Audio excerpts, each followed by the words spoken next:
Alrighty, good morning, good afternoon, good evening. My name is Combo. Hopefully you're having a wonderful day. And today, I truly mean it when I say I have a very special video, that being 5 quick tips for every single weapon in the finals.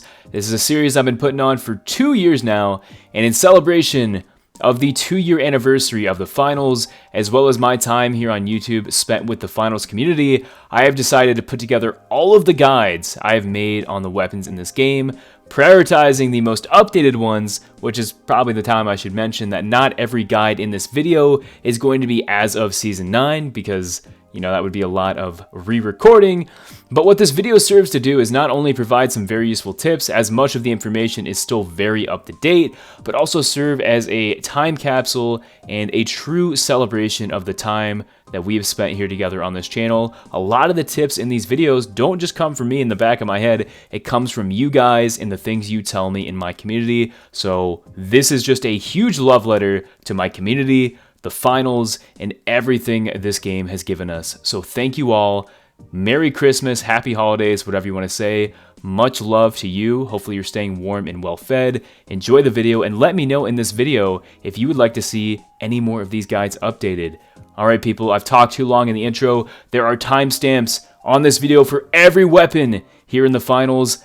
I'm done yapping now. Enjoy the video and I can't wait to see what the new year brings us. Alrighty, good morning, good afternoon, good evening. Hopefully you're having a wonderful day. My name is Combo, and today we're going to be looking at 5 quick tips for the brand new P90 SMG that just released on the medium build here in Season 8 of the Finals. A lot of people have been talking about this weapon recently. Some people say it's OP, some people say it shoots marshmallows. Personally, I'm kind of indifferent. In my opinion, at the end of the day, what makes a weapon OP is the person using it. So that's kind of what I aim to do in this video, is to show you guys some really cool tips, help you master the basics, because let's be honest, man, this is a pretty simple weapon, allowing you to outperform your opponents in those one-on-one engagements where this weapon shines. Anyways, I'm gonna quit yapping in the intro. Let me know if I missed anything in the comments, and yeah, let's get right into number 1. Okay, so starting out at number 1, we have the most important tip in this entire video, and just in general when using the P90, we have recoil management. You're going to use this every time you fire the trigger, hence why I put it at number 1. So here's what we're going to do. I'm going to fire all 50 rounds into this wall. We're going to analyze the recoil pattern. Then I'm going to show you 2 of the best methods in the game for controlling recoil. And this works for anything past the P90, but that first one is going to emphasize on controlling the recoil specifically for the P90. So looking at this wall, we're going to fire all 50 rounds here and analyze this recoil. Taking a peek at it, we can see it starts pretty vertical, kicks to the right, stays vertical in the middle for about 35 rounds, kicks to the left for the next 15. The first method we have here is just tracing the recoil. Now this sounds kind of dumb, even though we saw that it kicked to the right and then kind of leveled out. Personal experience, right? For the first 40 rounds of this weapon, all you're gonna do is just hold down. Don't overthink it. Don't do too much. Because targets are going to be moving, you are going to make those micro adjustments as you are using this weapon. And then however, at the end, when you get to those last 10 rounds, just slightly pull down to the left. Do all those things right, and as you can see here, all I'm doing is pulling down like this, get to that last 10, make that micro adjustment. As you can see, not bad at all. Looking at targets that are moving, if I do that same thing once again here, you'll see my shots are pretty consistent. The other method we have here is what's known as recoil smoothing. This is a technique used by a lot of players in like Halo and Apex, but either way, man, it works in the finals too. So looking at this wall right here, all you're going to do, if I am moving to the left, I'm going to move my crosshair to the right. So I'm moving to the left, moving my crosshair to the right. Same thing, if I'm moving to the right, I'll move my crosshair to the left. What this does is this gets rid of all of the vertical recoil on the P90. However, you're probably going to notice the horizontal recoil a little bit more, so pick your poison. Once again, looking at this wall, moving to the left, aiming to the right. As you can see here, all of that vertical recoil is gone, and we get a pretty good grouping. But at the end of the day, right, I prefer to use the first one, so it really just comes down to personal preference. Okay, next up at number 2, we have optimal range. I'm going to be pretty brief on this one, but I am going to show you a very, very useful technique for hitting shots with this thing at those longer ranges. So looking at the range on this weapon, The optimal range to be using the P90 is 10 meters for a few reasons. 1, you're not getting any damage drop off. 2, it's very easy to hit headshots. And 3, you're not contesting with weapons like the double barrel or shotguns or the SA-1216. This is where this weapon does best. As you can see here, headshots are easy, and if you're landing those headshots, you will out DPS most things in the game. Medium range is going to be about 20 meters. You don't have to use the long range technique when doing this, but understand that you're really going to have to be on your best controlling that recoil. Once you hit about 30 meters, we have entered the long range territory. At this point, especially when a target is moving, let me get about 35 right here. There we go. Once a target's moving, you can try to go full auto, but as you'll see here, controlling that recoil isn't the most reliable thing in the world. Hence why what we're gonna do is not tap fire. I've been seeing people tap fire this thing. That is not the way to do it.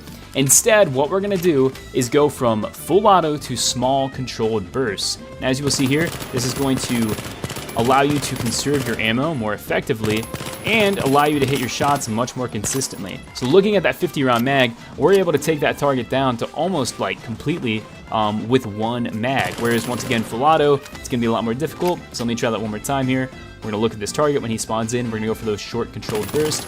As you can see here, very consistent when hitting the target as opposed to full auto. And once again, it's gonna keep some rounds in the mag if you do get pushed in that instance. So once again, long range, short controlled burst, medium range 20 meters, close range and optimal range is going to be 10 meters. Next up at number 3, we have Synergy. Now personally, right, I think this weapon is used best as a defensive pick.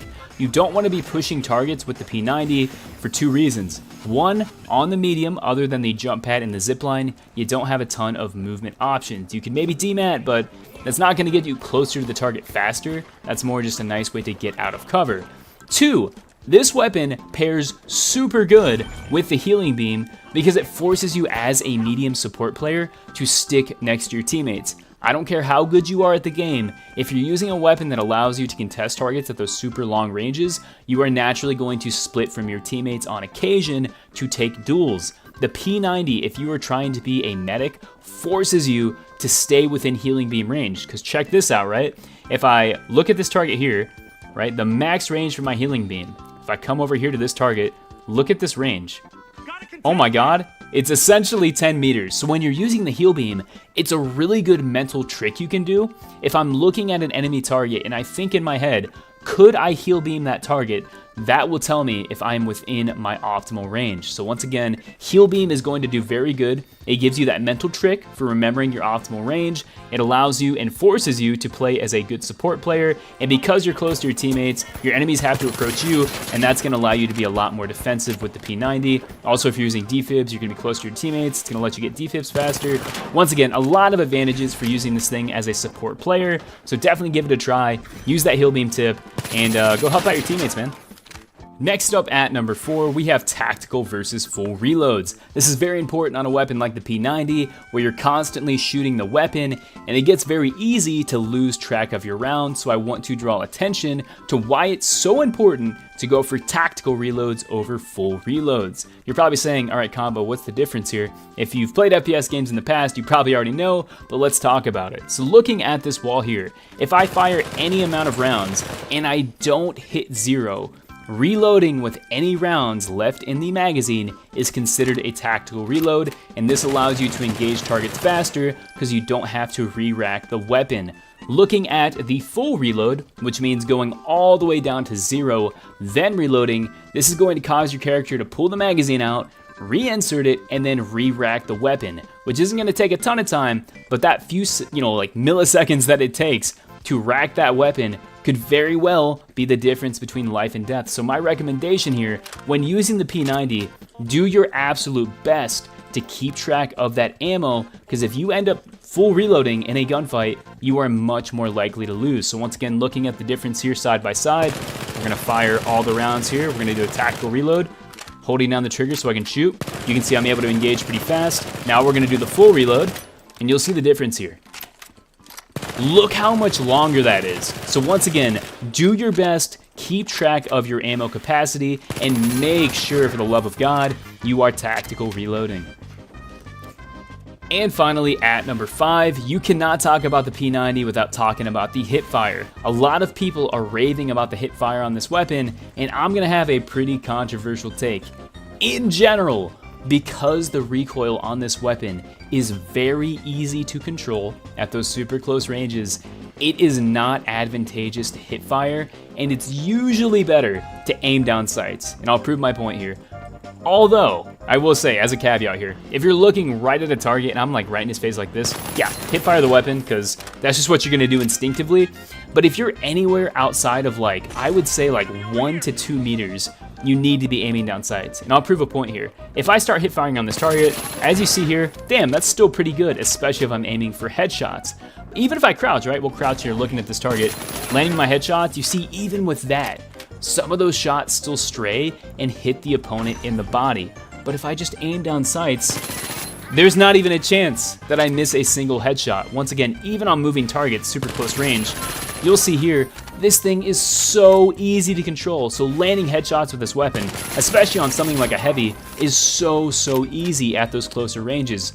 All you're gonna be doing by hit firing with this weapon at those super close ranges is slowing down your time to kill. So in my humble skeleton man opinion, it is usually better to aim down sights with this weapon, even when you're super close, unless you are absolutely barrel stuffing your opponent in an attempt to shorten that time to kill.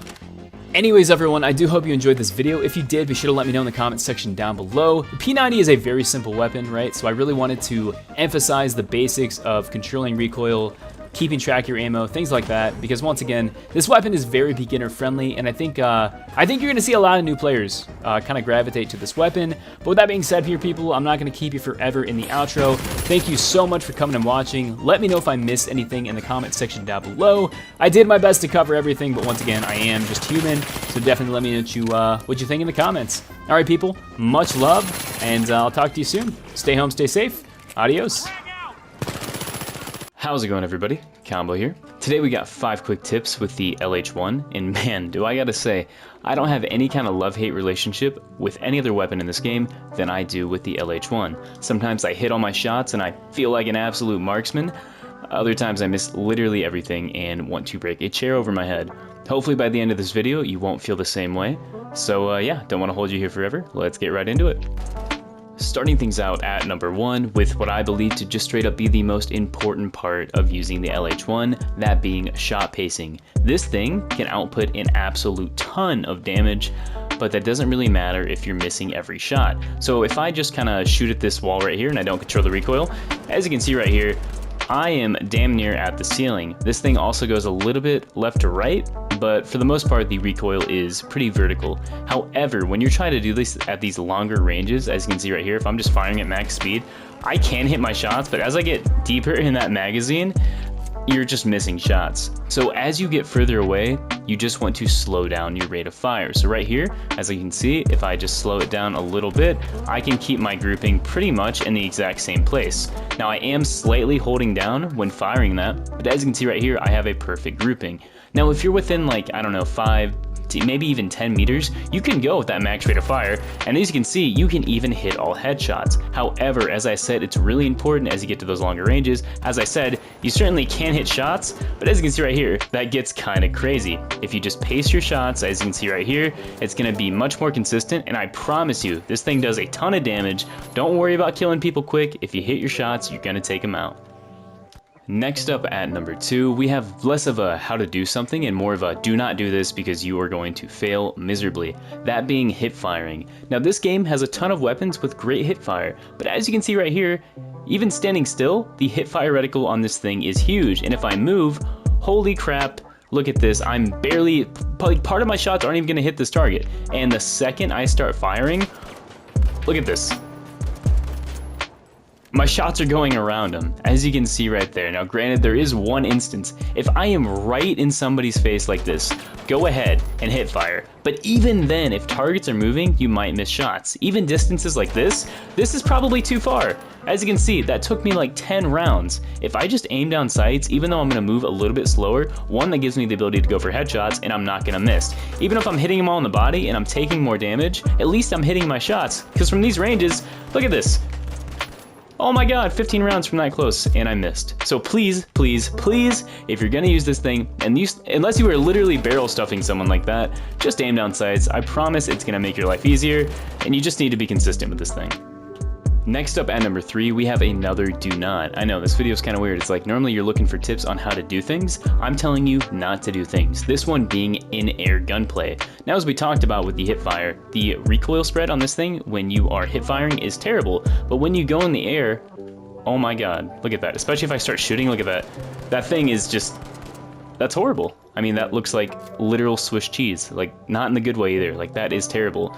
Well, something to note is most weapons, like if you're in the air and you're aiming down sights, it doesn't translate, but with this weapon, it does. So I'm gonna shoot a few rounds, as you can see right here. I'm gonna aim right there. As you can see, actually it's probably better if I just do it on the ground. So I'm gonna shoot. As you can see, that one's there. Jump, shoot at the same point. As you can see, there is quite a bit of bullet deviation, and I'm shooting at the exact same point every single time. So when you're using this thing, just do your absolute best to stay grounded, because as you can see right there, if you're jumping around shooting your shots, you're gonna have a ton of bullet deviation, and you're gonna lose a lot of gunfights that you might have won if you just kept your boots on the ground. So once again, don't jump around. It's not an SMG. This thing is very unique, so just keep your boots on the ground and you'll have a lot more success. Moving on to number 4, we have optimal takedowns. Now this is really important with this weapon, and it goes perfectly with number 1. As I discussed, the most important thing with this weapon is slowing yourself down, not panicking, and just hitting your shots. Because you do a ton of damage, which I will put the damage numbers on screen right now, as long as you're hitting your shots, you will win basically every gunfight, assuming you're not in the open and getting shot by like 3 people, because you're a light. Okay, anyways, to the actual tip now. If I fire 3 rounds into a medium target in the head, that will be enough to take them out. So I'll show what that looks right here. If I'm looking at this medium target, 1, 2, 3, as you can see right there, that's enough to take them out. On light targets, it's gonna be 1 to the head and another 1 to the head. Now as you can see right here, you're probably saying, what's that about? If I shoot him in the head and the body, you can see he has barely any health left. Typically, if they're injured with literally anything, go for a headshot and go for a body shot. But most of the time, as I said, headshots are important, but with lights, as you can see right here, it only takes 4 body shots to take them down, and if they're damaged, it only takes 3. Going for headshots on lights can be a bit difficult, so just go for what's going to take them out most consistently. Anyways, moving on to the heavy, and I think this is where this weapon shines the most. It's only going to take 4 headshots, as you can see right here. Something I like to do, it doesn't always work in my favor. If I sneak up on a heavy, hit them with a stun gun, for example, they can't move, pull out this thing, as you can see right here, 4 headshots. You don't even have to shoot it as fast as I'm showing right there. As I showed off in number 1, consistency is your best friend. Even at a super slow rate of fire right there, 4 shots is still a very fast time to kill. So once again, 3 from the medium, 1 headshot, 1 body shot for damaged lights, 5 body shots, or actually 4 body shots, I have dyslexia, for a light player, and finally for those heavies, it's going to be 4. Try to keep those numbers in mind, because it is going to make a big difference, especially if you're going for headshots. And finally, at number 5, and perhaps the biggest skill gap between LH1 users, we have the ability to use this thing at range. And I say that for 2 reasons. Firstly, just hitting anything at super long ranges with a weapon that doesn't have a very long magnification scope is difficult. Also, the sight on this thing, especially the rear sight aperture, which is the big circle, likes to move around like crazy, especially if I dash. As you can see, it just does whatever it wants. However, and someone in the comment section can correct me if I'm wrong on this, it feels like this thing has no damage fall off. So if we're looking at this heavy target right here, if we fire our 4 shots, or maybe 2 to the body, as you can see right here, we can hit our time to kill from about 20 meters with no sweat. However, if we go further back to this jump pad, I want to say this is about double the distance. As you can see right here, a headshot still goes for the same thing with those 2 body shots, we're doing about the same damage. And if we go all the way back here, which I don't even know how far this is kind of ridiculous, especially with how dark it is. I can barely even see what I'm shooting at. The sight kind of blends in here. I'm actually gonna use this wall to like level where I should be aiming. Aim assist stop. As you can see right here, that's a body shot, maybe up a little bit. Oh, bam, money. We can still hit that same time to kill. Wow, that was perfect. 3 headshots and 2 bodies. So it feels like this thing has absolutely no range fall off. If you're gonna use it at those longer ranges, like that far, I probably wouldn't recommend it because you're probably not helping your team. But just know, this thing doesn't have much damage fall off, if any. So use it at those longer ranges if you practice, and I promise you will be rewarded. Anyways everyone, I do hope you enjoyed this video. If you did, be sure to let me know in the comment section down below, as well as with what weapon you want to see next. I've been doing a lot of community polls lately. I think the next weapon I might do is the heavy grenade launcher, but if there's a bunch of requests for something else in the comments, I will more than happily change my plans and do that. Really guys, I think you should give this a try. This weapon is really strong if you know what you're doing, and definitely catches people off guard. But anyway, I'm not going to hold you here forever, as I say every time, but mean it more and more. Thank you for the support, it keeps me going. Anyway guys, this has been Combo. Thank you so much for coming and watching, and yeah, peace out everybody, later. Combo here. Today we got 5 quick tips with the V9S and or the Jack of all trades for the light class. I think this thing is super powerful and perhaps the best weapon for the light class, other than some of your SMGs in a competitive setting. So without further ado, let's show why that is. Starting things out at number 1, we have headshots. And you're probably thinking, yeah, you should probably go for headshots with every weapon, which is true, but with the V9S, it's very important. And I'll throw this out as a little PSA, right? Not all weapons in the finals have the same headshot multiplier. It depends on the weapon. Additionally, compared to most games, the finals headshot multiplier damage is actually much lower. In most games, you're looking at a 2 times multiplier. In the finals, unless I'm wrong, no weapon reaches that 2 times multiplier. So most of the time it's just more beneficial to hit your shots. But as you can see right here, if I fire all 20 rounds into this wall, you'll see that the recoil pattern of this thing is very vertical, which lends very well to hitting headshots. So what you're gonna do after that first shot is just lightly hold down to control that recoil. As you see, I'm not putting much here. And as you can see right here, just catching right where I was, you can basically put all your shots in the exact same area.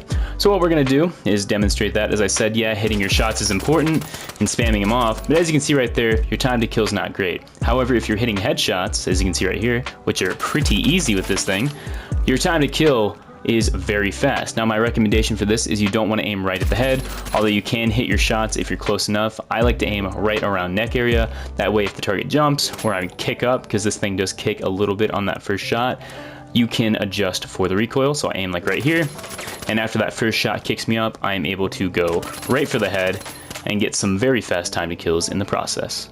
Next up at number 2, we have the range in which you can use this thing. Now you might be surprised seeing that it's a pistol, but this thing can be used at some really good ranges. Now, as a PSA as well, I would only do this if you're trying to third party or if a target is weak, as most weapons in the game might be able to out DPS you, but I digress. As you can see right here, if we have a target in front of me, as long as I'm pacing my shots, as you can see here, this thing is actually very consistent at those ranges, even all the way back here at the super far target.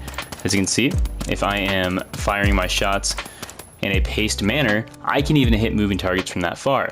Just keep that in mind. Something to mention as well, if you're within a certain range, or out of that range rather, as you can see, I'm hitting that target right in the head. It's not dealing headshot damage, right? So if you're at those longer ranges, just hit your target, but just know, if you need to go for those longer range kills, you most certainly can. Next up at number 3, we have the hipfire. Now it's pretty known at this point that most weapons in this game have very good hipfire, and that's important. However, what differs on all the weapons is how the gun interacts when you are in the air. For example, the SH-1900, there's basically no effect, but with this thing, yeah, as you can see, if you look at my reticle, it is going to bow out like crazy. You can hit fire, and if you crouch especially, I mean, you can basically get all headshots. Like, it's really good, but the second I jump, good luck hitting anything. Now if you're going to use the hipfire, I would recommend 5 meters in. You don't have to crouch. Throwing in some, if you want to crouch strafe to hit some of those shots, is an option, but most of the time I think you're better aiming down sights so you can control that recoil. But as I said, if you are going to hipfire, just make sure you're not jumping. As you can see right here, you're not going to hit much if you're not on the ground. Next up at number 4, we have equipment. And what's nice about this thing, as I said when the video started, it's kind of the jack of all trades, so really you can use whatever you want. Personally, I think the best things to use with this are going to be your equipment that allow you to hit shots easier. So in my opinion, I like the flashbang, because if you blind a target, typically they're not looking at you, and you can hit your shots much easier. because they're not going to be firing back, of course. The other being the stun gun for obvious reasons in a similar vein, because if you stun them, they kind of just sit there and you can hit all your shots. And the last one, this is really up to you. I switch between the vanishing bomb and the breach charge. I like the breach charge because you can break down walls, and that will allow you to get different angles on targets, as well as you can stick this to barrels and make them explode. The vanishing bomb is nice because you can get behind targets and get some easy shots. It really just comes down to personal preference, but at the end of the day, you want to use things that let you hit those headshots easier, as that's where the bread and butter for this weapon lies. And finally, at number 5, we have rate of fire control. Now, as I mentioned earlier, if you're dealing with these really far targets like this, yeah, you probably want to pace your shots to make sure you're hitting them consistently. However, the closer you are, really just generally, because this thing's recoil is so manageable, unless you're shooting at targets like all the way back, maybe 50 meters, maybe even more, you need to be shooting this thing as fast as humanly possible. That's because, as I said earlier, the recoil pattern is very manageable, and you're not getting headshot damage at those longer ranges, so if you want to contest, it's better to shoot as fast as you can. So I'll show what that looks like. Yes, I can pace my shots right here, as you can see, and I can hit my time to kill, not quite optimal, but it's not hateful. However, as I said, if I'm spamming, as you can see, because that recoil pattern is so easy, it's not hard. Even these smaller targets here, yeah, I can pace them and hit my shots, but same thing here. I can spam, and I'm still hitting an optimal time to kill. So once again, because that recoil pattern is very manageable, even at those longer ranges, don't be afraid to spam those shots, because with enough practice, you're still going to hit them either way. Anyways, everyone, I do hope you enjoyed this video. If you did, be sure to let me know in the comment section down below. This one's a little shorter because, I mean, this thing doesn't really have a whole lot to cover. However, I hope the stuff that I put out does help you. I believe this to be one of the most powerful weapons for the light class right now. And with enough practice, you really can succeed on any map in any situation, because this thing is truly that versatile. Anyways, everyone, I hope you enjoyed the video. If you did, be sure to let me know in the comment section down below. I would love to hear from you. But yeah, without further ado, this has been Combo. Stay home, stay safe, and yeah, peace out, everybody. Later. How's it going, everybody? Combo here. Today we got 5 quick tips with the SH1900 and or the double barrel shotgun for the light class. After a bit of playing now, I can basically say without a doubt, this in my opinion is the best assassination weapon in the game right now. Although I do love the dagger and it has its strengths, the absolute ease of use, as well as the ability to simply just have a hit scan weapon that can kill basically every class in the game with relative ease, makes this thing very strong. And with that being said, I'm going to show you how to maximize your ability to compete with it. So without further ado, let's get right into it. Starting things out at number 1, we have a very useful reload animation cancel that is going to allow you to output many more shots in a shorter amount of time. Now, because you only get 2 shots with this thing, especially when you're dealing with multiple targets, or if you don't finish a target immediately, sometimes you don't want to run away, as that target can be quite low.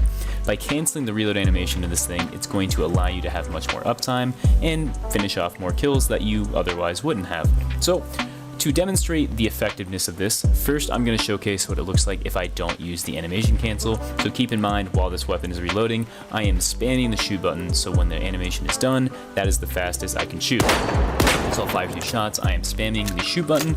As you can see, that is the soonest I can do it. However, we can make this much faster by pressing the swap to button. I don't know what it is on PC. On console, it's going to be triangle or Y. Right when the 2 shells initially get loaded into the shotgun, you'll hear that little click.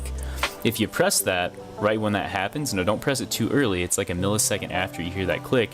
You can cut that animation in maybe 30% off. So I'll show what that looks like. Like I said, this is without doing the tech right here. I'm shooting as fast as I can. Nothing, right? But if I do it with the tech, as you can see right here, 2, as soon as I hear that click, bam. As soon as I hear that click, bam. As you can see right there, I'm making that much faster between shots, so I'll do it without it again. Once again, this is without it. As you can see right here, taking much longer, but on this one I'll do it, so bam, bam. As you can see, bam. As I said, don't do it early. If I do it right here, as I said, you just kind of get a little stupid.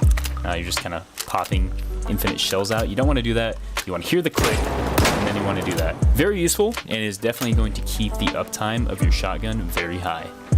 Next up at number 2, we have what I believe to be the biggest skill gap when using this thing, and that is hip fire. So you'll see with the reticle on this, the hip fire is actually very tight. But what you might not know is compared to aiming down sights and hip firing with this thing, there's basically no difference. But the advantage to hip firing is you keep your strafe speed. So as you can see right here, if we start at the end and strafe over, as you can see, it takes quite a while to get to the other side. Don't mind the aim assist there. However, if you're not aiming down sights, as you can see right here, we are moving much faster, which allows us to evade shots and just overall be a tougher target to hit. So my challenge to you, if you're using this thing, is to practice not aiming down sights. As you can see right here, the damage is still going to be the same, whether I aim down sights or not. It allows me to be much more maneuverable, as I said. So right here, moving around, I'll show what it looks like aim down sights. So right here, as you can see, if I hit fire, target dies, step back a little bit, hit fire, target doesn't die, right? So at the same distance right here, aim down sights, target still doesn't die. So what I'm trying to say, like I said, there's no difference, but it is undeniable that if you are hip firing, you're going to move faster, and it is going to be tougher for targets to hit you. So as I said, my challenge to you is to move around, especially when you're dealing with heavies, because as I said, this thing can kill every class in the game in 2 shots. And heavies kind of tear you up, so you definitely want to be moving around. Next up at number 3, and this is really going to feed into the hip fire tip that I just showed, is your aerial gunplay.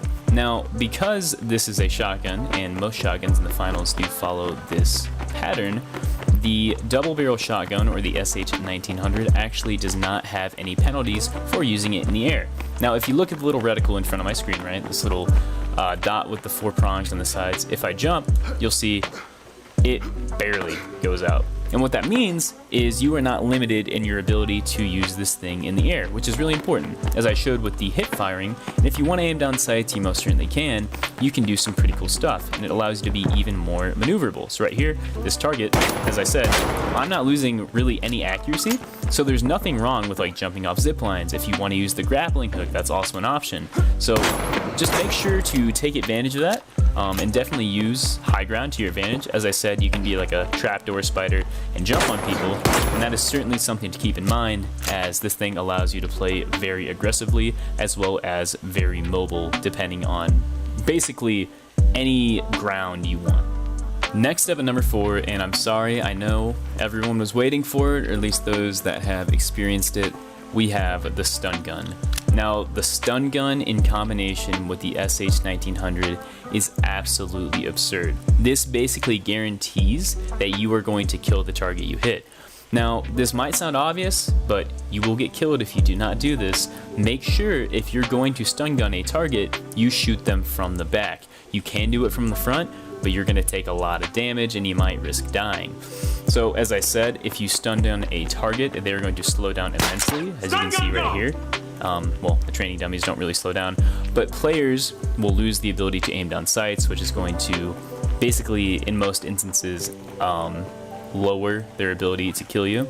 And also they'll be basically standing still, which will allow you to just stand behind them, line up your shot, like for example this dummy, hit him with the stun gun, and it's unfair. I'll be honest with you, it is super unfair.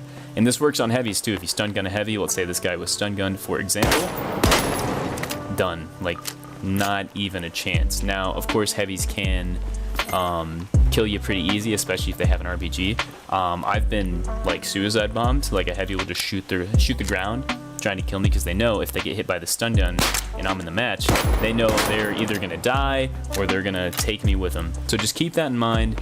Use the stun gun. It is absolutely insane, and I promise you will get hate mail. And finally, at number 5, we have the best ability and some equipment recommendations I would give. Now, in my opinion, I believe the best ability to be your choice, right? This thing pairs well with basically everything. I think the most annoying right now, and I do see this potentially getting a nerf in the future, is the invisibility. And that's mostly because of how it pairs with the stun gun. You see, if you're invisible, you can switch to your stun gun and still hit people, which allows you to pop out of the blue, stun someone. Basically, there's no counterplay to it. You kind of just pop out and shoot them. Although I say this in a way, I say this not to give people the benefit of the doubt. I don't necessarily like the invisibility as much because I think you're relying on players to not see you, which to me, you're relying on players not having game sense, which in a lot of instances can get you killed if you don't play your cards right. So if you want the ability to still do that combo, you can use it with the dash and still do this exact same thing. As I said earlier, you can also use the grappling hook because this thing has no penalty in its aerial combat. So that's something else you can take advantage of. This thing synergizes very well with everything, but if you want to be a complete degen, you can use invisibility and do what I'm doing here, and people are going to hate you. Another thing you can do, and a gameplay loop that I think is very important with this, because it is an assassination weapon, you don't typically want to stay in after you hurt targets. Something I like to do immediately after killing a target is drop a flashbang. And you might say, well, you're gonna blind yourself. That's not necessarily true. So what you can do after killing a target, for example, drop your flashbang, and as long as I'm not looking at it, I can be right up on it, and I barely get flashed at all. Something else you can do is lead with a flashbang. So right here, I can slide, turn around like that, he's flashed, and I can kill him, go invisible, his teammates are also flashed, they have no clue where I am, I come up behind him with a stun gun, as you can see right here, I miss my shots and die. But you kind of see what I'm saying, right? You have the ability to flank targets and basically cover your way in and your way out as you have two flashbangs, but that's just my take. Finally, you can also use the breach charge because you don't really have a way to breach buildings, and giving yourself an entrance and an exit can be very important as you don't have a lot of health and you want to have a way out. Anyways, everyone, I do hope you enjoyed this video. If you did, be sure to let me know in the comments section down below. This thing is very, very powerful, and even if they nerf it, I still see this thing being very powerful as an assassination tool, especially if you really get to the hipfire and the aerial combat.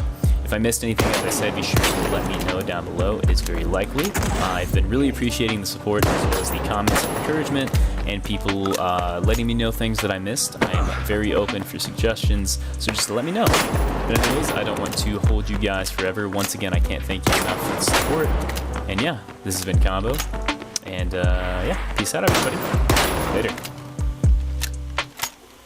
Combo here. Today we got 5 quick tips with the Dagger here in the finals. This is a new series I felt like starting because I've really been enjoying the game and I've been using the Dagger a lot, so I thought what better way to show my appreciation for this awesome weapon than to make a video about it. So I hope you guys enjoy. Let's get right into it. Starting things out at number 1, we have what I believe to be the best equipment. Now, with the light class, you have access to the invisibility cloak, the grappling hook, and the dash. Now, I believe the dash to be the best, and here's why.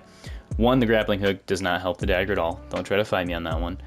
Invisibility can be good, but you're basically relying on other players not seeing you, which I don't like. The dash puts the power in your hand and has a very good tech that you can pull off. So with the dagger, you have the ability to one-shot medium classes in the back, including lights as well. Let's do some math. And one-shot them with the dagger with the heavy backstab. The issue sometimes, though, is actually catching that target. Now, while the dagger does have a little bit of a dash, it can be difficult to catch up to people. That's where the dash comes in. You can actually use this tech, as you can see right here. We'll come over to this heavy, so I don't miss and look stupid. If you start the animation of the backstab and dash, you can extend the range of it and get some pretty easy kills. So we'll do it right here. We'll start that animation, dash, and as you can see right there, we're able to backstab into this target. And if you want, once you hit that, you can hit the backstab, so dash and then dash away, or do whatever you want to do. I just think it's the best because it allows you the best maneuverability and allows you to get those backstabs quite a bit easier. Next up at number 2, we have a very useful tech with the barrels, or really anything you find on the ground. So when you have a dagger, as you can see right here, if you're fighting someone who's using a long-range semi-automatic weapon, or fully automatic in this game, aka a heavy using a Lewis, you probably don't want to be fighting them at anything closer than melee range. Well, you see, if you have barrels like this around, you can actually take the breach charge and make these much more dangerous. Now, typically barrels can be useful, but they're a little inconsistent because you can't always control when they detonate. But if you have a breach charge, you can actually control when they detonate, and these act as essentially grenade launchers that can do up to like 300 damage. So all you're gonna do is pick this up, and as you get closer to that target, you're going to launch it and detonate it midair. So just like that. And as you can see, he's gone. That is enough to one-shot him. Please, please, please take advantage of this if you're using the dagger, as I believe this to be very, very useful. Next up at number 3, we have a very useful tech when doing backstabs on heavies. Now, as I showed earlier, if you backstab a heavy, it is not going to kill them. They're going to have a little bit of health left. Now, your initial instinct might be to swing your dagger, which is okay, but as you can see right here, it's kind of slow because you have to wait for your arm to come back. But there is a simple way to alleviate this, and I know it might sound minor, but this could be the difference between you getting shotgunned in the back and killing your target. So what you're going to do is when you land that backstab, rather than try to swing your knife, you're actually going to do your quick melee, as this is going to come out a lot faster. So if you hit it, as you can see right there, basically instant, they're not going to know what happened. So please take advantage of this, as I know it sounds small, but it could be the difference between life and death. So next up at number 4, we have something that I discovered on my own, just kind of play testing around. This could be a glitch. I hope it's not, because I think this is really cool, and I think it adds a lot more dynamic playstyle options for the dagger. And this is a little thing I'm calling the Calms In combo. Get it? Because that's my name? Okay, you don't have to laugh. Anyways, the way it works is this allows you to animation cancel your knife and your quick melee. So as I showed off earlier, your quick melee is going to come out a lot faster than trying to swing your knife 2 times in a row, whether that be from a heavy or from a regular swing. So this allows you to animation cancel that elbow, because as you can see here, I can't swing while my elbow's out. So this is kind of complex, so I'll walk you through it. The way it works is you're going to swing your knife, quick melee, pull up your menu, make sure you select your dagger, and by selecting that dagger, that will allow you to cancel the animation on your elbow. So when you're doing this, make sure you're holding down the blade like this, and in full speed, it'll look a little something like this. As you can see right there, you can put out a shit ton of damage, and yeah, this can be very useful in some certain situations. And finally, at number 5, a bit of a more understandable step down from the last one, we have the correct equipment you should be using. So in my opinion, the frag grenade, the vanishing bomb, and the breach charge are going to be your best friends. The breach charge, as I mentioned earlier, is very good for your barrels and also can be good at breaking floors. As with the dagger, you don't really have the ability to you don't exactly have free roam of the map. You can't exactly engage people at every instance. So the breach charge is good at breaking walls and allowing you different entrances and exits. The vanishing bomb is very good because you don't have to run the invisibility power and you still get the benefits of it, as you can see right here. But make myself invisible, it makes it a lot easier to get behind targets and get backstabs. What you can also do is dash out of the invisibility for some even more sneaky little backstab kills, but I digress. Now the frag grenade might be interesting. So something to think about, right, when you're using the dagger is you don't want to use something like the gas grenade or the pyro grenade, because if you throw it at a target or an area, guess who also has to go through that hazard? You. The frag grenade though, once it's gone, it's gone. So I'll show you what I mean here. If I use a pyro grenade, for example, right, and I want to kill this target, so I throw the pyro grenade at him and he's in it, and then I go in to start meleeing him, oh hey look, I'm on fire now. And because, light classes can get killed by someone like flicking their nose, you don't exactly want to do that. But if you have the frag grenade in that exact same scenario, as you can see right here, or maybe not because there's still fire, if he takes some damage from that frag's gone, and I can still come in and do damage. So just keep that in mind when you're selecting your equipment. Anyways, everyone, I do hope you enjoyed this video. This is my first time doing anything on the finals, so if you didn't like something, be sure to let me know in the comments section down below. I really hope this was useful. I really hope that dagger tech that I was showing off doesn't get stolen by a bigger YouTuber immediately, but if it does, oh well, that's how it works in this, it's how it works around here. So be sure to leave a like if you liked it, and if you didn't, I'll be honest with you, I don't really care. This is what I'm gonna do to you right there. That's what I'm gonna do if you don't like the video. So this has been Combo. Thank you so much for watching.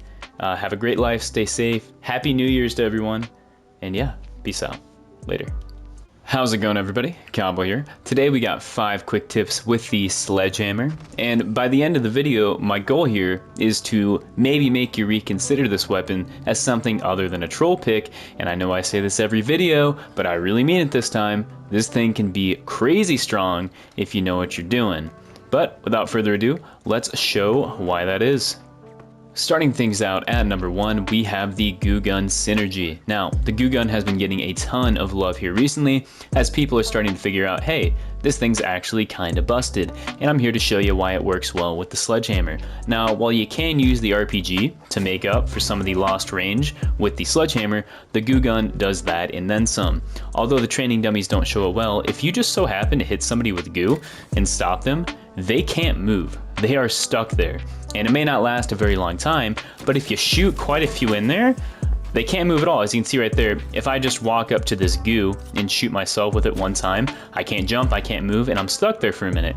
So all you're gonna do, as soon as it breaks, shoot it again, shoot it again, shoot it again, and they literally can't move. And what this allows you to do is get right up in a target's face, because they can't shoot you either, because they're stuck in the goo, and just get some unbelievably easy kills. So as I said, goo them, hit them with the Sledgehammer, easy kill every single time. Next up at number 2, we have the Sledge Zin combo. Now, you're probably thinking, hey, that sounds kind of familiar, kind of sounds like your name. That's because I kind of discovered this tech before and I called it the Comp Zone combo. That was with the Dagger, this is with the Sledgehammer. And you're probably thinking, you know, what is that? Well, it's essentially an animation cancel that allows you to kill targets so much faster. So normally with a Sledgehammer on a medium target, your optimal kill is gonna be 2 swings and a quick melee, right? And that's still pretty quick. But we can make that even faster by using the Sledge Zin combo, which you're gonna do. As you can see there, I even missed my melee and it's still faster. Now you're probably wondering, what the heck was that? That looked super cursed. Well, you can also do this with the heavy attack. So bam, bam, bam, bam. As you can see right there, we can take out heavy targets immediately. Now, this is a little complicated, not super bad, but I will explain it step by step. So the way the Sledge Zin combo works, you're going to hit your target with a melee, quick melee, and then whatever button you have binded to equip the Sledgehammer again. For me, it is triangle on PlayStation or Y on Xbox. As you can see right here, I'm just equipping it like this. While your elbow is out from that quick melee, you are going to press that button again. That is going to re-ready your Sledgehammer, canceling that animation, allowing you to swing faster. So I'll show it off one more time. Make sure you're hitting the actual first swing with the Sledgehammer, and then make sure you are canceling that animation by pulling out the Sledgehammer again. So in full speed, it's going to look like this. As you can see, that canceling animation allows me to swing much faster. Just as a bit of reference, we'll do that normally here. As you can see, it's going to be much faster. So just keep that in mind. As I said, I'll show it off one more time. Swing, quick melee, pull it out, swing again. As you can see right there, much faster time to kill. It might seem complicated, but if you practice it, I promise it will reward you. Next up at number 3, we have the Heavy Slide. Now, because of the existence of the Sledge Zin combo, assuming it does not get patched, you typically want to stay away from the Sledgehammer's heavy attack because you're kind of cutting your DPS in half unless you are getting a target from behind, which can be difficult for the heavy. Let's say a target's low though and you just want to finish them off with a heavy, maybe they got hit by a gas grenade or a barrel. If you try to actually just walk up to him with a heavy, as you can see right here, I can't sprint with it, and I start moving kind of slow. If you want to move faster while that heavy attack is charging, if you slide right before you activate it, you can maintain your momentum. So as I said right here, if I'm sprinting and I go for the heavy, you see I slow down, and wow, I don't know how that hit him, that was crazy. But normally you don't really reach your target. However, if I slide and begin it, as you can see right there, I can maintain my momentum and get a lot closer to my target before I make contact. So if you're chasing someone or just need to get there faster, try to keep this in mind as it might save your life and maybe, you know, stop some bullets from hitting your face while you're running them like a madman. Next up at number 4, we have the C4 barrel. Now you're probably saying, what does this have to do with the Sledgehammer? Well, my goal here is to make sure you have ways of engaging targets, even though you don't have that range, because you're using the Sledgehammer, right? The C4 barrel can help with that immensely. All you're gonna do is slap a C4 on a barrel, or really anything, it can be a chair, whatever you got on hand. What this is gonna do is give you an option to engage targets at further ranges, and this can actually do more damage than an RPG. As you can see right here, if I throw it at this target, hit him right there, although he didn't die, you know, he's one shot, and he can run in there and take him out. As I said, this works with anything, it doesn't have to be a barrel, but I do think barrels work best, and as I said, this just gives you some more range outside of the RPG. And finally, at number 5, we have the Barricade Buster. So the barricades are very nice with the Sledgehammer especially because they allow you to engage targets at close range without them really being able to do a ton to you other than maybe like fire or smoke. Really gas, not smoke. Smoke isn't gonna hurt you. So the way this works, right, is if you put down the barricade, there's 2 ways you can engage. The first being, if a target comes up to you, you can actually hit them just by standing up here. As you can see, smack, you have quite a bit of range, he takes some damage. The second is by holding forward while doing a heavy, you can actually just bust right through it and do a ton of damage to a target through your barricade. Not only that, of course, you can block targets' paths, block doorways. Of course, the training dummies don't really care because they are ethereal, but this can be very strong given the right scenario. Anyways, everyone, I do hope you enjoyed this video. Be sure to let me know what you thought in the comment section down below. You're probably thinking, man, the Sledgehammer has a lot I didn't know about, and that's because it does. Give this thing a try. I was streaming yesterday, and this guy came up to me. He was using the goo gun and the Sledgehammer and was just tearing. I think he went like 15-2. Guy was insane. That's what inspired me to make this video. If you're in my lobby, you know who you are. Also with the Calms in combo, or the Sledges in combo in this case, there's a lot you can do with it. Really, the Sledgehammer doesn't just limit you to melee range. You have the C4, you got the RPG, and when you get up to close range, you just kind of destroy everyone. So anyways, everyone, I hope you enjoy this video. Be sure to let me know what you think in the comment section down below. And yeah, this has been Combo. Peace out, everybody. Later.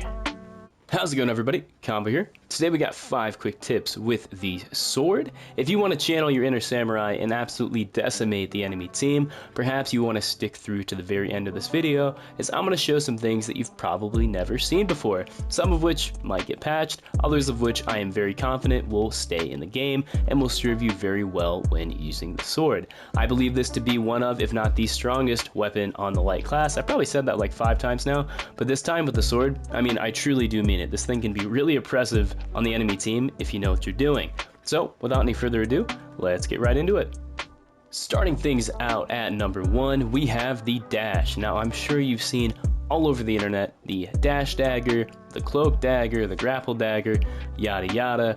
In my opinion, I think the dash is the best. Now invisibility did just get recently nerfed, and the grapple hook, because you only get one use, while you can take advantage of it in some certain situations, and it certainly can help your movement, having 3 dashes with the sword is just so undeniably useful. So the way this works, right?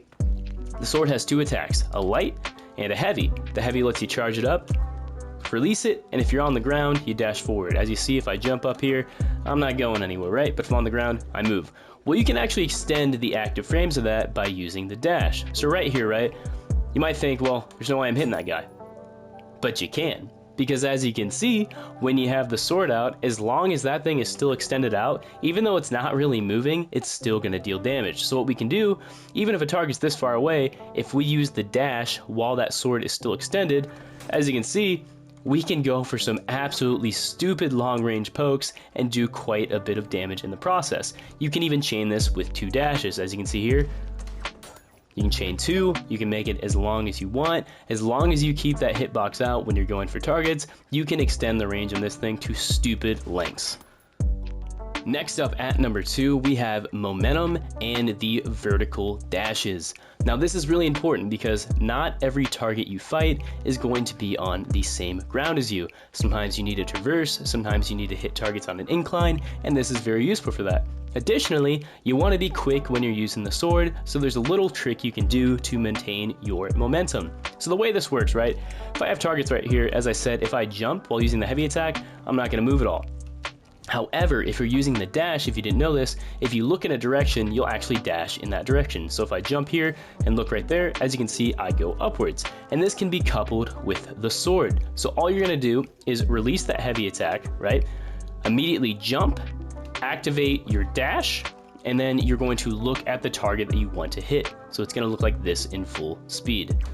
As you can see right there, I go vertically and it allows me to hit that target. Now something to keep in mind, right? You have a lot more range with this thing than you think. So I can actually hit that target right there. Even though it doesn't look like I'm going to, you do have quite a bit of reach. However, taking advantage of this can really help out with those long range engagements, especially if they're on a rooftop, for example. Now, for momentum, right? If you've played any game in any competitive setting, you've probably heard of bee hopping or bunny hopping. Well, turns out you can do that with the sword too, and this is not very complex, but it is going to take a little bit of practice. So the way this works, right, very similar to engaging targets here. You're going to look slightly upwards, release the heavy attack for the sword, and then dash. And as soon as you hit the ground, you want to time your jump the second your character lands. If you keep pressing jump when your character hits the ground, you can maintain your momentum and move fast. You can actually chain dashes together to keep that momentum going. So I'll show you what that looks like here. Bam, bam, as you can see how I keep that momentum there? That wasn't perfect, we'll do it again right here. So you can see I keep my momentum, charge again, dash, keep my momentum. And you may not think it's a big deal, but you can actually keep your momentum going all the way across the map if you have 3 dashes. So remember, hold back your heavy, dash like here, make sure you're holding it again, dash again. As you can see, you get quite a bit of momentum, and this is going to allow you to get to your targets or objectives much faster. Next up at number 3, we have some kill combos. Now first, I'm going to show off the calms in combo, or maybe just the melee animation cancel, because according to one of my commenters, I guess I was not the first to find this, so I'm a humble man, I will admit that. I apologize if someone found this before me, but yeah, I'm still calling it the calms in combo for the time being, because I might be humble, but I like the name better. But anyways, the way this works, right? So if you're looking at a target, all you're gonna do, and I will say this only works on console, I'm sorry PC, this will likely get patched out, so don't be too sad about it. But the way it works, you're going to use a light attack or a heavy, use your melee, and while your elbow's out, you're going to press triangle or Y to reset your animation, swing the sword again, and repeat the process. So what it looks like, as you can see right here, I'm swinging way faster than I should be able to, right? I show that off in like 4 different videos. Not gonna harp on it too much here because I want to keep it to things that are going to stay in the game. So if you want to kill a medium target in the most optimal way possible, you have 2 options, right?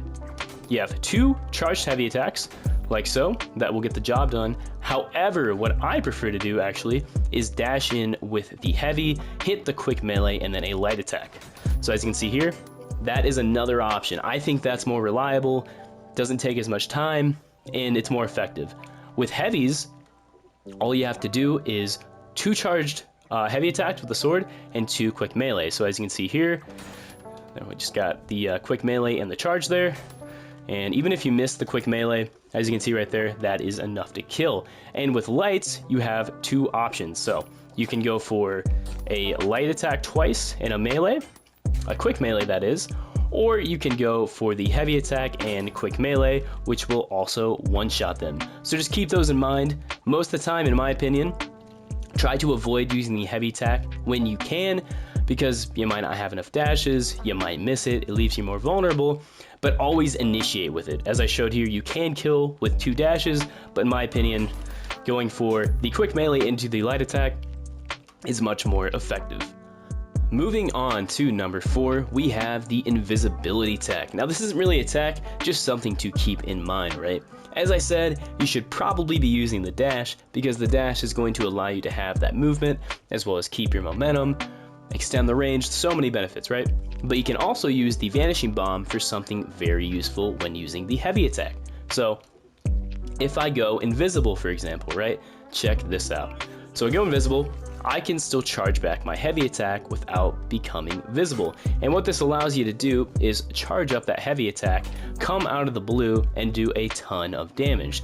This might seem small, but I promise you, this can be a huge, huge thing, especially when a target doesn't know you're there. Let's say I'm over here waiting in the corner, charging up my heavy, I'm gonna crouch in, bam. As you can see right there, he didn't know I was there. I did a ton of damage, very, very strong. Definitely keep that in mind when using your gadgets. And finally, at number 5, we have sensitivity of all things. And this actually makes a huge difference with any melee weapon in this game, but I like to include it with the sword rather than the other ones because I believe it to be very important, right? So the way this works, I'm at about medium sensitivity. On PC, I mean, you guys got like full 360 sensitivity at all times, but on console this is a pretty big deal, right? So the way it works, if I'm looking over here, if I initiate the swing for my sword and look over to the left quickly, I can actually hit this target. So right here, if I swing it, nothing, right? Not hitting them. But if I start my animation and look over, as you can see right there, I actually make contact. And that's because it has active frames, and those active frames persist as you turn your screen. As you can see right there, you can get some pretty easy shots. Well, if you go into your settings and change this to max, as you can see right here, we're gonna go all the way to the max on both. You can hit some crazy shots, and not really shots, I guess they're swings, with this high sensitivity. So as you can see, it's really high right here. If I look all the way over here, oops, let me try that again. As you can see, I can basically hit targets that are behind me. So if you don't like high sensitivity, I get it. I wish there was a way to set your sensitivity with the class loadout that you are using, but if you're using the sword, you may as well use it at high sensitivity because you can do stuff like that. Anyways, everyone, I do hope you enjoyed this video. If you did, be sure to let me know in the comments section down below, as well as if I missed anything. Like I said, the sword has kind of got a cult following, so I'm sure there's something I missed on here, but I tried my best to cover everything. I'm just gonna say it now, this thing is super busted. I don't want to jinx anything, but I could even see this thing getting a nerf, and I mean that so seriously. So please, take advantage of this thing while you still can, especially if you can still do the comms and combo on console. It is stupid strong. I've dropped like 30 kill games with this thing. I'm telling you, it's absolutely busted. I apologize again for my voice. I think in one of the tips you probably heard me dying near the end of it. My lung capacity is so low right now. Shit's going around, fellas. I'm telling you, we might be locked back indoors with the COVID shit. I don't have COVID, but it's no bueno. But anyways, this has been Combo, not gonna hold you here. Thank you so much for coming and watching. As I said, be sure to leave a like, hit that bell. I'm just kidding, I'm not one of those. But yeah, something I'm gonna say at the end here to kind of end it off. I just recently started channel memberships. They start at $1. If you want to support me, you know, of course I do these videos for free. I don't get a ton of views.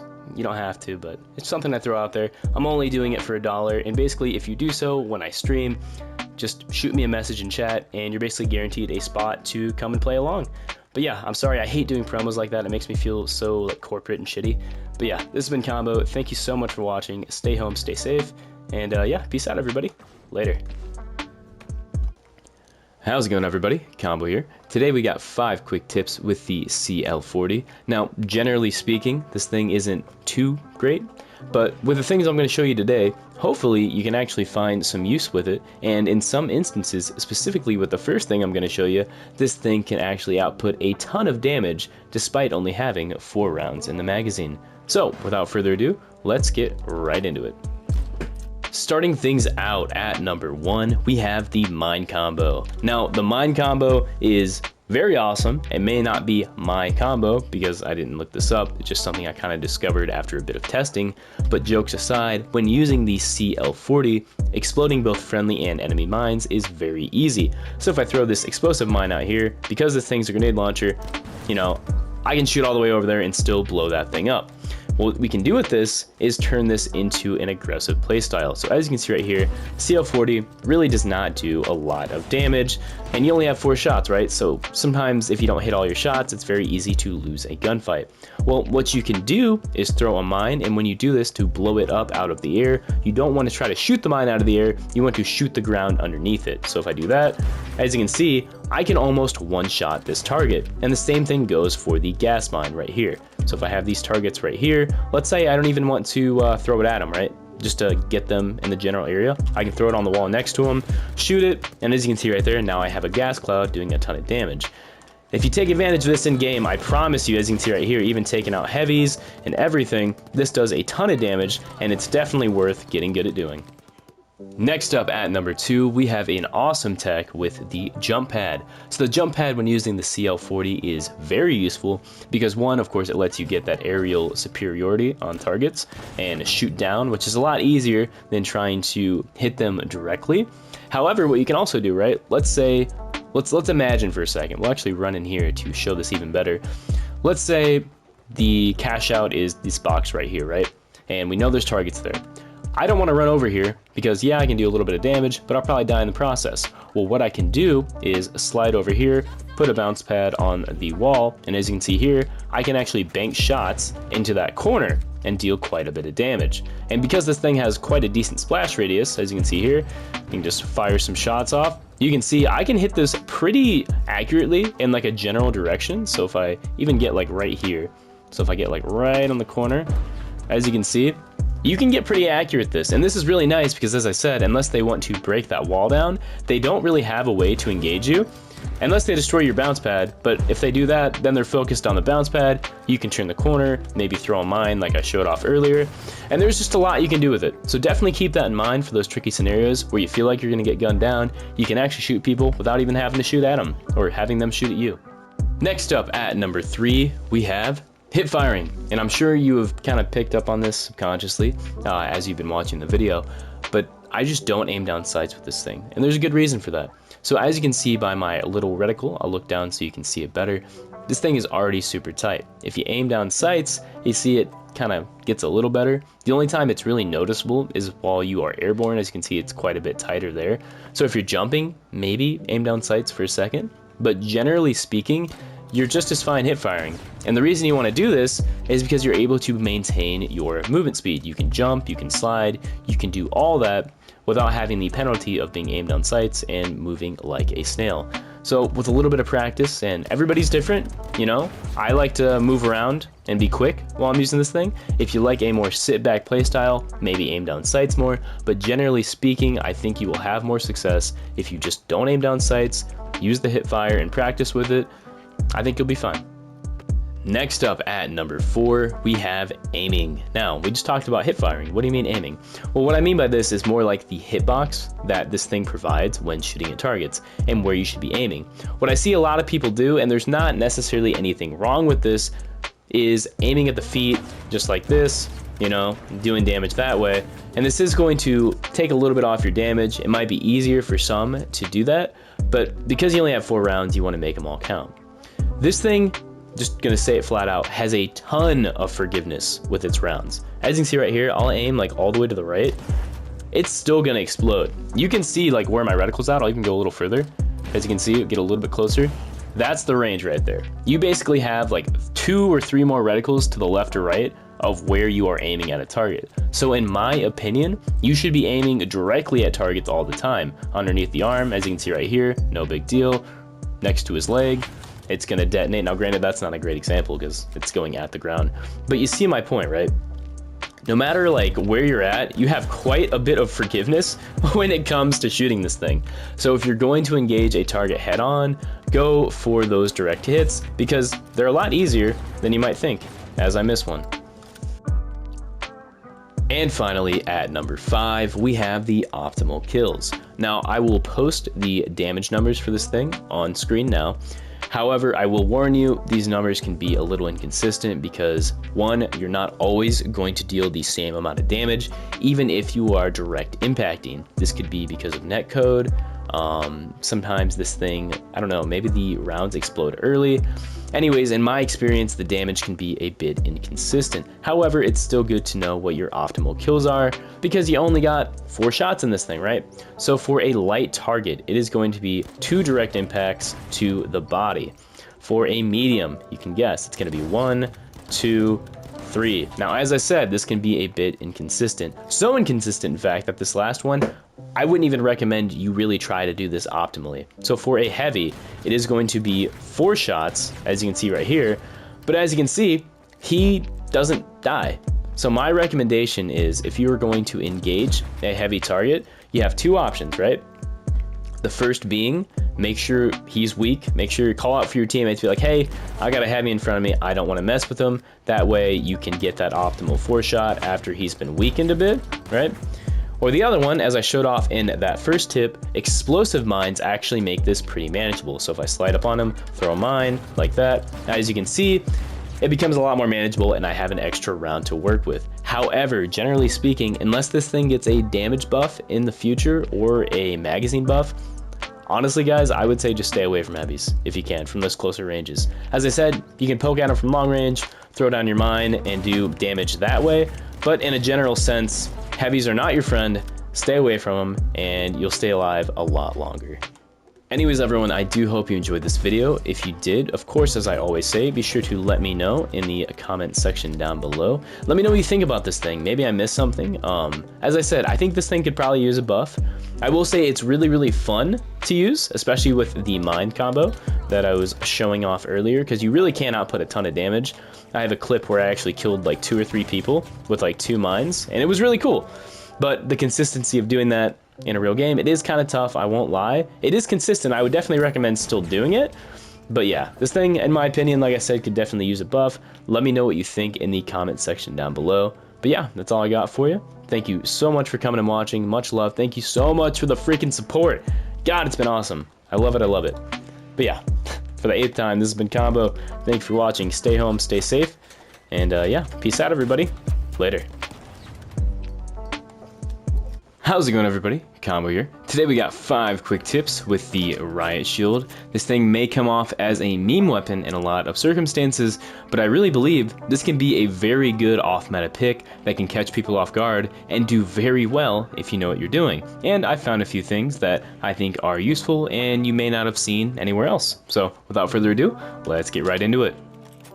Starting things out at number 1, we have the Calms in combo, or just the animation cancel that lets you swing the baton faster, and then also the number of hits needed to kill targets. The reason I include the number of hits is because I believe the animation cancel will likely get patched out at a later date. So let's start with those number of swings needed. So for medium targets, it's going to be 1, 2, 3.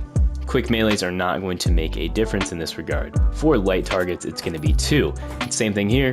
Quick melee is not going to help you. However, now this is very important, for heavies it's going to be 1, 2, 3, 4, but as you can see, he still has a little bit of health. So remember, on that last swing, just throw in a quick melee. And make sure you do it at the end, because as you can see here, if I'm swinging and I throw one at the beginning, it's going to take me a while to pull back out my baton and do that last hit. So now, probably the thing you care about, and right now probably the most broken thing on the Riot Shield. I apologize, PC, to my understanding this is still console exclusive, hence why I think it'll be patched. So the way this works, whatever you have binded to pull the shield back out. So if I equip a grenade and press triangle on PlayStation, you'll see I pull the Riot Shield back out. All you're going to do is swing the baton, press triangle or whatever button that is, and that will allow you to swing faster. So as I said, here is the normal swing speed. Now if I do the animation cancel, as you can see here, it gets pretty dang fast. As you can see on this medium target here, if I am doing that, it's a lot faster. We'll go over to the heavy over here, we'll do the same thing. As you can see, I don't even really need to do that quick melee because I am swinging so much faster. So one more time as a point of reference, here's normal. I'm swinging pretty slow, and then I go over to this heavy here. We're gonna do the animation cancel. As you can see here, it is so much faster. So just keep that in mind. Like I said, it'll probably get patched out, but for the time being, now you know how to do it. Crazy. Next up at number 2, we have a bit of a run tech. Now this is kind of tough to demonstrate, so if you're going to try this, I would recommend doing it in game. It'll make sense once you start seeing it, right? So on the left side of my screen, as you can see, I have the Riot Shield pulled out. Well, this is not just a visual thing. The entire left side of my character, for the most part, is actually covered. Now you have 2 options with the Riot Shield. You can either swing, or you can do your alternate fire and hold it in front of you, which will block damage. However, right now, I'm actually blocking all the damage on the left side. The disadvantage to this is I move very slow and I cannot sprint. However, if I'm like this, as you can see, I can still sprint, and that shield is on my left side. I can actually do that to rush targets faster while still blocking damage. So if I go over here to these guys, right, one of these little dummies is going to start shooting me. As you can see here, he's going to start shooting me, but if I turn to the side, assuming he keeps shooting me, come on, you can do it. See how it makes that noise? Like, it's actually blocking the damage. He just stops shooting me because he knows he can't damage me, as you can see here. If I'm looking at him, he's shooting at me, turn to the side, it's hitting my shield. So as I said, if I'm over here, I can use that. Once he starts shooting me, I'm blocking all the shots, as you can see right there, and I can actually rush him. So just keep that in mind. You're always blocking damage with this thing, even if you're not holding down that alternate fire. So if you want to rush a target, you're getting shot, look to the side, you'll block that damage, get in their face, and mess them up. Next up at number 3, we have something a bit more aggressive. Now I will preface this by saying I would not recommend you do this all the time because people will catch on, and if you're doing this over a gap, and you'll see what I mean, you can get punished. I'm talking about the zipline, right? You can throw this thing very far, and it also makes you go quite fast. Well, something unique you can do with the Riot Shield is actually hold the block button, blocking all damage in front of you, while on a zipline. And what you can do is you can use this to close the gap on targets and get right in their face. So let's say this guy right here doesn't really know where I'm at, or he's trying to shoot me. If I dropped this zipline behind him, which is what I would do, I would make sure you do it behind him so you don't end short like this. I can use that zipline to get right here, block damage, and jump at him. And as you can see right there, I am moving very fast. Also, it's kind of weird, there's no string on that zipline. But whatever, if I'm looking at him, I'm blocking damage, I jump, and I'm in his face, and as you can see here, I can do a ton of damage. As I said, the downside to this, if people catch on to what you're doing, they can break the zipline, and they can do things of that nature. As you can see, even I can do that pretty easily. But the disadvantage, or the advantage rather on your side, as I said, is you're moving very fast. So if I'm right here, jump at him, take it off, as you can see here, big damage and take him out. Just keep that in mind. Even if they do break that zip line, as I said, you can still pick up quite a bit of speed, get a nice jump at them, and do quite a bit of damage. Next up at number 4, we have the turret. Now, you have many options as it comes to what equipment to be using. Personally, I think the turret is going to be your best. A lot of people like to use the Riot Shield with a support playstyle in mind, which is certainly valid and can be very useful.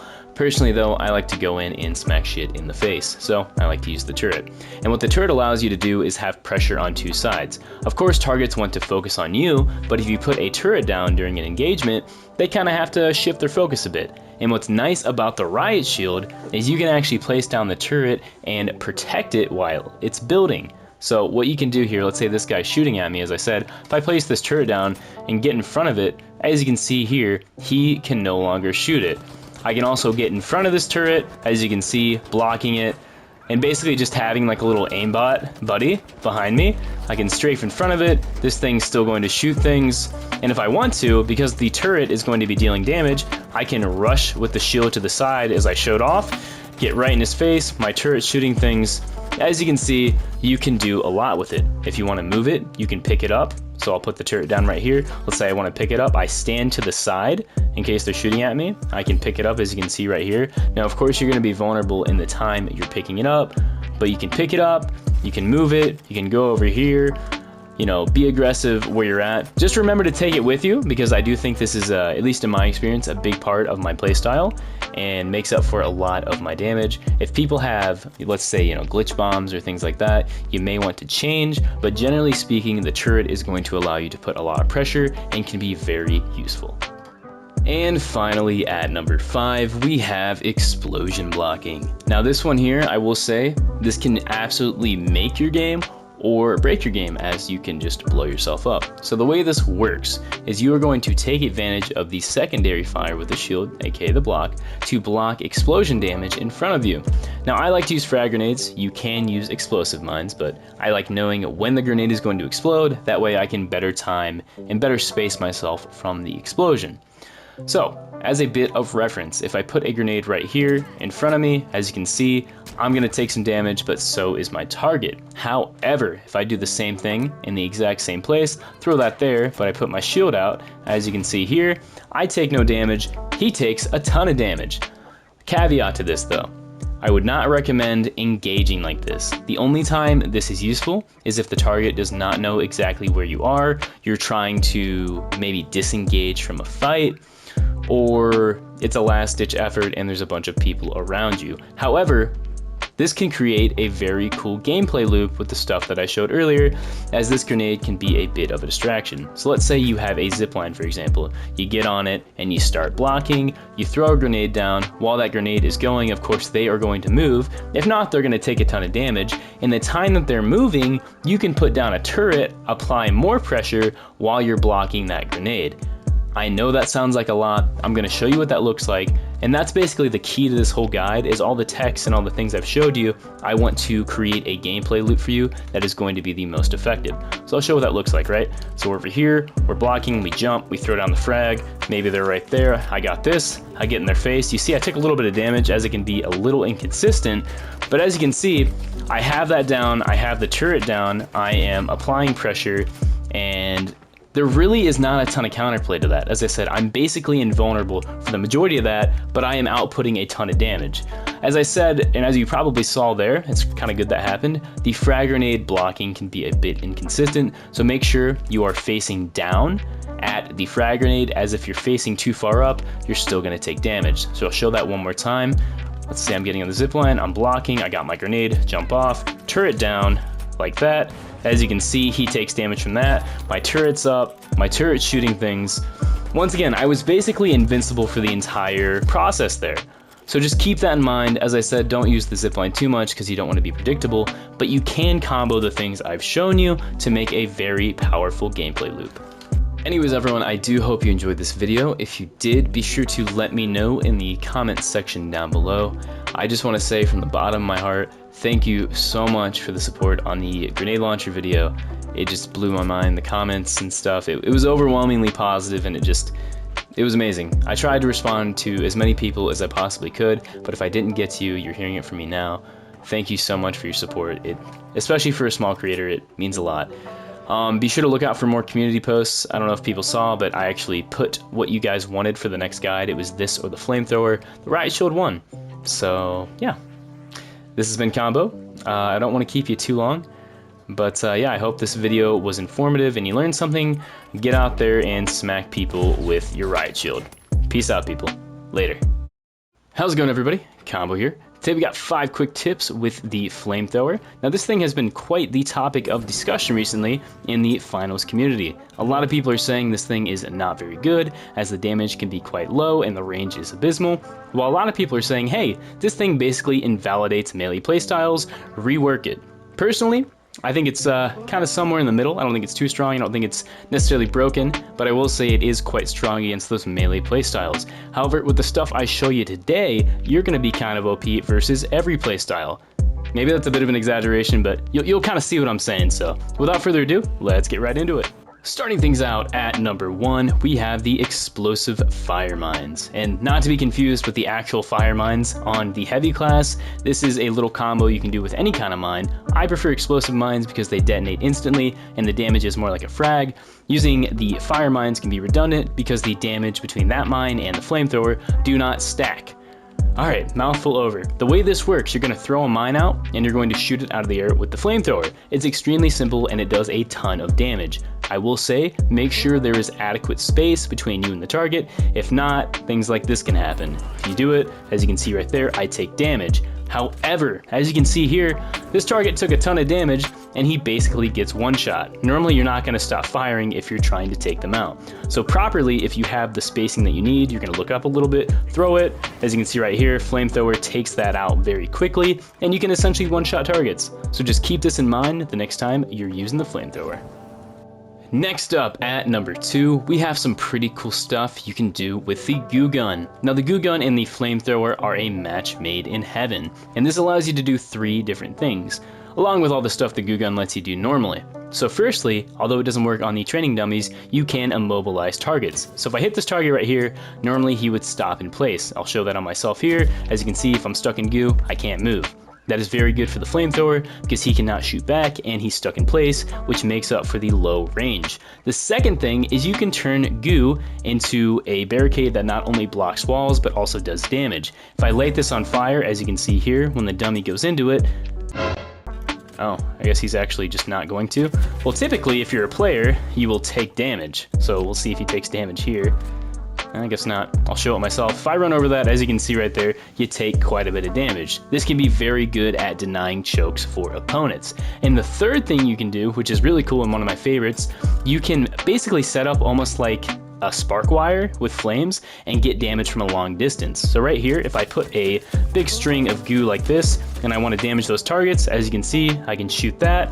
Let's say I put that in a building or something like that, I can actually do quite a bit of damage from a distance, which is really useful because the flamethrower, as I said, does not have very good range. So just definitely keep those things in mind when you're using the flamethrower, as you might be surprised how clutch they can be in the right scenario. Next up at number 3, we have a bit of gas dispersion. Now what's really cool about the flamethrower is it actually interacts with gas the same way any other kind of fire would. So for example, if you throw a gas grenade down and shoot it with the flamethrower, it's going to make that gas go away. This is really nice. Let's say you don't want to use the goo gun, you don't have a way to block off a choke, or maybe just kind of make people not want to chase you into a room. What you can do is throw down the gas grenade. That puts up a wall of damage that is going to damage targets. But let's say you want to rush back in there. Maybe somebody is grabbing the cash out. All you have to do is put a little bit of fire in the gas cloud, and you can immediately get rid of it. Something else to note: this is very good against gas mines. As I showed in that first tip, destroying mines is very easy. So if the enemy has gas mines down, or really any mines for that instance, you can get rid of them essentially instantly. So definitely just keep that in mind. As I said, if you see mines or you want to block a choke off, you know, with the gas and then go back in there, you have the option to do so. Next up at number 4, this one very basic compared to the others, we have the range. Now I think this is very important. So what I've tested consistency wise, right, this thing at about 9 meters is when you're going to start dealing damage. As you can see right here at this line, we are standing at the 10 meter mark. We're not dealing any damage. As you can see though, if we take a tiny step forward, or about a meter right here, if we put this gas out, we are actually going to start dealing damage. And I know the cloud kind of looks like it's not hitting them, but right at the range where that cloud starts to dissipate, as you can see, you kind of deal damage. But even at that super far range, it's not very consistent, as you can see near the end there. So my recommendation, if you're going to do this, make sure you stay at about 8 meters in, as that's going to give you the most consistent experience. And finally at number 5, and this one's really cool. I kind of want to add this just because, like, it's very situational, I won't lie, but it is really cool, and I think this is a testament to the awesome sandbox that we have to work with in the finals, and that is the burnable environments. So as I showed off, you can stop people with the gas grenade, you can stop them with the goo gun, but you can also light the ground on fire. Let's say you're outside in the open, you want to stop somebody from getting in a building and there's grass nearby, you can actually light the grass on fire. So if I have grass in front of me right here, as you can see, I can light that. Normally this would burn me. Yeah, as you can see right there. It's not super consistent, right? But as you can see, you can actually set grass on fire. Now this only works with certain things. As you can see right here, if I'm shooting this like rock or like clear metal, not really sure what this is, it doesn't work. But if I have a tree, for example, as you can see right here, I can set that on fire. And if people touch it, they're gonna take damage. Same thing with these bushes over here. If I set this on fire and try to run through it, I'm going to take damage. So very situational, but it might save your life in a certain scenario. Just know if it's green, it can catch on fire. Anyways everyone, I do hope you enjoyed this video. If you did, be sure to let me know in the comments section down below. This thing is pretty basic. You know, I tried my best to keep things interesting and not just be like, here's the range, here's the damage, because anybody can do that. I do spend quite a bit of time testing and figuring these things out. So once again, if you enjoyed it, I'd really appreciate maybe sharing or liking. I know, isn't that so cringe, however YouTuber does that? But like seriously guys, like I'm small, you gotta help me out, right? No, you definitely don't. But if I missed anything, as I said, be sure to let me know as well. This thing also has a bit of a cult following, so I'm sure I missed something useful. I love interacting with you guys in the comment section, and I always try to reply. But yeah, a bit of a mouthful. This has been Combo. I hope you enjoyed the video and you found it useful. Yeah, not gonna hold you here forever. Peace out, everybody. Stay home, stay safe. And yeah, peace out, everybody. Later. How's it going, everybody? Combo here. Today we got 5 quick tips with the AKM, or as some people like to call it, the worst FCAR. And while that may be true to some people, I believe there to be a bit more nuance in the discussion. So by the end of the video, hopefully you'll learn a couple things to maybe make you reconsider your loadout option and maybe give the AKM a try over that very sweaty FCAR that everybody loves to use. So without any more long exposition, let's get right into it. Starting things out at number 1, we have the most important thing for the AKM, that being how to manage the recoil. So if I fire all 36 rounds into this wall while holding down the trigger and not managing the recoil, you'll see we get a bit of an S shape. Now this is really important to know, and this works with any weapon that fires quickly or automatically. In order to get the most consistent shot grouping, we need to do the opposite of this. So as I showed right there, we'll fire it off because those go away pretty quickly. In order to get that consistent shot grouping, we are going to first hold to the right because it's going to the left. When it goes over here, you see it makes that S shape again. We're gonna hold to the left, and as it's going over to the left, we're gonna hold to the right. I know that sounded like a big cluster of things. So once again, I'll show what it looks like. We're just going to do the opposite of this. So if it's going to the left, we're going to the right. If it's going to the right, we're going to the left, and vice versa. And the idea of this is to get everything in a tight ball. So you'll see me kind of make those micro adjustments as we go here. As you can see, as long as you can keep it mostly grouped, as you can see here, most of my shots were in the same spot, you're gonna have consistent success. And once again, all you're doing is the opposite of the recoil pattern, so make sure you keep that in mind.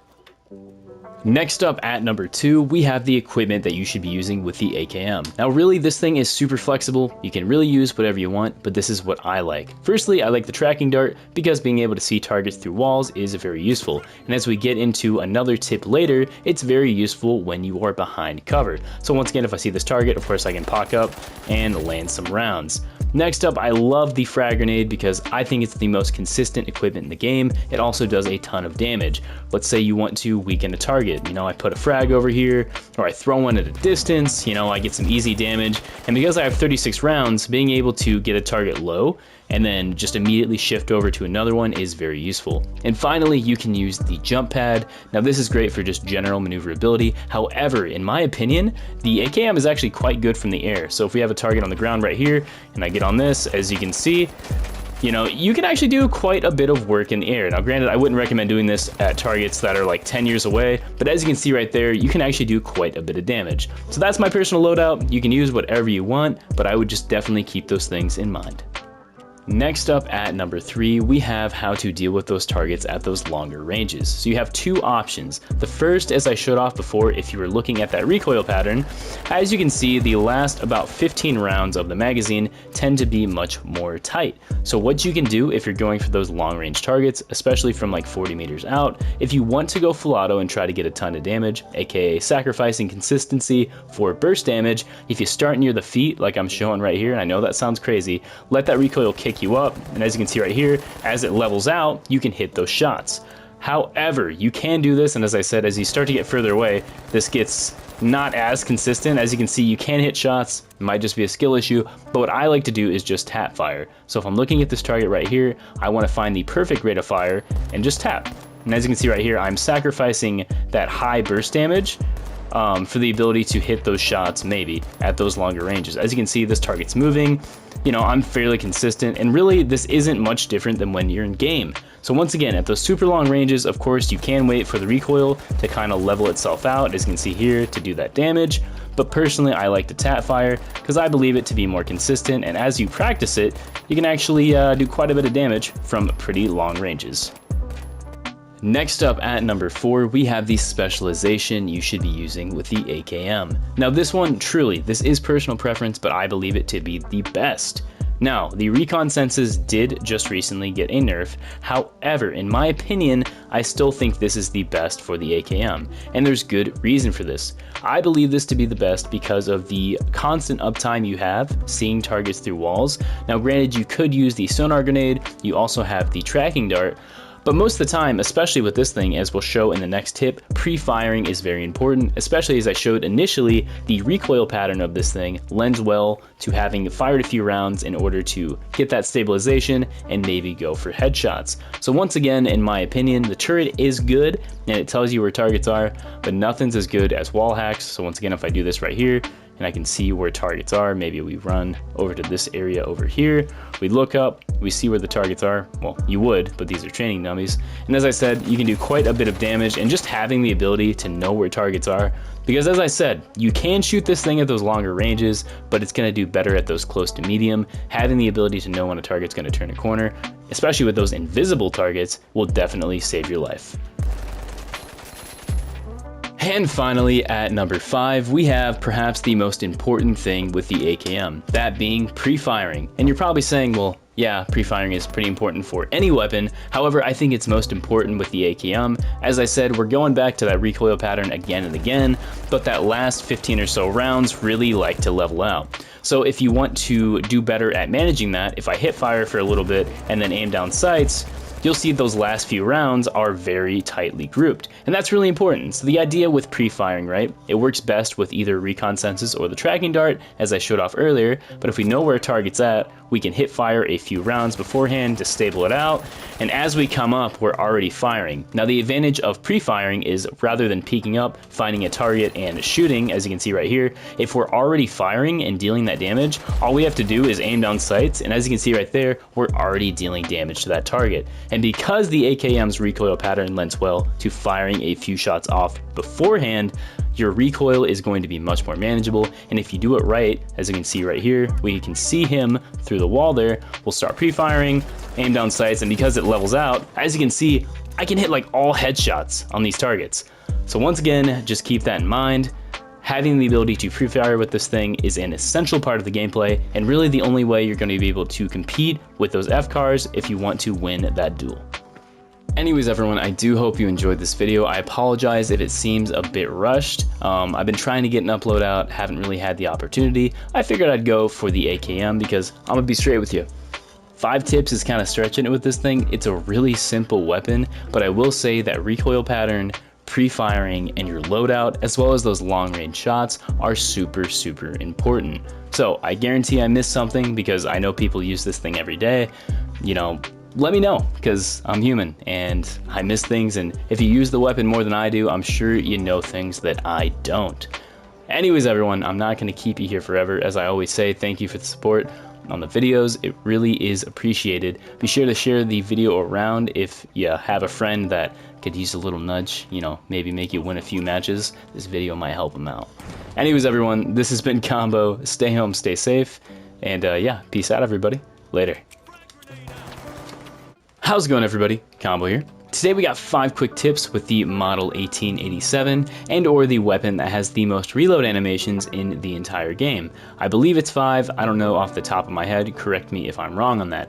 Besides the point, this weapon is very powerful, and with the things I show you today, hopefully you will consider using this over that sweaty FCAR. So without any further ado, let's get right into it. Starting things out at number 1, we have the kill combos. Now this is really important because, well, it's a shotgun and you only got 6 rounds, so knowing exactly how many rounds you're looking at to take targets out is going to be crucial. With medium targets, it's going to be 2 shots, as you can see right here. This thing does not do headshot damage, so in my opinion, your best bet is to aim center mast. On heavy targets, it's going to be 3, so as you can see here, 1, 2, 3, and he is done. And on your light targets, you actually have 2 options. One for close range and one for those other ranges. So as you can see right here, you can take them out in 2 shots. However, if you're close, if you hit 1 shot, you can actually do a quick melee to finish them off. So as you can see right here, I can do a quick melee with 1 shot, and that is enough to kill them. So just keep that in mind when you're using this thing. You have a lot of options, and as we'll get into later, you know, you can do that from a pretty decent range. Moving on to number 2, we have hip firing. Now personally, I think hip firing to be extremely important with the Model 1887 because, as I said, if you're aiming down sights, as you can see right here, I'm not moving quick, and in my opinion, aiming down sights with this thing is a little bulky and it blocks a lot of your screen, as well as the iron sights aren't that great. If you hip fire, as you can see right here, as long as I put this little dot, as you can see in the center of the reticle on the target, because like truly to me this thing feels almost more like a slug shotgun, so I put that dot on him right here and fire. As you can see, I'm always going to 2-shot, and if I aim down sights, of course I can do the same thing, but as I said, it's a little bulky, you know. I feel like I'm not getting as much information when I'm aiming down sights. With the hip fire, I have like a range, so if I'm within this little diamond, I know I'm gonna hit him, as you can see right here. But as soon as I aim down sights, I kind of lose that information. Like I'm not even on him, and I'm hitting him here. But if I'm just hip firing, as you can see right here, I know I'm gonna hit him, but it's not optimal. So as I said, the most important thing with this, if you're going to hip fire, as this thing almost feels more like a slug to me in a lot of ways, make sure that little dot is directly on your target. Of course, you can aim down sights, but personally I think this is best because you maintain your ability to move, and also it gives you more information. So definitely just keep that in mind. Next up at number 3, we have barrel shooting. Now barrel shooting is amazing with the 1887 for a multitude of reasons. One, it's better than the heavy and light shotgun because as you can see here, the grouping of the pellets is very tight, meaning that if you want to shoot something out of the air, say a barrel, you do enough damage to blow it up immediately. So other than the fire ones, which I will show how to do here in a second. So editing Combo here, I I totally did not explain how to explode the fire barrels when shooting them out of the air. You're going to melee it twice while you're holding it, throw it, then shoot it for a fiery explosion. Anyways, back to the video. It's also better than, let's say, an assault weapon at doing this because you don't have to land multiple shots. This is also good because, as I said, you only have 6 rounds, and this can be very good for doing a large amount of damage in an area, getting targets weaker, maybe letting you get a few one-shots off. So as I said, this can be very useful. Now this may be a bit counterintuitive, as I just spoke before that hip firing is typically how you want to shoot with this weapon. However, when you're shooting those barrels out of the air, I find it beneficial personally to kind of slow down for a second and truly aim at those longer shots. As I said, you can hip fire. If you're going to shoot a barrel out of the air while hip firing, I recommend doing it at those closer ranges. So as you can see right here, if he's right in my face, I can shoot it. But as you can see, it kind of feels like I'm rushing a bit. This is definitely a skill thing, and as you practice, you will definitely get better. But for those longer ranges, say this heavy target or even these light targets over here, if I throw it, I like aiming down sights. Just for me, as I said, it feels more consistent, and having the ability to kind of slow down my reticle movement can help me hit those more consistently. But definitely just keep that in mind. If you want to practice doing this, just run into the practice range, throw a barrel or something like that, shoot it a couple times. As you can see, it's going to take a little bit of practice, but if you keep doing it, you're going to see results in game, and I promise this is very useful if you give it some time. Next up at number 4, we have range. Now, as I said earlier, this thing, it is a shotgun for sure, but it has properties of other weapons similar to like maybe a hunting rifle, and that is because this thing actually has some pretty crazy range. So right now, I'd say to this target, I'm about 40 meters, and with any other shotgun, I'd say, yeah, you might be able to tickle them, but with this thing, it is still kind of a tickle, but it's a respectable tickle, you know what I mean? As you can see right here, one shot is gonna take about 1/8 of his health. Granted, you only have 6 shots, but as you can see right here, if you're hitting all your shots, you can actually do quite a bit of damage. Granted, this thing does reload pretty slow, so definitely keep that in mind, but from those longer ranges, you can still poke shots. From like 20 meters out, I would say you're still not quite in optimal range, but you're still in a pretty good fighting range. Using cover is really important, as you can see right here. If I have cover and I'm shooting at this target, I have quite a bit of forgiveness, and actually I can do quite a bit of damage even from this range. This works very good with the tracking dart because, as I said, if you're playing cover, being able to see targets through walls is very useful. From ranges that are about 20 meters and out, I would recommend aiming down sights, as it's going to make your gameplay experience a bit more consistent. Although you can hit fire, because you're moving around a little quicker, it might be more difficult, but it really just comes down to how much you want to practice with the weapon. As you can see right there, I actually 2-tap those targets. So definitely just keep this in mind. If you're trying to, do some fancy stuff and get those longer range kills, you do have the ability to engage with targets that are about 20 meters out. And if you just want to poke shots, you can really do it from like any range. So just as like a bit of a fun thing, if I come up here, right, and I'm going for these targets like all the way in the back, I guess that didn't really help me. We'll get on top of the this thing right here. As you can see right here, I can still hit that target. I'm not doing a ton of damage, but it's respectable, right? If your teammates are messing them up, you want to help clean them up. But typically, right, just keep within those 20 meters. As you can see right here, you can do some pretty consistent damage and definitely catch people off guard. And finally, at number 5, this one's super simple. We have the fast reload. So this thing, as I said, has a ton of reload animations. Unfortunately, they all take a very long time. So if I shoot around right here, you'll see I flick it up, put it in, and it just registered, right? That takes forever for one shell. However, if we go all the way down to 0 rounds, you'll see that it actually reloads 3 rounds quite quick. So right here, we're at 0, bam, 1, 2, 3, right there. As you can see, we get 3 rounds faster than any other reload. If we go to like say 1, as you can see right here, we're putting it in, bam, waiting, and we get 2 for that, but as you can see, it takes a very long time compared to if we are at the end of the magazine. As you can see, 1, 2, 3, we have those in very quickly. I wouldn't recommend running around with only 3 in the chamber, as you're gonna miss shots and it's gonna be a bit inconsistent. But say you only have 1 round left, it might make more sense just to fire it off and get that quick reload, as that'll keep you in the fight faster than waiting for the other animations. Anyways, everyone, I do hope you enjoyed this video. If you did, be sure to let me know in the comment section down below. I absolutely love this weapon, and as I always say in every video, I'm sure I missed something, so please let me know what you thought in the comment section down below. Really enjoying the content. Be sure to leave me some suggestions as well. We've actually done quite a few weapons now, and I was thinking about getting into the equipment, so let me know if you'd want to see that in the comment section as well. Anyways, everyone, I'm not going to hold you here forever. This has been Combo. Thank you so much for coming and watching, And yeah, peace out, guys. Later. How's it going, everybody? Combo here. Today we got 5 quick tips with the MGL 32. And man, I gotta say, this is probably the most difficult time I have had making a guide and not making it feel rushed or put together or kind of like flimsy in the methodology in the techniques, because I'm gonna be honest with you, I am fairly certain at the time of making this video, this weapon is either going to receive a substantial buff or perhaps even a rework, because as it stands right now, I don't think this weapon is very good for actually like killing targets. But as we're gonna get into, I don't really think that's the point of the weapon, but still, it could definitely be worked upon. With that big introduction out of the way, let's get right into it. Starting things out at number 1, we have the correct way to aim with this weapon, and there are a few methods. However, before we get super into it, I just wanna say this straight away. I don't think this weapon is meant for being aggressive. The grenade launcher on the medium class doesn't exactly destroy walls super well, but it does do very good at damaging targets. I think this weapon is the opposite. It's really good at destroying buildings and walls and opening areas for your team, but fighting targets, especially in ranges that aren't like super far and you're not just guessing and hoping you hit people like artillery, this thing does not shine. So just keep those things in mind. I understand this weapon is likely for destroying buildings and not combat, but I am trying to show you ways to minimize its weaknesses in those closer ranges.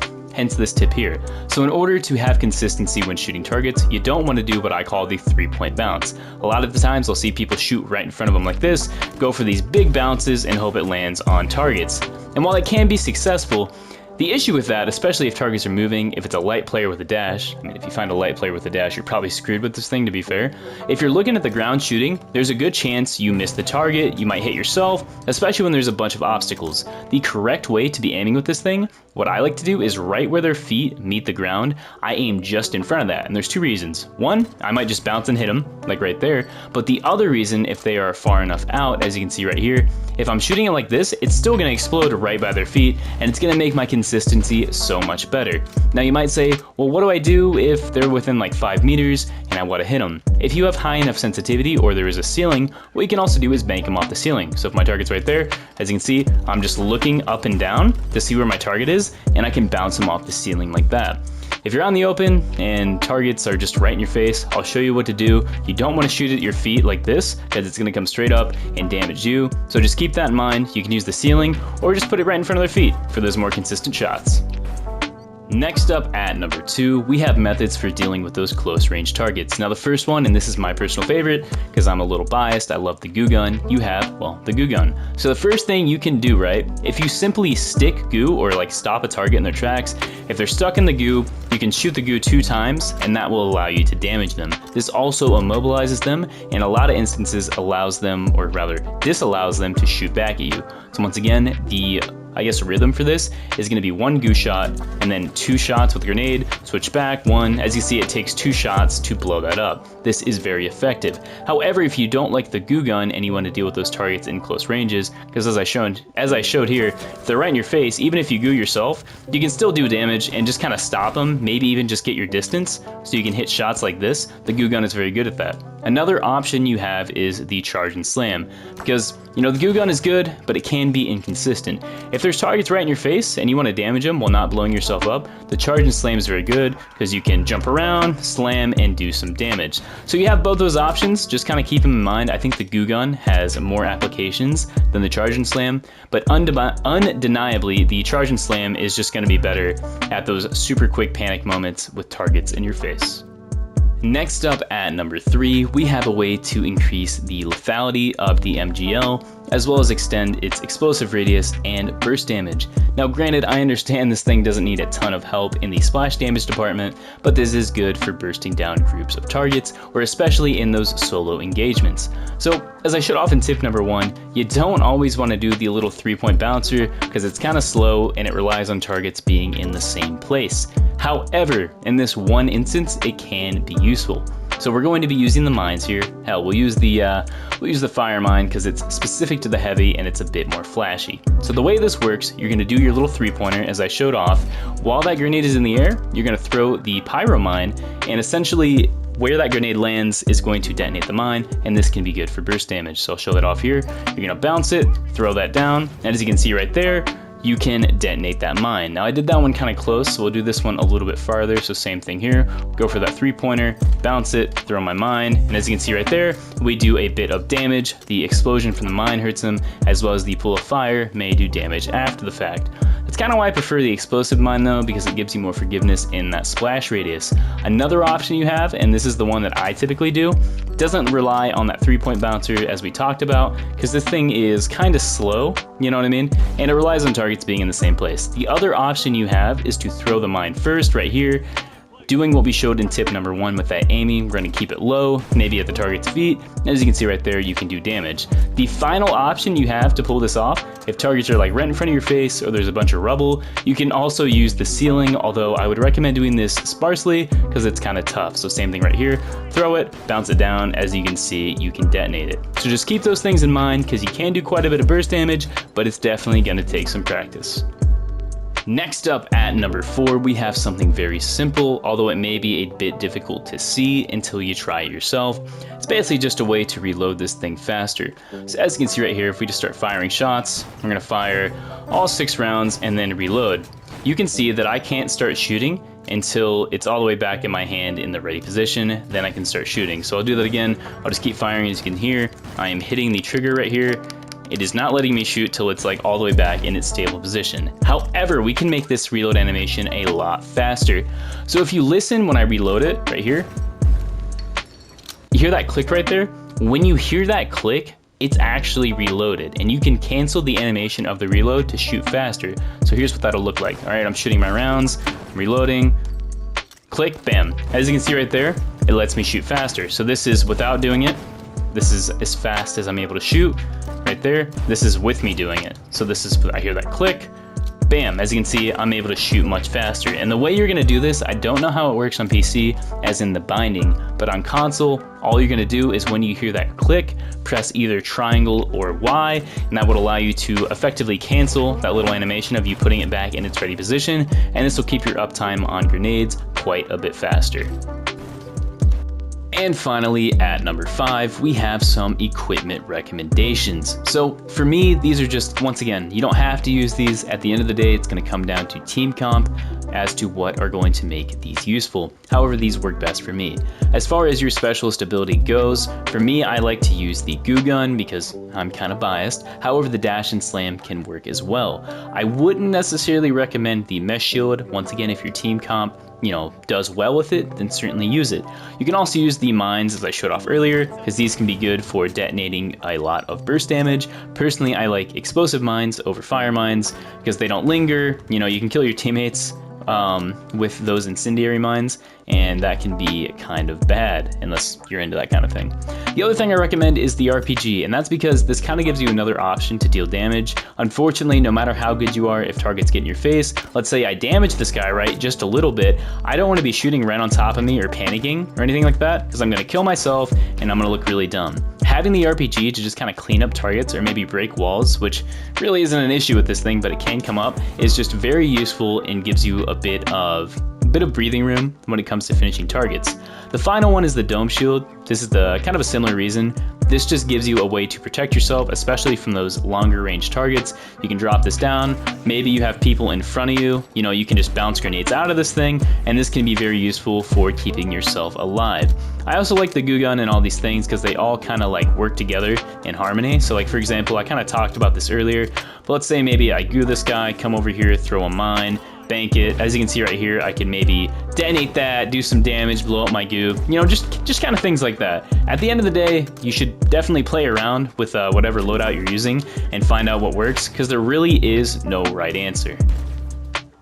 Anyways, everyone, I do hope you enjoyed this video. If you did, be sure to let me know in the comments section down below. As I said, there's a very good chance I end up remaking this video, not because I necessarily thought it was bad, some people might think that, but because this weapon is in severe need of a buff or maybe even a rework. So maybe in the future, if there's enough people want it, I will most certainly remake this video, but as it stands right now, this is where we are. I think this thing needs a buff. As I said, the only thing it's really, really good at is destroying walls and stuff, but there's so many things like the sledgehammer, the dash and slam, and as you can see right here, just even shooting here, like, it could certainly be better. Maybe if you like being a person that stands still like this and shoots an artillery, this is the weapon for you. But like, generally speaking, yeah, this thing definitely needs a buff. Anyways, everyone, I'm not going to sit here and ramble. Thank you so much for the support on the LH1 video. I'm so glad you guys liked it. Might even stream with that thing because I'm really liking it. But yeah, besides the point, not going to keep you guys here forever. This has been Combo. Stay home, stay safe, and yeah, later, everybody. How's it going, everybody? Combo here. Today we got 5 quick tips with the FAMAS, aka the new weapon for the medium class, here in Season 2 of the Finals. This weapon, in my opinion, has consistency unparalleled by any weapon, really, in the entire game, and I have been absolutely loving it in my matches. Hopefully by the end of the video, you guys learned something new, and you can go into your lobbies and absolutely roll heads with the stuff you're about to see. So, I'm not going to hold you here forever, let's get right into it. Starting things out at number 1, we have perhaps the most important thing when dealing with any rifle style of weapon, that being managing the recoil. Luckily for us, the FAMAS has a pretty easy to control pattern. So first thing I'm going to do is fire all 27 rounds into this wall. I'm going to showcase 2 methods to mitigate the recoil, but let's start with the most common and consistent one. So this one here, as you can see, makes what looks to be a reverse 7 when we analyze that recoil pattern. Looking at those first 18 or so rounds, we can see that it is basically vertical in the first half of the magazine and starts to shift more off to the right near the end. So all we're going to do to make this more consistent and get a good grouping is for those first few shots, we're going to hold slightly down, maybe to the left a little bit to get ready for that kick. And as we get further into the magazine near the bottom, we're just going to slightly hold to the left to mitigate those last few rounds. Do all those things right, and you should get a pattern that looks a little something like that. Granted, that's not a great pattern. It kind of looks like a heart because I absolutely love all of you. You should totally subscribe. Wasn't that cringe? Anyways, the other method you have is what is known as recoil smoothing. So the way this works, if you are moving to the right, you're going to slightly move your reticle to the left. Vice versa, moving to the left, you're going to slightly move your reticle to the right. This is going to basically negate all of the vertical recoil that this weapon has, and I will say this does work with every weapon in the game, so keep that in mind. So I'm not great at this, but I'll do my best to show what it looks like. So moving to the left, we're going to try to get a good grouping here. As you can see, it's a little bit more horizontal because I'm not used to it, but there is like no vertical recoil. So you have both those methods. Keep them in mind. You know, you might like one over the other, but generally speaking, get good with it because that is how you're going to be the most consistent with this weapon. Next up at number 2, we have perhaps what I believe to be the FAMAS's greatest strength, that is its consistency at those longer ranges. If you practice with this thing and do the stuff that I show you, I promise, other than maybe the sniper in the LH1, you are going to beat every other weapon in the game at range. I mean that so seriously. So there is a trick to it. So for 20 meters out and in, you are going to aim around the neck area. Even if you're maintaining the recoil, this weapon is still going to kick a little bit, but basically it's going to ensure that at least one of those shots is a headshot, as you can see right there. Right at the chest, I'm maintaining the recoil, but if I slip up a little bit or target moves around, you can hit them in the head. From 30 to 40 meters, as you can see right here, you're going to aim right below the chest, right at the waist level. Same thing here. This is going to ensure that one of those shots is going to be a headshot. So I'm at the waist right here, as you can see, and we get a headshot. This isn't a perfect science, but generally speaking, it works for me. 50 to 60, you're gonna go right at the kneecaps, as you can see right here.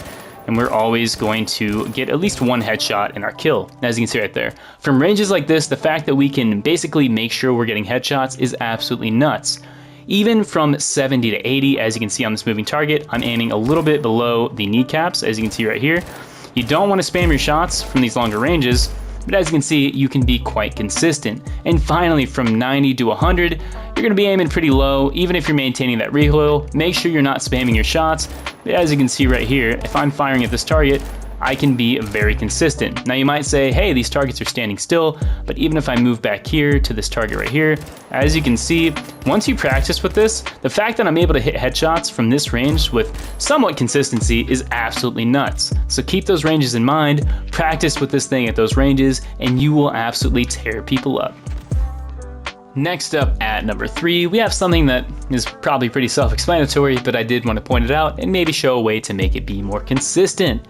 that being the hip fire. So as you can see right here, if I have a target in my face, anywhere from about 4 to 5 meters in, if I have a target in my face, I am going to hip fire. And there's a couple reasons for that. Firstly, when I'm hip firing, I can move faster than when I'm aiming down sights, making it tougher for my enemy to hit shots, and I don't really sacrifice much, other than maybe missing 1 or 2 shots, but from those closer ranges, you're probably not going to be hitting headshots super consistently. So, to make this super consistent, all I like to do is right at the chest level of the target. I try to stay around there. You might be inclined to try to go for headshots, but because this thing can bloom out a little bit when you're shooting those at max rate of fire, you do lose some consistency. However, if you're right at chest level, as you can see right here, you're really not going to miss any shots, and every once in a while, you might kick and get a headshot. So just keep the hip fire in mind with this thing. It's really, really strong. It might save your life, and every once in a while, as you can see right here, you can even get some headshots. So the hip fire on this thing is definitely a go. Next up at number 4, and I know I briefly touched on this at the long range shooting with the FAMAS, we have the reticle placement. Now this is extremely important. Now you might just say, well, if you want to hit headshots, aim for the head, but from targets that are a little bit further than 10 meters, this isn't really the case. If I put it right on his head right here, for that first shot, yeah, I might be able to hit him, but as you start spamming shots, your grouping is going to get worse and worse. Generally speaking, to have the most consistent results, still hit headshots while maintaining your optimal time to kill. What I like to do is aim right at the neck area. This is really good for ranges that are a little bit out of 10 meters, maybe 20, aka where you're going to see most gunfights generally speaking.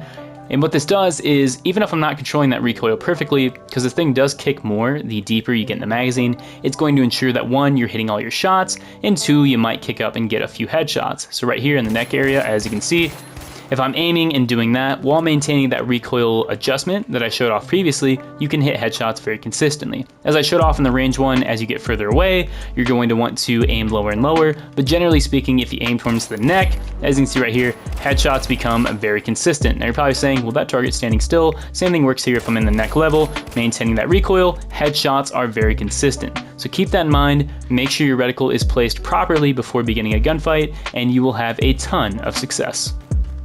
And finally, at number 5, we have the equipment you should be running with the FAMAS, or you could be running, I should say. This is just my personal loadout. I find it to be the most useful, so I'll run you through it and just kind of show you how everything leans into each other. So the first thing I love is the dematerializer. Now you might be saying, oh, you're just using that because it's new, but for a weapon that has burst fire, being able to peek in and out and jiggle peek like this is really useful, because burst fire weapons are very good at pre-firing. I can start my shots before I even see my target, as you can see right here, and I can damage them, and they only have like a split second to react, and I can take them out. Same thing here, if I'm looking at this target. Because this thing has really good hip fire, I can utilize the same thing. The other thing I love is the gas mine. Of course, this is good for blocking out objectives and keeping your flank covered, but you can also combo this with our next thing, which is the frag grenade.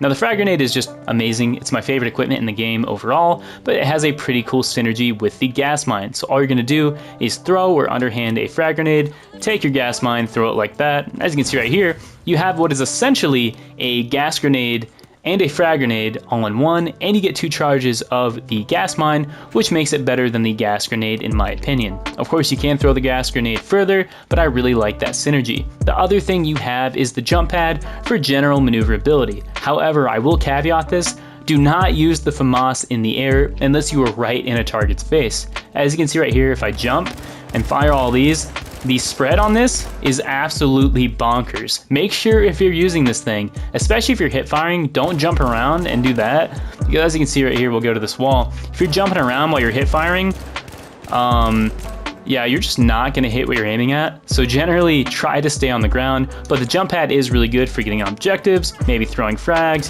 dealing some damage to things in front of you. But yeah, that's just my personal loadout. I have the most success with it. You can change things out how you see fit, but for me, this is the most consistent. Anyways, everyone, I do hope you enjoyed this video. If you did, be sure to let me know in the comments section down below. Been absolutely loving this weapon, as I've said. Probably gonna post a gameplay of it sooner than later, so you guys can see some of these tips in action.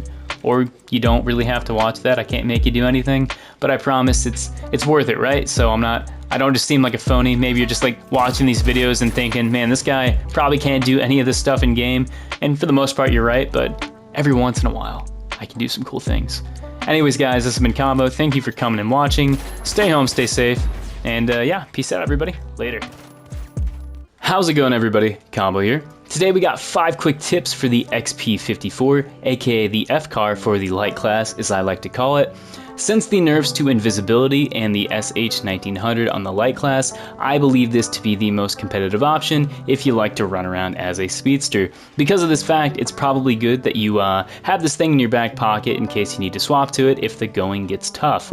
So hopefully by the end of the video, with the things I show you, you can actually differentiate yourself from these other sweaty players using this thing, but I digress. Not gonna hold you here forever, let's get right into it.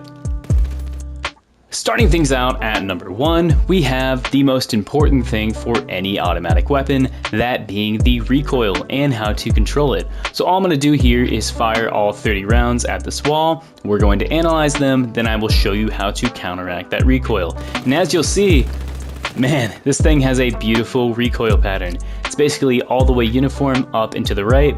You can see in that bottom half of the magazine, maybe the last 10 shots, it stops from being a upwards kick to basically just a right kick. So once you get towards the bottom of the magazine, rather than holding down, you're just going to hold to the left. So if you do all those things, as I said, we'll fire this one more time. All you're going to do is hold down and to the left. Near the bottom half, just hold to the left. So if you do all those things, it should look like just a big dot. So I'll do that right here. As you can see, holding to the left, that's about what you're looking at. Granted, that was not perfect, but generally speaking, that's kind of what you want. Next up at number 2, we have the optimal range to be using the XP54 at.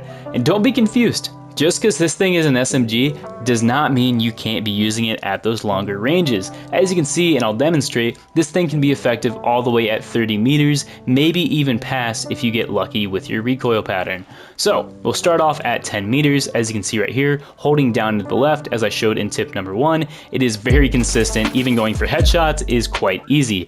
These light targets are around 20 meters, so we'll do the same thing here. As you can see, no issue there. Even at that range, being that consistent is very impressive for an SMG. We'll go for this target here, which is about 35-ish, as you can see right here. As long as I'm maintaining that recoil, even heavy targets are not safe. Now aim assist is gonna want to fuck me over here. So if I aim at this target just past, as you can see here, just past 35 into the 40s, you can still be consistent. Now I will admit, of course, in game it's going to be a little bit more difficult, visibility might be harder, and targets are going to be moving faster, but as you can see here, you know, the concept is there. If you can maintain your aim, even targets at those super long ranges can certainly be taken out if you're good with your recoil pattern. Next up at number 3, we have how to use this thing at perhaps those not so optimal ranges. So as I've said in most videos, you do have the option to tap fire, but in my opinion, with the XP54, for some reason tap firing does not feel very good. So if we're looking at this heavy target right here and I decide to tap fire, as you can see, I can hit my shots, but for some reason to me, it just feels a little bit inconsistent. What I like to do as an alternative is fire little 3-round bursts. So as you can see right here, my DPS is also a little bit higher, and for me, it just feels more consistent. Now you're probably saying, why would you want to do this at those super long ranges? This can be good if, for example, you get pushed off, your teammates are in a situation, you're kind of far away at those optimal ranges, and as a bit of a middle ground, if you're not so comfortable, as we showed off before, going for those fully automatic kills, as you can see here, the 3-round burst option is also very useful until you get the hang of that. So as you can see right here, going full auto may be kind of difficult for some, so just going for that 3-round burst, as you can see right here, is very consistent, and if you want to, you can actually practice hitting headshots. As you can see right there, it is quite easy with that 3-round burst. So just keep that in mind. If you want to go for those long range kills, you certainly can do so. The 3-round burst is also good for headshots, but generally speaking, if there's a target far away and you don't want to go full auto, this 3-round burst can be very good at extending your range. Next up at number 4, we have a little reload tech that can save you a small bit of time. However, when you have no rounds in the magazine, this could almost save your life if you really need that quick reload. So the way this works, as you can see right here, you're going to listen for the click of the second magazine being inserted into the weapon when you hear that. And I apologize, my PC people, I don't know what the binding is, but respectively on Xbox or PlayStation, you are going to press Y or triangle, and this will cancel part of the animation for the reload. So as you can see right here, if I shoot, listen for the click of the second magazine being inserted. When you hear that second click, you're going to press triangle or Y, and that will cancel part of the animation. So right here, this is without canceling. As you can see, it lets me shoot after it comes back to my side. However, if I do the animation cancel, as you can see, I can shoot a little quicker. This becomes very useful when you have no rounds in the magazine. So right here, I have no rounds. This is as soon as it lets me shoot after I hit the side of the weapon. However, if I do the animation cancel, as you can see right here, wait for that click, bam, I don't have to do that little slap at all, and this can keep your uptime much higher, especially if you find yourself draining the magazine consistently. So just keep this in mind, it can definitely save your life, and the more you practice it, the more it becomes muscle memory. And finally, at number 5, we have the equipment you should be using with the XP54, or that I recommend really. I posted a video not too long ago on my channel showcasing a video where I dropped 35 kills with this exact loadout. So I've tested it. It's pretty decent. I know some people drop like 60 kills, but for the light class, I'd say that's pretty dang decent. So firstly, and I think this one is pretty undeniable, I think the stun gun is just so useful for a couple of reasons. Firstly, it makes it so your target can only hit fire, which when you're playing on the light is kind of important because you die to literally everything. So if I stun a target, he stays still, as you can see right here. You basically have no excuse not to hit all headshots on that target. So I like the stun gun, keeps them in place, lets you take them out, and also limits their offensive capabilities. Nextly, I like to use the frag grenade. There's a couple reasons for this. One, it's good if a target is chasing you, you can leave one on the ground, run away. If they run through a doorway, if they're weakened, it's very easy to take them out. They are also very good at throwing on objectives and dealing damage. Another thing I like is they can blow up mines, so you're not trying to shoot them with the SMG, and they can also blow up barrels, which can all be very useful in the right scenario. Nextly, I like to use the gas grenade because it has a ton of lethality. It's also good at creating a smoke screen. As you can see right here, he can't really see me, I can't really see him, but if I shoot him, I can see his little health bar right there. And this is actually really strong. A lot of targets can't take advantage of this. I don't know why. They see gas and they just run away, but if you shoot through it, you can actually catch them off guard. Now for your specialist ability, this one I think is going to be the most controversial. You really can use anything, but I really like the dash because I think it plays very well into the SMG's identity. Let's say you're shooting a target, you gotta reload, right? You dash, you do the reload cancel, and just by dashing, you basically limit your target's ability to hit you while you're reloading. It kind of keeps your momentum going, if you're in a long engaged fight, because you do have to maintain line of sight.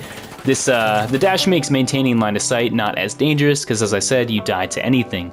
The grapple as well can be useful. Personally, I'm not a big fan of using it with this thing, but getting high ground, as we showed off, you can do quite a bit of damage at those longer ranges, so perhaps getting high ground or getting the jump on targets can be useful. The cloak is useful because target no see you and then you shoot them. Yes. So just kind of keep those things in mind. You can also swap out one of my equipment for the Vanish Bomb if you want the benefits of the grapple or the dash, while also having the ability to be aggressive. So yeah, that's the equipment. Use what you want, but I think these are the best.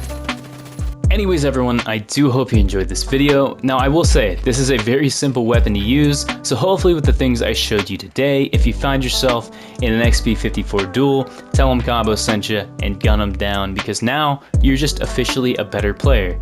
No, but seriously guys, I hope you enjoyed the video and the information was useful. If I missed anything, as I always say, put it in the comments section down below. Even if you just want to tell me how much I suck, put that in the comments section. I'm more than happy to just have a conversation and just figure out why. And by that I mean I'm gonna delete your comment. No, but seriously guys, much love for the support on the recent videos. Stay tuned for more in the future. And yeah, this has been Combo. Stay home, stay safe, and peace out everybody. Later. How's it going everybody? Combo here. Today we got 5 quick tips with the SA-1216, and man, do I gotta say, this thing can put out a ton of damage. In my opinion, this is probably the best shotgun in the game. If you're a skilled player, if you're a new player, you will probably have success with this thing as long as you know what you're doing, which is my goal here today. So without any further ado, let's get right into it. Starting things out at number 1, and something you'll see with all the shotguns that I use and all throughout this video is hip firing. Now you'll notice, right, if I am strafing while not aiming down sights, I move pretty slow because I'm a heavy, but if I aim down sights, holy crap, I am moving at a snail's pace. Now you might say, well, why not aim down sights? Because it'll group the pellets more. Well, that's actually not true. As you can see here, if I shoot one while aimed on sights and then hit fire right next to it, you'll notice they are the exact same. So in my opinion, and as you can see, this is basically empirical, it really does not make sense to aim down sights unless you're trying to like snipe targets from a distance. But even then, don't do that because you're wasting ammo. Generally speaking, you should be hip firing because you're gonna move faster and you're really not sacrificing anything other than just getting used to it. So keep that in mind. If you're aiming down sights, you're just standing still. If you're hip firing, you're at least moving a little bit quicker. Next up at number 2, we have a very important technique that you can utilize to still deal damage while this thing is in its pumping animation. So as most people know, after you fire 4 rounds with the SA-1216, you have to pump the weapon, and this kind of creates a hard stop for your damage. So right here, as you can see, 4 shots, and I pump it. This time I will hold down the trigger after that pumping animation is done so you can see the fastest I can fire it. So 1, 2, 3, 4, pumping, that is the fastest I can fire it. While you're doing that pumping animation, as I said, normally you can't really do much. However, there is a very easy way to cancel this and still deal damage. That being with your quick melee. So as you can see right here, if I fire these rounds, quick melee, I don't have to do that animation and I can continue shooting. This is very good because it allows you to keep dealing damage when otherwise you would not be able to. So let's say, for example, right, I miss 2 shots, I go after this heavy target, I can quick melee while that's pumping, and that might actually save my life, or if a target's injured, that quick melee might be enough to finish them off. So keep that in mind, a very easy way to bypass that animation and keep your damage consistent. Next up at number 3, we have a technique using the specialist ability Mesh Shield that not only allows you to be more aggressive with the SA-1216, but also bypass that pumping animation that I showed previously. So as we said, 4 rounds, you have to pump it, you can cancel out with a quick melee, but you have another option. First off, the Mesh Shield just pairs so well with this thing because you can get right in someone's face, take this thing down, and as you can see right here, do a ton of damage. Basically, you get to be invincible, get in someone's face, and mess them up. But what's wonderful about the Mesh Shield, you can also use it to cancel the pumping animation. So as you can see right here, once I fire 4 rounds, swap over to the Mesh Shield, swap back, I don't have to cock that. And what's really useful about that is once you're firing those rounds, especially if you're trying to get in someone's face, let's say I want to weaken this target, 1, 2, 3, 4, pop my shield up, and when I get in his face, I don't have to pump it and I can just keep doing damage. The Mesh Shield is very powerful when combined with the SA-1216, and I definitely recommend that you give it a try. Next up at number 4, we have the Charge and Slam combo. Now you're probably thinking, is he just going to use these specialist abilities for the rest of the tips? No, I'm not. I'm more cultured than that. But I do want to differentiate the Charge and Slam combo from the Mesh Shield because in my opinion they fill different niches. The Mesh Shield does good at being defensive and playing your life, while of course you can rush targets down, the survivability is very high. The Charge and Slam combo is not that. The Charge and Slam combo is all about dealing as much damage as possible, and I truly believe if you do this correctly, this may be the highest damage combo in all of the finals as far as DPS goes, other than a nuke because, well, nukes just kind of one-shot you. But the way this works, right, you are going to run at your target, slide, this does 2 things, it conserves your momentum, as well as kind of lowers your profile, so it makes targets time hitting you a bit more difficult. You're going to fire all 4 rounds. Once you hit that pumping animation, you're going to activate the Charge and Slam. The Charge and Slam acts similar to the Mesh Shield. It is going to cancel the pumping animation, so when you hit that target, you are going to have your shotgun fully ready to fire more rounds. Once you hit that target with the Charge and Slam, you don't want to run through them. You want to cancel the Charge and Slam as soon as you hear that hit marker. When you're in your face, when you're in their face rather, you're going to fire all of those 4 rounds that were loaded because of your animation cancel. So in essence, it's gonna look a little something like this. 1, 2, 3, 4, Charge and Slam in his face, 1, 2, 3, 4. As you can see right there, you know, you might say that seems a little situational, but the ability to do this, especially at targets that are a little bit further away, let's say they're a little hurt, this, in my opinion, people don't know how to play against this. Once I slide at them, 1, 2, 3, 4, because you're moving so fast and so aggressively, even if you miss the Charge and Slam, because that cancels your animation and gives you that speed boost, just being able to get in the target's face is so useful. Practice this, tell me what you think. In my opinion, this is super, super strong. I don't see people taking advantage of it, and if you master it, I promise it will be rewarding. And finally, at number 5, we have the Goo Grenade Synergy. You thought I was gonna say Goo Gun, but it's actually the Goo Grenade. And there's a couple reasons for this. Firstly, because you're using a weapon that is very effective in close range, not so much at longer ranges, being able to create cover for yourself is very useful.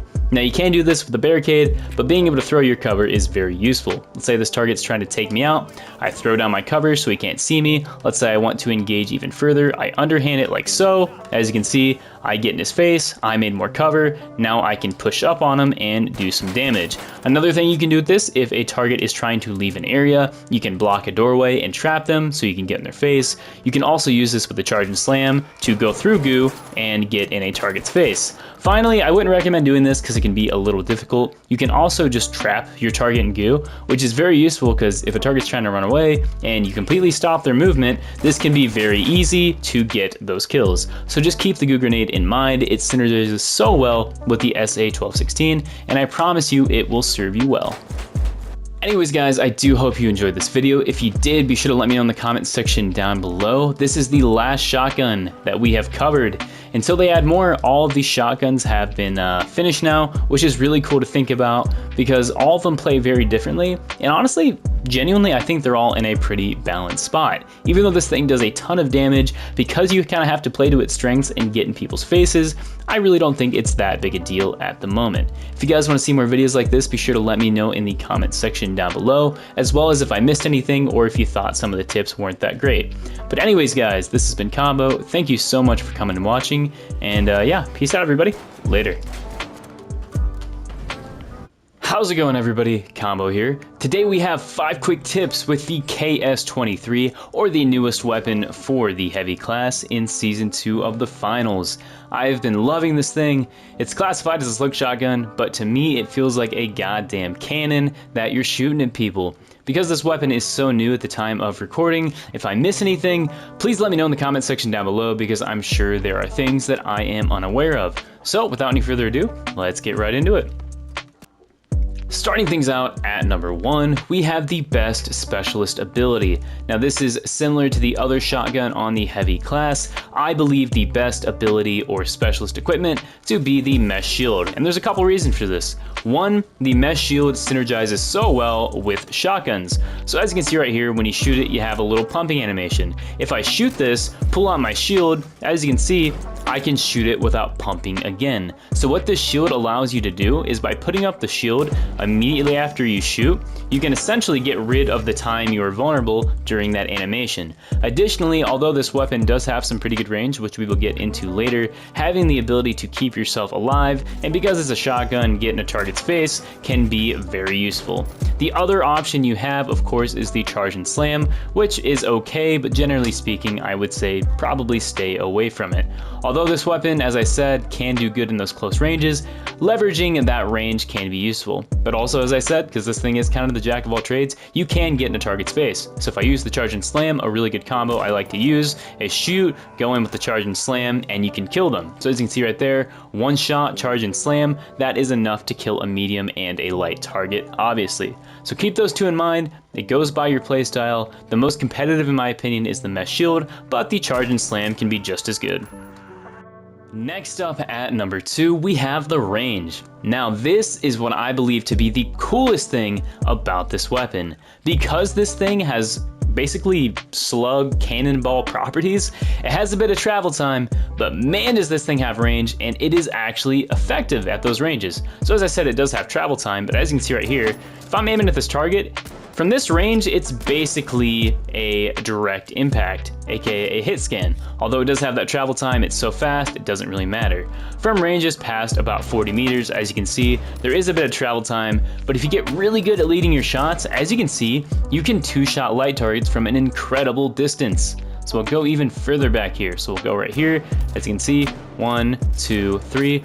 The fact that this is a shotgun and I'm almost killing someone from that far is crazy. Now, of course, I don't recommend, hey, try to snipe with this thing, use it at those closer ranges, but if you don't have the ability to do so, just know that you have a lot of range in your back pocket. A range like this, I would say, is pretty realistic in a gunfight. Maybe you're trying to help your team out, you're trying to lead those shots and just poke damage. You most certainly have that ability. Utilize this thing at those longer ranges. Of course, that may give your position away, but generally speaking, the range on this thing, I've said so many times, do not underutilize it. This is very, very helpful. Next up at number 3, we have the one in the mag reload. Now, I will show you a way to cancel the reload animation of this thing. Not super useful, but it's an option. But generally speaking, right, let's say you get in a situation where you've shot all your rounds, maybe you whiffed a bunch or you're fighting 2 targets at once and you have no rounds left in the magazine. Well, what's cool about the KS-23, similar to some other weapons that have this property, if you, for example, drain all of the rounds out of your weapon, you don't actually have to wait for that full animation to fire it again. So for example, right, if I shoot this last round, you're not able to cancel this, other than the method that I will show later. You may not want to wait that long because that might get you killed. So if you fire all your rounds and you're at 0, you can actually cancel that animation by firing. So if I get to 0 in the mag, spam the shoot button, bam. As you can see right here, this isn't super effective and you lose a lot of accuracy, but at those closer ranges, this is more than quick enough to possibly save you. Now, as for canceling that animation, as you can see right there, if I melee while I'm doing that reload, I can cancel it, which is an option. Another option you have is by using the scroll wheel or swapping to another equipment and back to your weapon. So for example, right, let's say I shoot it, I get 3 rounds in the magazine, as you can see right here. Pull up the scroll wheel, I can cancel that animation. This can be useful because it can allow you to aim down sights and get those quick kills. So once again, reload, cancel on the scroll wheel, I have 3 rounds. On PC, because you don't have that scroll wheel, the option you do have is to pull out another equipment. For this example, I'll pull out a grenade. So reload, pull out the grenade, I know you guys have bindings for that, and then swap back to your weapon. This will allow you to effectively do the same thing and cancel that animation, but the most useful part, if you're going to take anything away from this tip, once you're down to 0, if you're close enough, just keep firing that single shot. As you can see right there, you sacrifice a bit of accuracy. Could also be a skill issue. But generally speaking, as I said, this is good, it's going to keep you alive, and it may save you in a clutch scenario. Next up at number 4, we have a couple do nots. So firstly, generally speaking, if you are past 10 meters, do not hit fire with this weapon. Aiming down sights is always going to be your best bet. As you can see right here, if I'm moving around, my reticle is going to flare out, and even if I'm right on the target, I do have a chance to miss. So right there, I hit all 3. We'll go for these light targets. As you can see, those are hitting all over the place. So generally speaking, try to aim down sights, especially if you're past 10 meters. 10 meters and in, you can probably hit fire and be fine, but even then it might be good to be safe. If you're going to aim down sights, also don't just stay aim down sights like this. After you shoot it, get that cocking animation, unaim down sights, and then move around. That'll make it a little bit more difficult for targets to hit you. The other do not, and this is the most important one, if you are airborne, do not use this thing. As you can see on this wall right here, if I jump, my reticle is going to fly everywhere. I know it's kind of difficult to see where those shots are going because it doesn't leave like a mark on the wall, but yeah, those are going all over the place. So if you're in the air, even if you're aiming down sights, this thing will do whatever it wants to. It has a mind of its own. As you can see right there, this thing does not want to hit that target. Once in a while, you might get lucky, but generally speaking, try to stay on the ground if you can. I know you can't always help it, but just know, if you're in the air or you're at any distance trying to hit fire this thing, you're probably not gonna have a very good time. And finally, at number 5, and this doesn't need a ton of explanation, we have the optimal kill combos. So as I showed off on medium targets, you have 2 options. The first is 2 shots and a quick melee, which is quite effective. The other, as I showcased earlier, is going to be a shotgun and a charge and slam, which will effectively do the same thing. For lights, man, I feel bad for the lights. This is the light destroyer. Simply shoot, quick melee, and that's literally it. It's actually busted. Another thing you can do is shoot a target with the shotgun, that being a medium, and then hit them with an RPG, or inversely, you can also kill them that way. For heavies, you have really just 2 options. You have 3 shots just like that. as I showcased there. The other option you have is of course 2 shots and a charge and slam, but generally speaking, you know, you might want to save your ability, but I digress. Get used to those, take some time to learn them, and as I said, this weapon's really strong. You will absolutely tear people apart.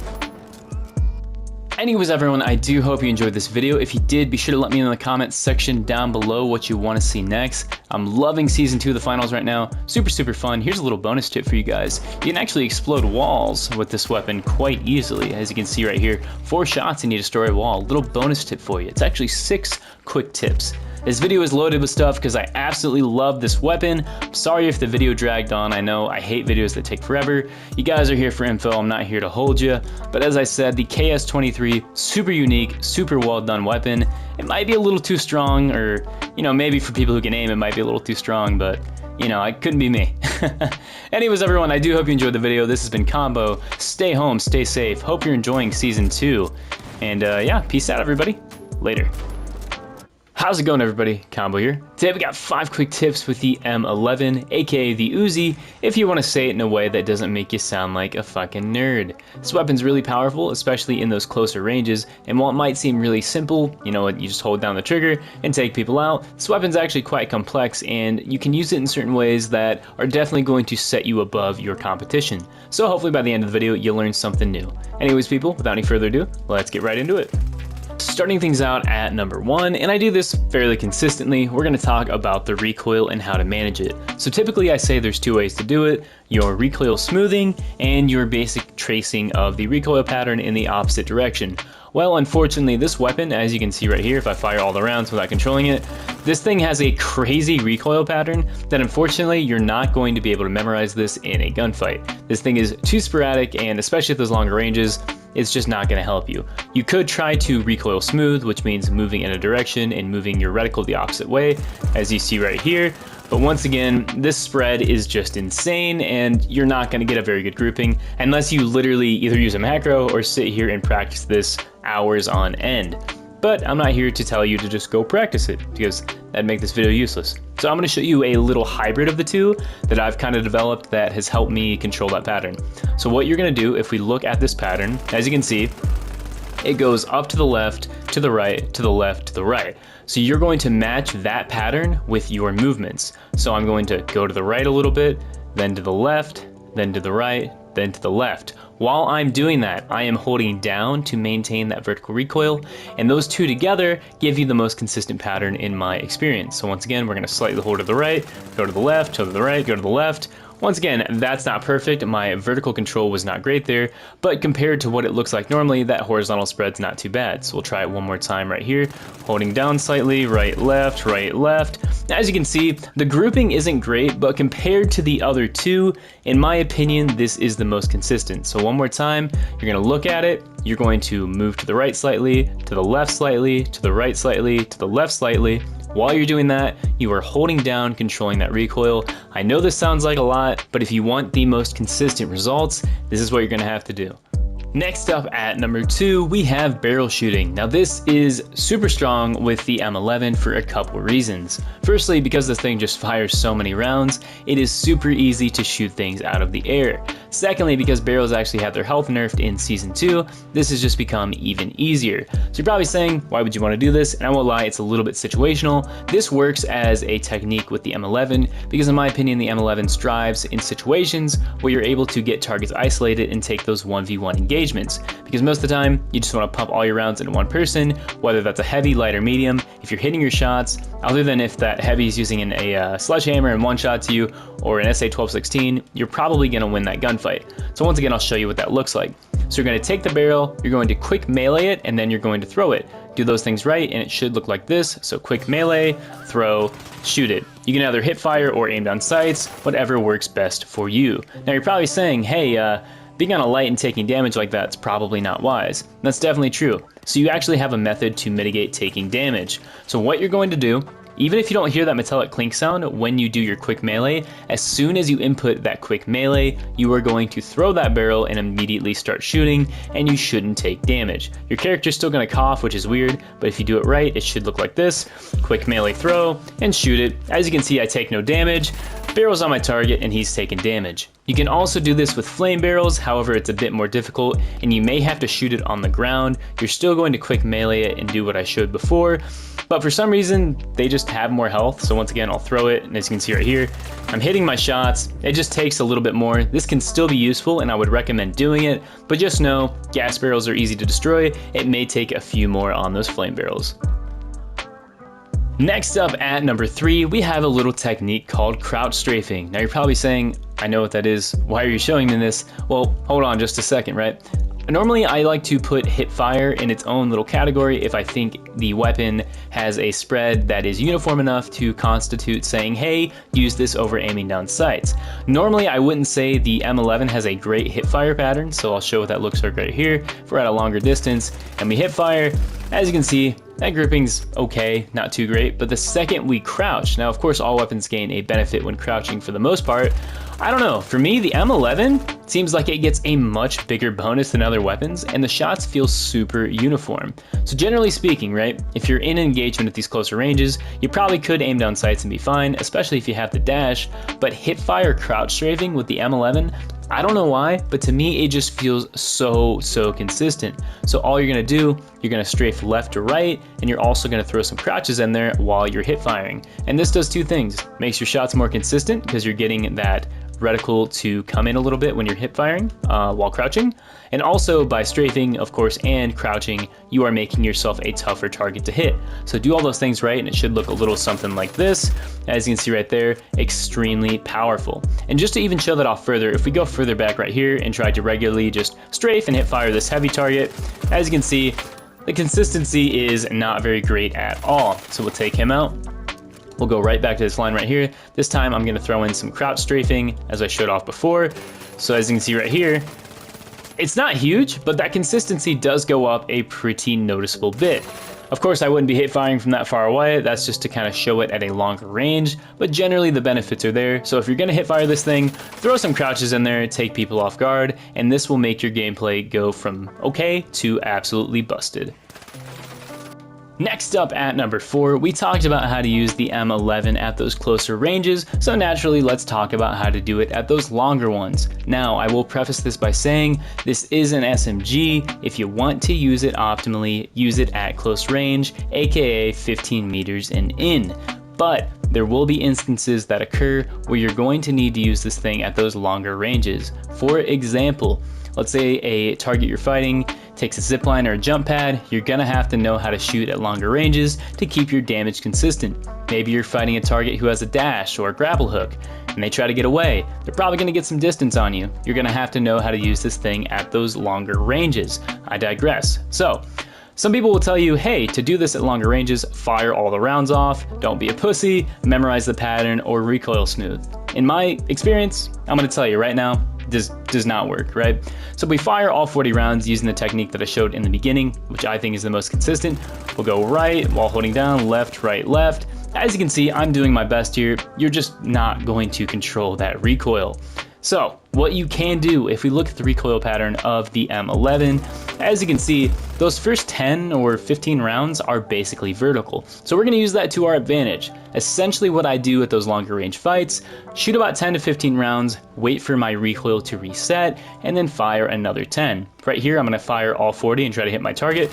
So as you can see, those first 10 are consistent, but then I'm just kind of hoping my target goes back into my reticle. But if I fire in bursts of 10, as you'll see here, my shots become much more consistent, as you can see right there. Even targets that are like way back or like that, as you can see, this weapon's normally not that consistent. Of course, the targets are standing still, but as you can see, the proof's in the pudding. If you fire in bursts of 10 to 15, this weapon actually becomes quite consistent at those longer ranges. Next up at number 5, we have what ability synergizes best with the M11. And personally, this might be a hot take and I hate to say it, personally I think the best pairing for the M11 is going to be the cloak, and here's why. As I said, you can use this weapon at those longer ranges, but you're not going to be winning fights against FCARs or LH1s, it's just not going to happen.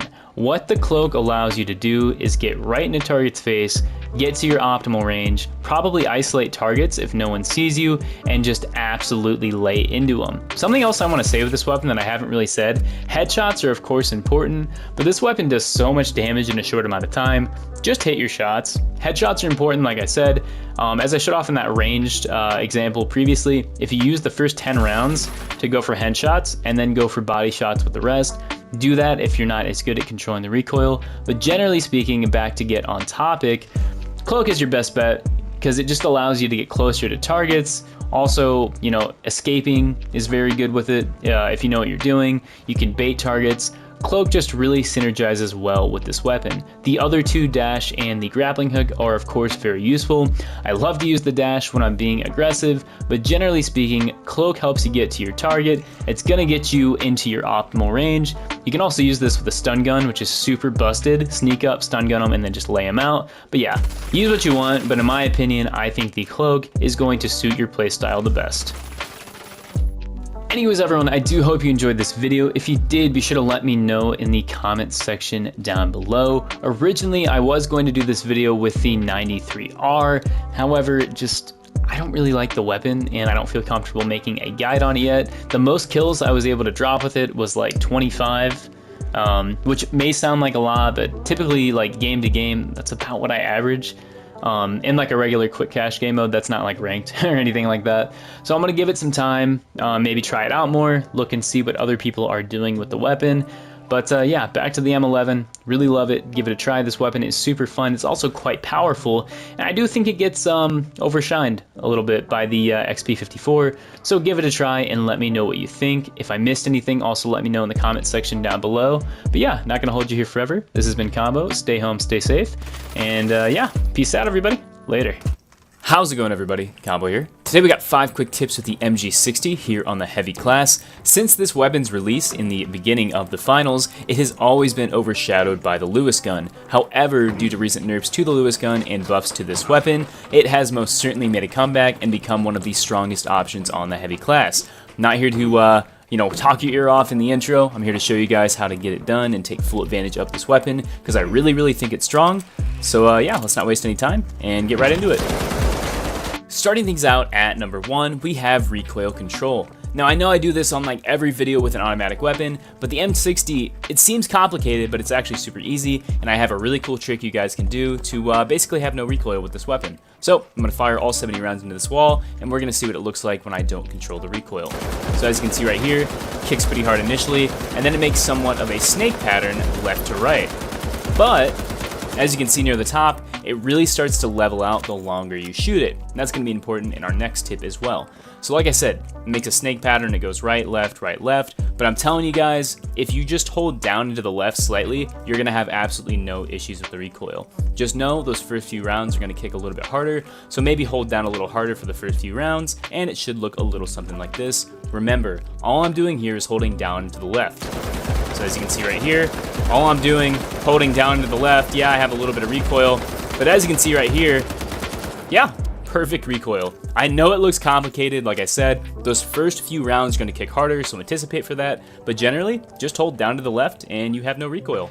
Next up at number 2, we have using the MG60 at range, or when to do that and when not to do that, because I'm going to warn you right now, this thing is not something you should be using at super long ranges. So with most weapons, I'd say, hey, if you want to shoot this target here, tap fire. But as you saw in the recoil tip, this thing kicks like an absolute mule in the beginning of its recoil pattern. So if I try to tap fire, as you can see, yeah, I can hit targets that are right in front of my face, but if I go for those longer distances, yeah, good luck. 1, I'm doing like absolutely no damage, and 2, if that target was actually moving around, I can't see shit, and I'm just gonna miss everything. So if you want to go for those longer range shots, I recommend just holding down the trigger. Once again, anticipate for the recoil to be worse on those first few shots. As you can see right here, if I'm going for this heavy target, it's gonna start to level out a little bit, and I can hit my shots more consistently. But as you can see, even with that longer range target down there, 1, even after it stabilizes, it's really hard, and 2, I'm doing like no damage. So once again, we'll go back here, we'll go about 40 meters on this heavy target. It's kind of tough to anticipate that recoil. I'm waiting for it, trying to bring it back. As you can see, I'm hitting all my shots here, mostly. That's like a full magazine. I did my absolute best, and yeah, I took him down to about a quarter of his health. So if you want to use this thing at slightly longer ranges, do not tap fire, just hold it down, anticipate that recoil, and if I'm being honest, anything past 25 meters, I think you should probably just get closer. Next up at number 3, we have a do not. Now, I understand it's difficult not to channel your inner Rambo and jump on people and use this thing and try to rain down hell from the sky. Well, I gotta tell you, you're not raining much other than whiffed shots. As you can see, when I get on this jump pad, my hip fire reticle goes all over the place, as you can see right here. Let's say, you know, okay, I'm right at a target's face like this, and I want to do some damage. Maybe I want to jump on top of him.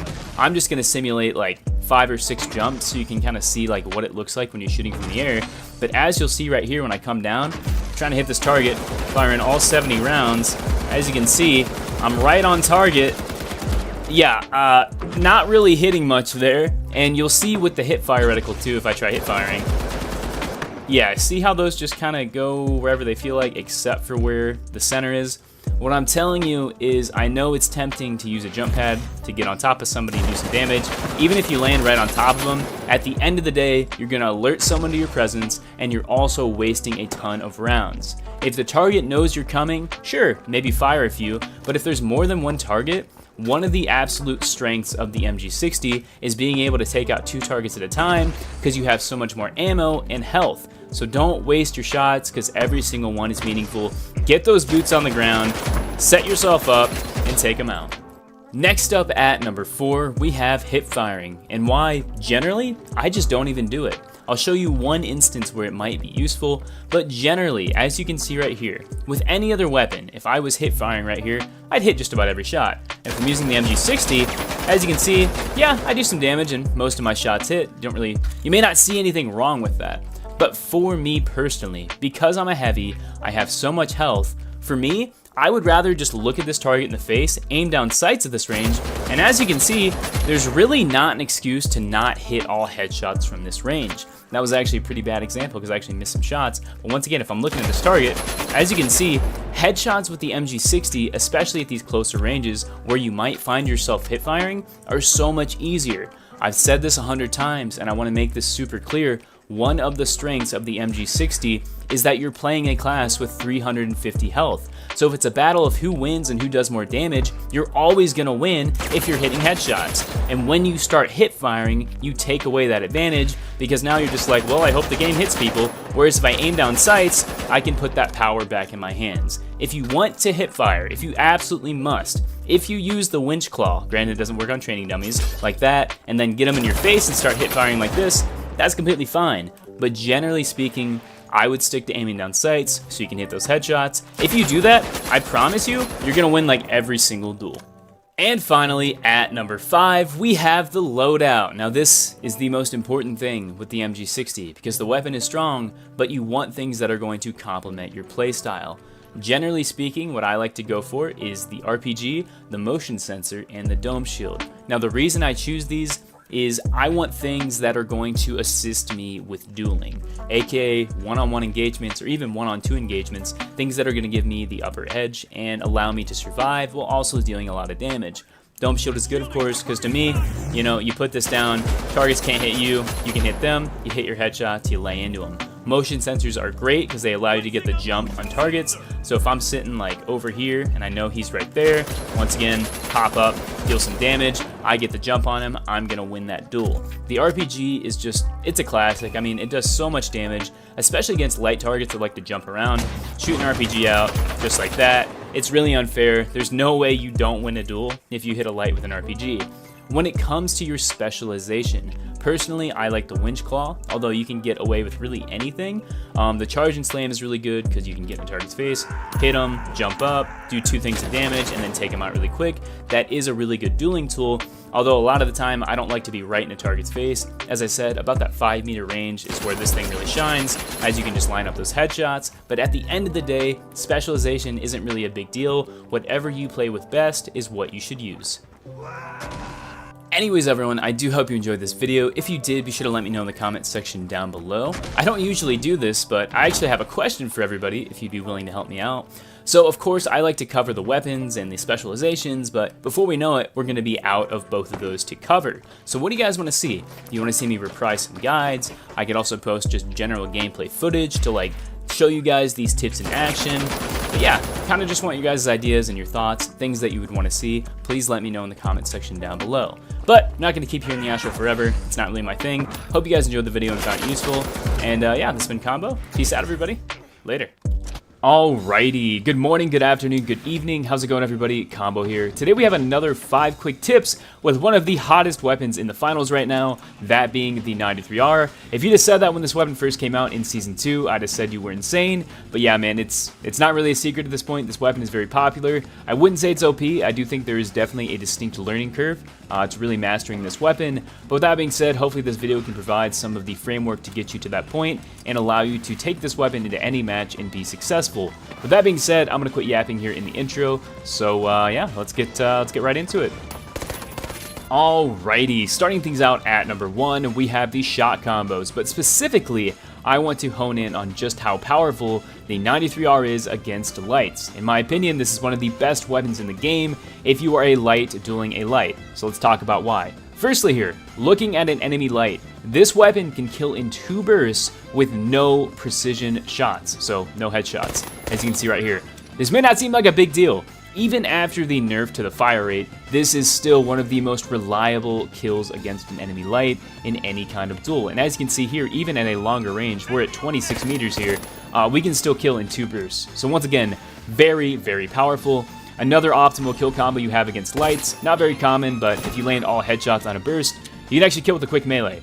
Especially if another light is reviving, that's when you can probably do this. So let's say this guy's rezzing, I pop a couple headshots, dash in, and take him out. Very powerful. Looking at the medium, you can of course go for a double full headshot burst. Once again, you're only going to get that really if they are stealing or reviving. You are then going to need a quick melee. Something interesting that does not parallel the light, you are going to need more than 3 bursts to kill a medium to the body. So once again, 2 more shots or a quick melee. My recommendation when fighting a medium is you want to shoot around the neck area. That way you can maybe land a couple headshots. As you can see there, taking it to a 3 burst kill.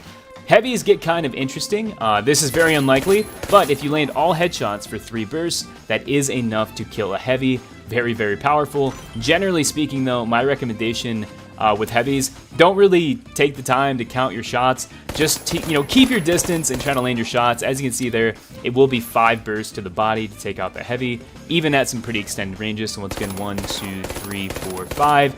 Once again, recommendation though, I would not be dueling a heavy out in the open, even though this thing does hit very hard. Heavies are pretty slow moving though, so even at these longer ranges, I would highly recommend going for those headshots, because as you can see right there, you can absolutely shred heavies. So very long-winded, but very important. So take advantage of those light duels and definitely practice those headshots. Okay, next up at number 2, we have the optimal range to be using the 93R. Now I understand on PC and even on console, some people do not like the 93R or really any burst weapon for that matter in closer ranges. I promise though, once you practice, this thing can actually outduel things like the XP, throwing knives, the ARN. This weapon is very powerful at close range, especially if you can land headshots. However, here's where I'm going to shock you, right? The range on the 93R is optimal in my testing all the way up to 30 meters. Anything past that, you're going to start to notice some pretty significant damage drop-off and, of course, accuracy problems. Once again, 30 meters, as you can see right here. Shooting this light, if we pace our shots, we can still 2-burst a light to the body at 30 meters. Now, once we go back a little bit, we'll go to 35 here. As you can see, you start to get some accuracy and some damage fall-off problems. But once again, man, 30 meters.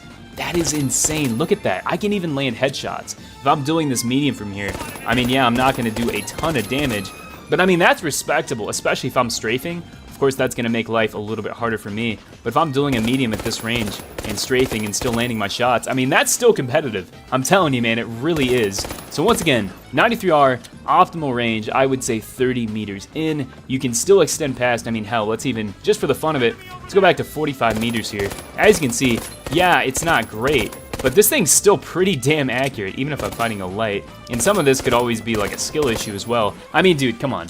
You can't beat it. So once again, very good in the range department. Do not underestimate this weapon, and give it a try. Use it like the pocket FAMAS that it is. Okay, next up at number 3, we have perfect recoil. This is very, very important, especially as I showed off in the last tip. If you want to use this thing at those longer ranges, you might be saying, okay, Combo, that's cool, but how do I hit my shots? So let's talk about it. The first thing I'm going to do here, I'm going to dump the entire magazine into this wall, and we're going to look at the recoil pattern. Embark did recently reduce the rate of fire of this weapon, which may seem like a nerf, and on paper it is, but all it does is make landing those shots so much easier. But as we can see, the recoil on this thing basically perfectly vertical, and near the top, it starts to level out even more. So literally, all you're gonna do, whether you're on controller or mouse and keyboard, literally just this. You see how I'm just slowly holding down? I'm not yanking after each burst, just slowly hold down, just like this. And you will see, just like this, I'm gonna kind of let off near the end. Oh my God, look at that. Perfect grouping for the most part, essentially perfect recoil. So once again, as you get further into that mag, you're gonna stop holding off. So basically, like, in the beginning, you're gonna hold down a little harder. Near the end, you're gonna hold down much lighter. So it goes a little something like this. So harder, and you see how I kind of smooth it out at the end there? That's exactly what you want. So we're gonna do it again, right here. Smoothing out, just like that. So once again, not perfect. It's definitely gonna take some time, but even something like that, if I'm looking at this target here and doing that, if I'm really trying to control that recoil, as you can see here, man, this thing is just a laser beam if you practice this. So once again, when you're looking at controlling the recoil, start off a little more aggressive, pulling down, and as you get deeper into the magazine, as you can see, you're going to let off and just kind of let it ride. So once again, recoil on this weapon, very vertical, just hold down a little more aggressively in the beginning, let it smooth at the end, and you are going to snipe people from essentially any range if you practice. Alrighty, next up at number 4, we're gonna look at the airborne accuracy of the 93R. This is something that I just never see talked about really with any weapon. And in a game like the finals where there's jump pads, zip lines, and just a bunch of ways to find yourself airborne, this is really, really important to know how good your weapon is in the air. And as it goes for the 93R, this is one of the most accurate weapons in the game as it comes to airborne accuracy. So once again, if I'm shooting my shots here at this target on the ground, once again, recoil is super easy. All we're gonna do when we get off the ground, do the same thing, just slightly manage that recoil. And as you can see here, man, looking at this target here, I mean, come on. For being mid-air, that is insane. Let's even look at this moving target here. Once again, there's a skill issue aspect, for sure. But I mean, that's nuts. If you've used other weapons on the light, you will know that, like, holy shit. The fact that I'm hitting that many shots, especially like right there dashing off the ground, absolutely nuts. I'm not gonna say this is easy, because hitting shots airborne is naturally gonna be harder, because you're controlling your movement as well as the recoil of your weapon. But just for comparison's sake, let's run over here and let's take something. This might be a bit of an extreme example. I do think it's important though. The LH1. The second you leave the ground with this weapon, good luck hitting anything. So once again, looking at this target here, pretty easy to land those shots, even though I did miss one. But once we get off the ground, man, here, let me do one more jump here. You will see, I am essentially shooting around this target. If you look and see where those are landing, yeah, good luck hitting anything. On this moving target here, maybe if he gets pushed, we'll hit a couple. But as you can see right there, man, just absolutely no luck.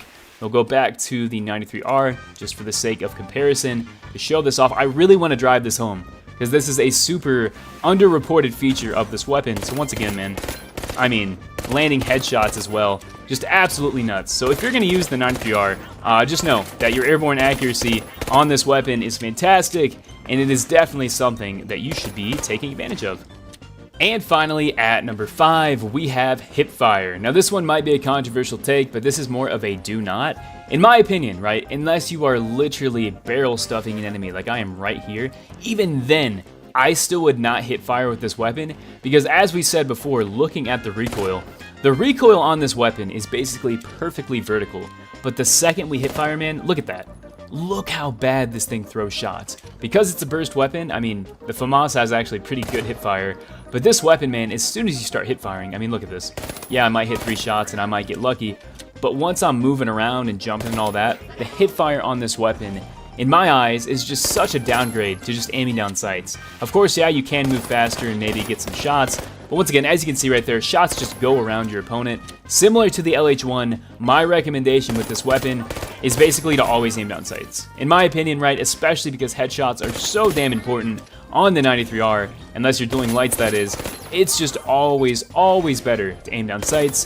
If you disagree with me, that's completely fine. This is just, you know, my experience and what I think has worked best for me. This weapon, once again, super easy control. Don't know why you would take away that control by not aiming down sights. So even at those closer ranges, highly recommend not hip firing this weapon, even when you crouch. Of course, you know, you do have a decent grouping, but even that compared to this, I mean, it's night and day, man. So in my opinion, hip fire on this weapon, not the move. Always aim down sights, once again, unless you are literally right in their face. But even then, man, aim down sights and get those headshots. So, number 5, no more hip firing. It's time to aim down sights with the 93R.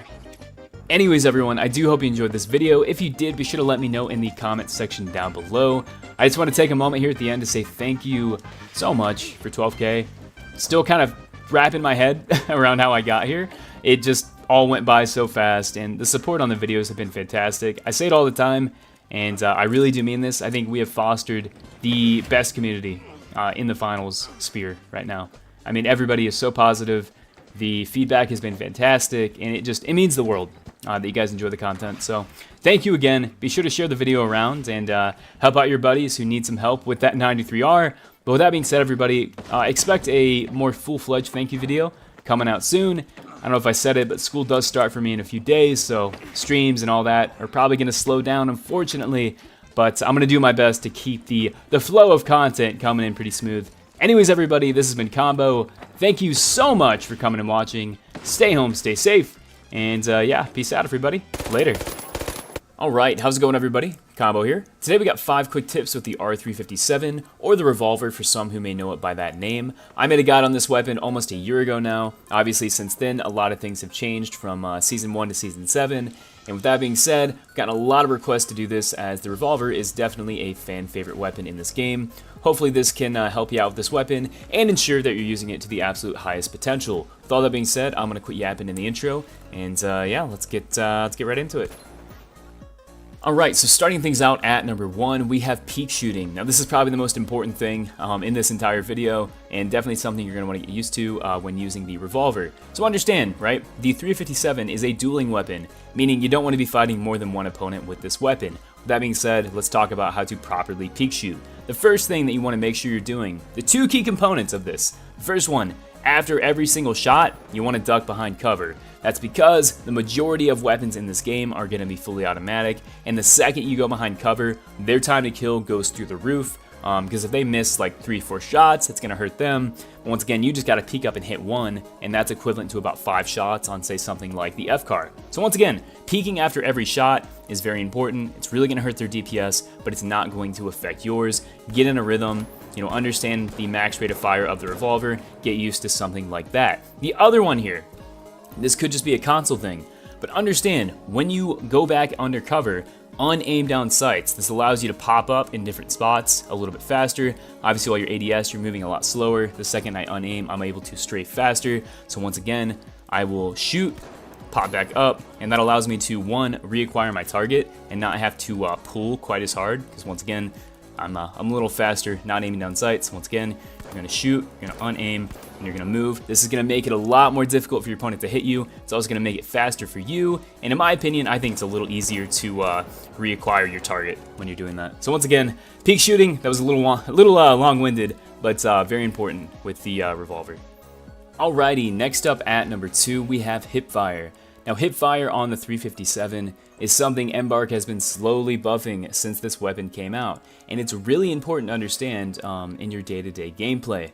So once again, looking at this light target, if I'm within 5 meters, I guarantee you I am not aiming down sights, because once again, when you're hip firing, you're strafing faster, and with something as punishing as the revolver, you want to make sure your enemy is not able to hit shots easily on you, just in case you do miss that optimal time to kill. So once again, within 5 meters, even if I go max rate of fire, there's no issue in hitting your target. Even if you want to go for headshots, as you can see here, not the most difficult thing in the world. Now, let's say, for example, you want to mix up your silhouette going up and down. That is something that's super powerful with the 357.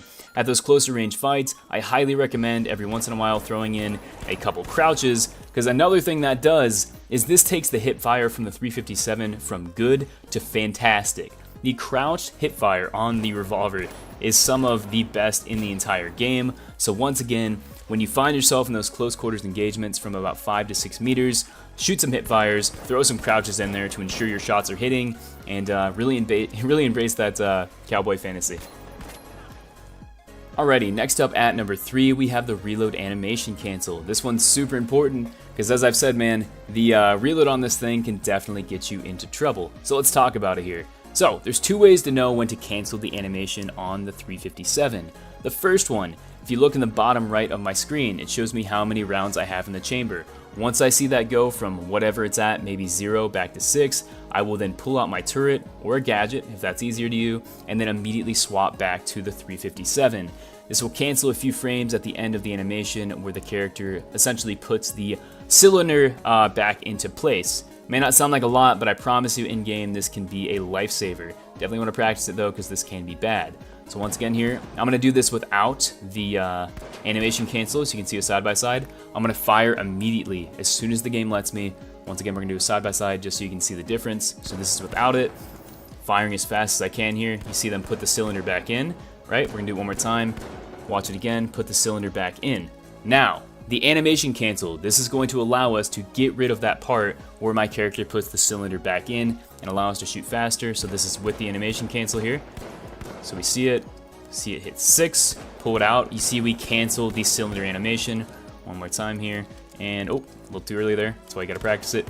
Once again, you're saving a little bit of time, and with something like the revolver, once again with those 6 shots, it may not seem like a lot, but I promise you in game, as you can see there, that can be the difference between life and death. So once again, give this a try and let me know what you think about it. Alrighty, next up at number 4, we have the turret combo. Now there is nothing more infuriating in this game than shooting a light to the head with a revolver, and they have quite literally 1 health left.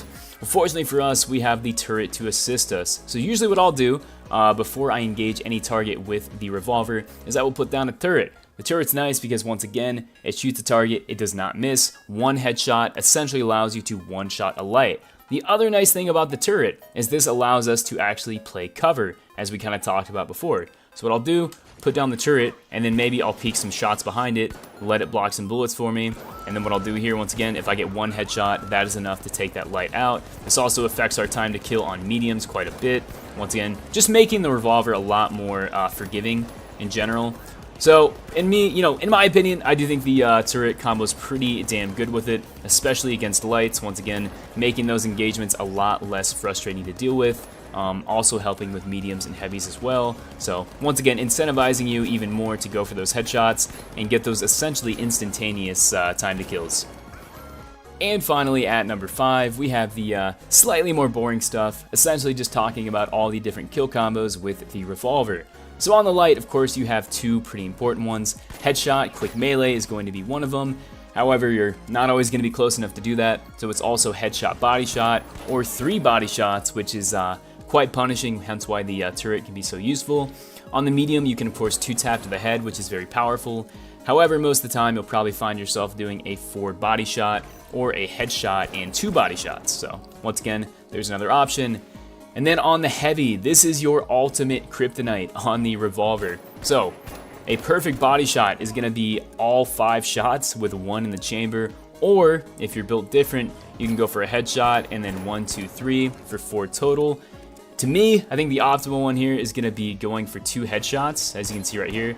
2 headshots and a body shot, making it 3. You can, of course, try to go for 3 headshots if you want to, but understand that's going to be redundant. The best one on the heavy is going to be 2 headshots and a body shot. But at the end of the day, man, in my opinion, if you're going to fight heavy, most of the time, unless you have cover, I would not engage them. Of course, you can't always control that, but as soon as range becomes a factor, once again, as you can see here, that 2 head, 1 body starts to get a lot more difficult. So when fighting heavies, understand that unless you can land at least 1 headshot, you're probably going to lose that duel. So definitely keep that in mind when fighting the big guys. Anyways, everyone, I do hope you enjoyed this video. Sorry if I was a little bit rambly in this one. I wanted to make sure this was an evolution to my previous revolver guide. Didn't just want to reiterate everything I said in that one. If you want to check that one out too, there is still some useful information there as well. With all that being said though, thank you so much for coming and watching. This has been Combo. Stay home, stay safe, stay tuned for more reprised guides here in the future. And yeah, talk to y'all later. Peace out. Alrighty, how's it going everybody? Combo here. Today we have 5 more quick tips with the SR84, otherwise known as the sniper rifle here in the finals. Forewarning before this video begins, this is going to be geared at people who probably have maybe a bit more experience with the sniper. This isn't going to be very surface level. I'm going to try to get as in-depth as I can, so this video might also be a little bit longer because at the end of the day, right, I would like to say I have adopted the sniper recently at least as my primary weapon, and man, I have taken a ton of time to learn it. I don't think many people in this game play the sniper like I do, so once again, understand this video is the second one I've made. If you want a more basic sniper guide, you can always go back and watch my original one. But once again, this one's going to be pretty wordy. I'm going to try to cover everything I can, all of which is geared towards a hyper-aggressive sniper gameplay. It's a meme in my community that I use the sniper like a slug shotgun, and that is no different in this guide. So once again, yapping aside, let's get right into it and talk about how to take full advantage of the sniper. Alrighty, so starting things out at number 1, we have the frag combo. But before we do that, let's talk about some house cleaning stuff and just go over the basic kill combos because they have changed from my previous video. So looking at a light, optimal is going to be a headshot. Looking at the medium, it'll be a headshot and a body shot, or a headshot and a quick melee. Heavy is going to be a headshot and a body shot, or 3 body shots. Understand though, heavies are pretty big. I always recommend to try to go for a heavy headshot because once again, when they're fighting you, they're going to be moving slow and they're going to be facing you. Unless they're using a shotgun, go for that headshot. So now, let's talk about why the frag grenade is so powerful with the sniper.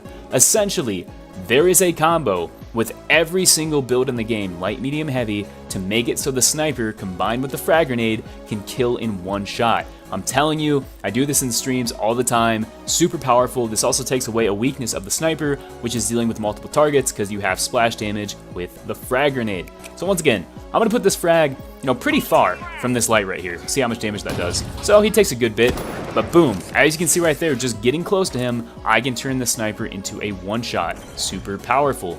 We'll do the same thing here with the medium. This is one of my favorite in the game. If, for example, I do the full damage of the frag grenade, which isn't quite as difficult as you might think, I can actually one-shot a medium with a body shot. Another really good one here. If you can just land a headshot on a medium when the frag grenade's near them, so once again we got this right there, land that headshot, he's basically guaranteed dead. Now I will say heavies are a little bit difficult, but once again, this is the fastest way in the game to kill a heavy. So once again, I see a heavy, we start engaging each other, go for that headshot, dash away, boom, he's gone. The frag combo with the sniper is so goddamn powerful. Frags are on a pretty quick cooldown as well. Definitely go out to give this a try because once again, super powerful, especially this season when people are running healing and you can counter them with that burst damage. Alright, moving on to number 2, we have hipfire. This is another really important thing if you're trying to play an aggressive snipe playstyle, so let's talk about it. Firstly, why do you want to hipfire? So I don't know if this is an issue on PC, but once again, if I'm looking at this target right here and I'm trying to aim down sights and he's moving back and forth, the zoom and the slowdown of your movement or the reticle is going to be quite jarring at those closer ranges, so hipfire is going to make it easier. Additionally, when you're on light and you're using a super punishing weapon like the sniper, you want to be moving around. And naturally, when you're using things like evasive dash, which is what I use with sniper, you want to make your opponent's job of hitting you as difficult as possible. Hipfire allows you to do that, as you can see moving around. Him trying to hit me when I'm doing all this is going to be a lot more difficult. So now let's talk about how to make those shots more consistent. Maybe you picked up on it when I was doing it there. But first, let's talk about the do nots. First thing, if you're going to hipfire, do not slide. This is going to throw your hipfire accuracy like to the absolute worst you can ever get. So once again, sliding, unless you're right in somebody's face, don't do it because once again, if you hit those shots, you just have to get lucky. Another one, do not hit fire outside of 10 meters. You can get lucky on occasion, as you can see here. It's about a 50% success rate, but as soon as you come within 10 meters, I mean, you're looking at like a 90 to 100%. So once again, oh wow, I actually missed that, that's so funny. If you're within 10 meters, once again, you're gonna hit that shot, especially if your target is shooting you, because they're gonna be standing still and not moving as fast. So let's talk about how to make them more consistent. So obviously be within 10 meters, but the most important tip I can give is before you shoot that shot, take 2 seconds to crouch, because once again, this is going to greatly improve your ability to hit fire shots. If I'm not crouching, as you can see here, I might get lucky and hit a few of them, but the second I start crouching, even if I wanted, you know, at the maximum of 10 meters, as soon as I start crouching, once again, my accuracy is going to go up dramatically. So as you can see there, move around, be aggressive, hit those hip fire shots, make sure you're crouching before you do it, and get in their faces, man. Surprise them. Use this thing like a slug shotgun. All right, next up at number 3, we have the animation error. This happens to me. I think this happens to everybody who uses weapons like the sniper, where you have to rechamber it after each shot. Super annoying. I wish Embark would just change this, but I digress. So when you shoot the sniper, obviously, as you can see here, it is a bolt action weapon, so you shoot it, you have to rack it, and reinsert the next round. However, if you interrupt this at literally any point, you are going to have to re-rack the weapon, and it will not let you shoot. So my biggest piece of advice, if you shoot this weapon, no matter what is happening, unless you're in a light's face and you can do one of those, as you can see, I have to rechamber it. Make sure you wait for this animation to finish, because you'll run into situations like this, and you might think I'm messing with you, but this is 100% real. So once again, watch this, ready? I shoot the target, maybe I go and I miss my quick melee, I pull out a gadget, right? I go to do it, re-rack it, pull out a gadget, re-rack it, quick melee again, re-rack it. Once again, I still can't shoot. All of that is gonna make me redo the animation over and over and over. So if you're gonna shoot it, once again, don't shoot and pull out a gadget, because then you get to this target, oh no, I can't shoot. Then you panic and you quick melee, oh no, I have to rack it again. You see what I'm saying here? So if you're gonna take a shot, take the 2 seconds, do not engage until that animation is done, then run in, quick melee, and that is going to let you re-engage that target immediately. But once again, as you can see here, even just shooting when you think it's over, like that should be rechambered, it's gonna make me do it again. So once again, before you engage that target, make sure that thing is rechambered, because it's gonna make your life pretty difficult if that's not the case.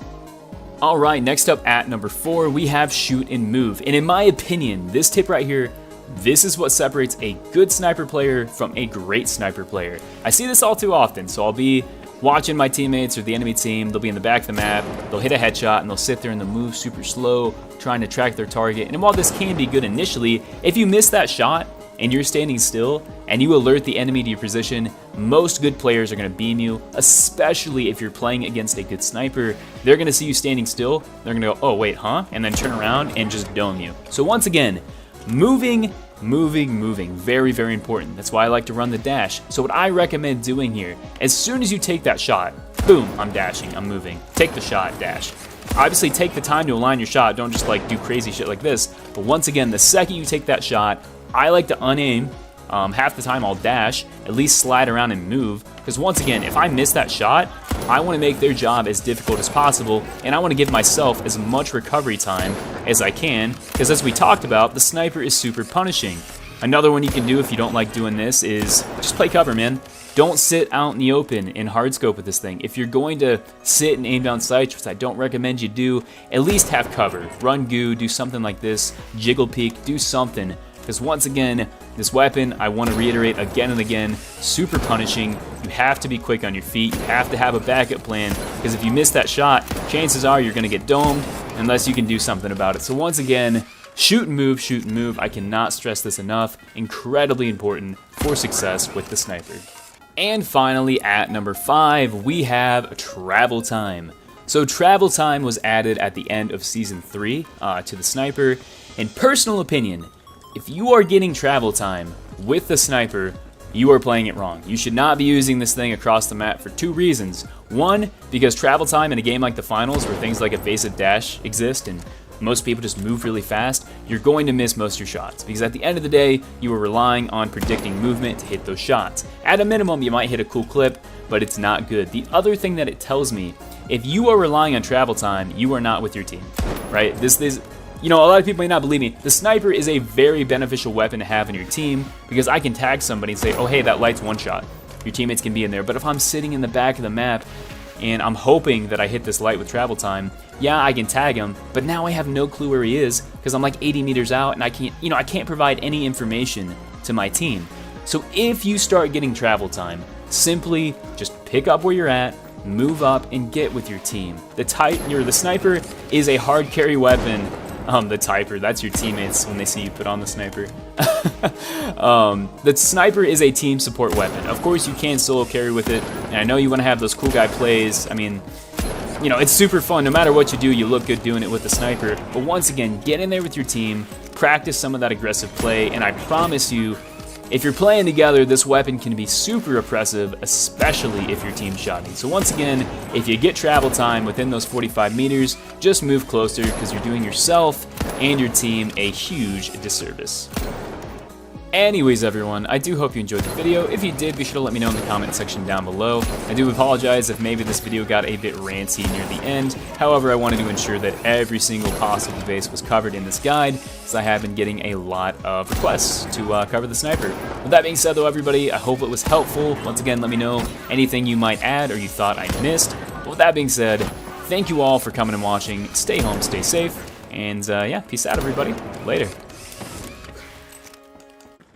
Alrighty, how's it going, everybody? Combo here. Today we got 5 quick tips to the BFR Titan or the Big Iron if you are cultured. However, before this video starts, if you don't care about me as a content creator, go ahead and skip this. For those who are still here, if you're wondering about the quality and maybe how I sound, I just had a very serious operation done. I got out of surgery on Tuesday. They put me under for anesthesia. I was on painkillers, could not get out of bed. The only reason I'm able to make this video is because a beta was nice enough to give me my laptop, which has truly been a blessing. Unfortunately, though, this thing is quite old, and as you can see, doesn't exactly run as good as my PC, so unfortunately I can't capture the most crisp gameplay. However, I have taken a ton of time. I've been sitting here in the practice range for hours and hours trying to find the best techniques for the Titan. So once again, man, I'm trying to look out for you guys and get the best info I can. Understand, though, I can't really stream or do anything live, and also, I'm gonna be honest, I'm in a shit ton of pain, and I'm trying to get this video done as quickly as I can, but ensuring that the quality is still up to snuff. With that being said, I'm sorry for all the inconveniences there, but let's quit yapping and get right into this. Alrighty, starting things out at number 1. I was going to do the kill combos, but I think instead, I'm going to show you guys the lock bolt combo. Because if you did not know this, I don't know the exact damage number on the headshot for the Titan, but I do know that it has to do at least 145. And that is because combining the Titan with the lock bolt will lower your number of shots needed to kill every single target in the game. And specifically on light, I am telling you right now, the clip potential for this is absolutely nuts. So check this out. I put down my lock bolt and I look at this target, 1 tap.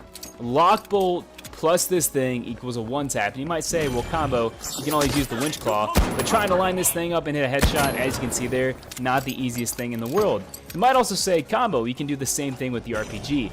However, the big difference that you're getting with the lock bolt over these other options is the lock bolt's ease of use. I don't even have to hit this target. I can be all the way up here. He still gets hit. That's a 1 tap. Super, super powerful. As I said, this does affect it on every other build as well. So if I come over here to a medium, usually it would be a headshot and 2 body shots, but as you can see here, I can go for 1 headshot and 1 body shot, which is just absolutely bonkers. Once again, that is going to reduce your time to kill by a significant portion when you're looking at those targets. Then obviously this will extend down to the heavy. I can already see the clips, people putting down the lock bolt and going 1, 2, 3, 1 tap in those lights. Absolutely beautiful and something you could definitely go out and use immediately. Alrighty, next up at number 2, we have the basic kill combos. I don't see these changing anytime soon, especially the way the weapon operates, so let's take a look. Looking at the light, you got a headshot and a quick melee. That is going to be your optimal kill combo for the light. You also have the option of 2 body shots, very similar to the repeater, and you're probably going to see this trend kind of mimic throughout the whole thing. On the medium, of course, you have 3 body shots, being your not optimal time to kill. Looking at the optimal time to kill on the medium, it's going to, of course, be 2 headshots. Very simple. Probably not the easiest thing to pull off, though. On the heavy, your optimal is going to be 1, 2 headshots and a body shot. You do not need that 3rd headshot to take out the heavy. However, looking at the unoptimal kill, it's going to be 4 to the body. Even the lock bolt combo isn't necessarily going to make that easier. So once again, man, just when you're fighting heavies, make sure you're playing range and cover, because really that's going to be the only thing that allows you to win those fights in a consistent manner. Next up at number 3 is reload shooting. Now this probably sounds kind of weird, but give me a second here, I'll explain it. This is perhaps the most important tech to this weapon when understanding how to use it in a competitive setting. So, looking at this target here, right? 5 shots and a slow rate of fire and a slow reload. This weapon is not very forgiving. However, as you can see here, and this is the key, you actually reload this weapon 1 bullet at a time. And if you know anything about weapons that do that here in the finals, You know what that means? We can cancel the reload animation on the BFR by simply shooting the weapon, which is huge. Essentially what that means is if I'm reloading and somebody pushes me, I don't have to swap gadgets or do anything crazy, right? If I'm turning the corner and I'm reloading and I see this target, I can just cancel with a shot and I'm right back in the fight. And here's the thing I don't see people talking about, and this is what makes this so crazy. Unlike every other weapon in the game, where if you're not all the way aimed down sights, you'll see here that it kind of throws my shots to the left and right, because obviously you're kind of still hip firing. If you aim down sights while reloading the BFR Titan and fire your shots, even at the max rate of fire, there is no bloom, which is absolutely bonkers. So let me show you what I'm talking about here. Looking at this wall here, firing at the max rate of fire, you will see I have no bloom. Now, if I do the same thing while reloading the weapon and aiming down sights, you will also see right here, I'm reloading it and I'm shooting it, this weapon still has absolutely no bloom, which is insane. I cannot stress enough how big of a deal that is. Now you might say, Combo, I see what you're saying, but aiming this thing while it's reloading down sights is kind of weird. As you can see, it has an animation where it brings the weapon closer to your face and your sight goes away. All you're gonna do to mitigate this, right? You're looking at this weapon, you maybe want to hit this target, you want to acquire it. Just don't put your sight right on their head. Just aim down a little bit, like right here. It's gonna make it so much more consistent. So for instance, right, if I'm looking at this target right here and I'm reloading while aiming down sights, instead of aiming directly at his head, as you can see here, it's gonna go kind of over or just barely tap him on the top of the head. All I'm gonna do is just aim a little lower. So looking at this target here, I'm gonna aim right about at his neck. As you can see there, it slams a headshot. So once again, I'm reloading. I just wanna aim a little lower to ensure I hit those shots. And in my experience, this has made things super consistent. So once again, super long-winded. Do not be afraid to use this thing. Reloading, aiming down sights, cancel those shots, and aim just a little lower. Once again, I know this is a lot of information, but as you can see here, super important to know if you want to use this weapon successfully. Next up at number 4, we have the hip fire and the charge combo. So firstly, I'm going to take a second here to just talk about hip fire. I don't really have a perfect answer whether you should hip fire with this weapon. I will say the hip fire on it's actually pretty decent. As you can see here at those closer ranges, not too many issues.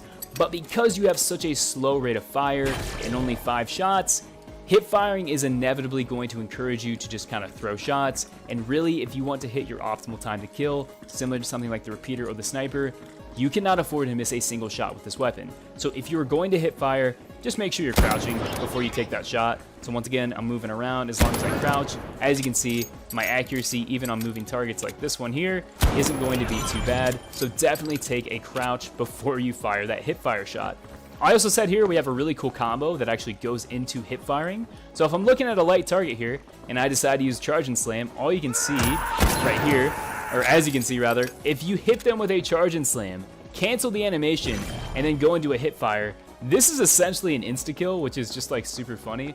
And finally, at number 5, we have animation awareness. This is something that a lot of people are going to get caught up on this weapon and may even turn some people away. So if you've used the sniper, you already know what I'm talking about. Looking at this weapon, if you notice when I shoot it, the first thing I have to do before I fire another shot is pull the hammer back. If you cancel this animation by doing literally anything in this game, you are not going to fire that weapon. So once again right here, if I shoot this target in quick melee, as you can see, I can't shoot until my character does that animation. This also extends over to gadgets. So once again, if I shoot, pull my RPG, I gotta pull that hammer back. I almost said racket when I pull it back. So before you do anything, the same thing happens with something like the KS-23, the sniper. Make sure you have finished that animation. Not many things are going to allow you to cancel that. If anything, sometimes you'll get lucky. Sometimes you'll get in situations where you do this, where you shoot, quick melee, pull out a gadget, quick melee again. As you can see, I had to cock the hammer, and now I don't even know, right? I don't even know if I'm gonna fire it on that next shot. So just as a general rule of thumb, make sure you are finishing that animation before you do anything, so you don't put yourself in a situation where you go to shoot and nothing happens.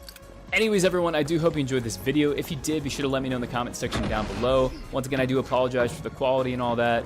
Can't really help the fact that I got sliced open and my shit's kind of fucked up. But once again, I'm happy to be here making videos. If I did miss anything with this weapon, be sure to let me know. You know, it's pretty simple. At the end of the day, it's kind of just a repeater in a hand cannon form.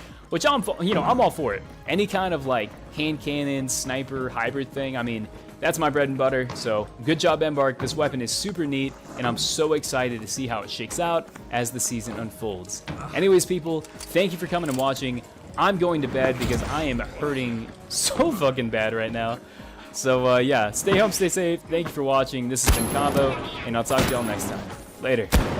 Alrighty, good morning, good afternoon, good evening. My name is Combo. Hopefully you're having a wonderful day. Today I am super excited to be bringing you guys 5 more quick tips with the dual blades here in Season 9 of the Finals. And let me just tell you, this video was worth watching all the way through. I know you guys like to skip through and check the timestamps that I put in the description, but a lot of the tips, especially the first one, cannot be found anywhere on YouTube because I am the first person to discover them. So hopefully that piqued your interest. I'm going to stop yapping in the intro, and let's go over these awesome forbidden techs with the dual blades. Alrighty, so starting out at number 1, we have that animation tech that I teased in the beginning that I will be naming the Calm Zen Cancel. Yes, I named it after myself because I'm kind of a loser, but what this allows you to do is cancel any part of the 3-part dual blades animation and get to the portion you want, which is important because every single part of the dual blades animation does different amounts of damage. That first double swing does the least, the second does a moderate amount, and that X does the most. So as you can see here, by using the tech as a little preview, look at that. We can go right to the X, and if I do it again, see if I can get the timing, bam, I can go right to that 3rd part. For our sake here, the most optimal is going to be skipping that first part and going right into the X. But I'm getting ahead of myself here. How do you actually pull this off? Well, I'm not going to lie to you, the timing on this is kind of difficult, but there is so much nuance with this tech. So all you're going to do is as soon as you start the animation on the dual blade, so this first little swing right here, you're either going to pull out a turret or a gadget, anything like that, and then you're going to swap back to the dual blades. This will bypass the first part of the animation. So once again, to show it a bit more easier to understand, if I start swinging and pull up my turret, as you can see, it stops that animation. So I go swing, turret, pull out the dual blades, swing again. That will bring you to the second part of the animation. Doing it a little faster, as you can see here, bam, it lets me skip that animation.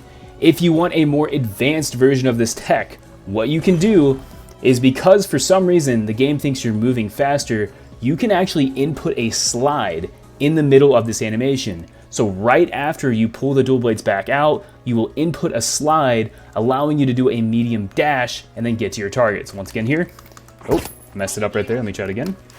As you can see there, that allows me to get a slide and then also get to that animation. And as I said before, because this does more damage, check this out. If I come up to this light and do 2 swings and a quick melee, that will not kill him. However, if I start sprinting and do this animation cancel, as you can see here, wait for it. Oh, it's a little tougher. Let me try it again, All right, hold on. So, aha, look at that. We can actually slide into him and get an insta-kill using this animation. I know this sounds like a bit much for just a dumb little tech, but there is some big differences in the kill combos that you can pull off on targets. So once again, slide, bam, just like that. Something else this tech does, and I know this is a bunch of rambling, but I really wanted to emphasize on this. If you don't want to swing, this actually gives you a medium dash if you're close enough to the target, because this actually makes the melee aim assist tracking. So as you can see here, if I'm looking at this target, I can actually dash up to him just by doing this cancel like over and over. So once again here, see how my character dashes? Kind of weird, maybe unique and useful. Maybe some of my melee players can find a use for that. But yeah, it also gives you a dash if you so choose to do so. So definitely go out, give this a try. I know it sounds niche, but as we'll go into the kill combos next, there is a lot the combo can actually do for you. Alright, next up at number 2, I'm so sorry that got so rambly. We're going to talk about the kill combos, and because we have the Calm Zen Cancel, I'm going to show off both optimal kill combos for using the animation cancel and not using it to illustrate the differences. So looking at a light, your optimal kill is just going to be 3 hits with the swing, so 1, 2, 3. But if we decide to use the Calm Zen Cancel, as you can see here, it's going to be 2 swings and a quick melee, making that a lot faster. On the medium, it's going to be 1, 2, 1, 2, and then a quick melee. But if we decide to use the Calm Zen Cancel, as you can see right here, bam, boop, boop, boop, boop. Very similar, but you are going to get a little bit more damage using the Calm Zen Cancel, because that last swing does do a lot of damage. So once again, 1, 2, bam, bam. The only time that it really doesn't make a difference in the slightest is on the heavy. So if we do it normally, it's going to be the full combo plus a quick melee. This is only possible now because of the recent dual blades buff. If we decide to use the calms and cancel here, as you can see, we can go into that, but it does allow us to get to that first part of the swing faster. So it'll be the medium swing, heavy swing, 1-1, and then a quick melee. So once again here, cancel it, bam, bam, bam, and just like that, the heavy goes down. At the end of the day, not really a huge difference depending on what you use, but as you can see on screen, I'm sure I got a little rambly there. It will be broken down for you. So if you're curious about the differences between the two combos, there you go. Okay, next up at number 3, we have perfect block, and this is something that I never see talked about, and I don't understand it. So a lot of people believe the only way that you can block with the dual blades is if your hands or your blades or whatever you're using are directly in front of your face. However, that's not the case. All you have to do is just input it for a split second. This little animation right here will actually allow me to block targets. I don't have to have it all the way up here. You might be saying, okay, Combo, that's cool, but why is it important? Because the less that you have these blades like in front of your face blocking, the more that you're able to sprint. So once again, as you can see right here, I can do a little animation cancel and go into a sprint immediately. Now, if you're fighting somebody using something like an M11, of course, put the guard up. But if they're using something like a KS-23 and you know the rhythm behind the shots, like the boom, cocks the weapon, boom, you can actually time the shots and sprint into that target while deflecting. So I'll show it off right here. This guy's gonna start shooting me. So we'll put this up. As you can see here, I'm not actually blocking. I'm just pressing it because I know the rhythm and I know when he's gonna shoot. I don't have to hold it in front of my face. If I get the timing down, I can just play it like a rhythm game and send his shots back. So once again, he'll shoot me. See if I can get the rhythm. See, I'm doing the rhythm game right there. And if I want to hold it up to kind of save my life at the end, I can. But using that perfect block is so good against those slow firing weapons. So once again, shoot, block, take advantage of your innate rhythm with the dual blades, and sprint in between those blocks. Okay, next up at number 4, we have zipline movement. This one's pretty simple, but I don't really see it talked about too much, so I feel like I should probably put it here. Using the zipline with the dual blades is one of the best synergies in the game, because if you did not know this, if you put down the zipline, you can hop on this and actually block shots. This also allows you to jump around. At the end of it, you can get a little bit of a bunny hop combo with the block. As you can see, oopsies. As you can see right here, we jump off, get that bunny hop. That'll give us a little speed boost, allowing us to block some shots while moving into targets. And also, this is nice because if we don't want the enemies to use it, maybe we're getting chased, all it's going to take is one swing and a quick melee, and you can break that zipline. So zipline has a lot of synergy with the dual blades. It gives you movement.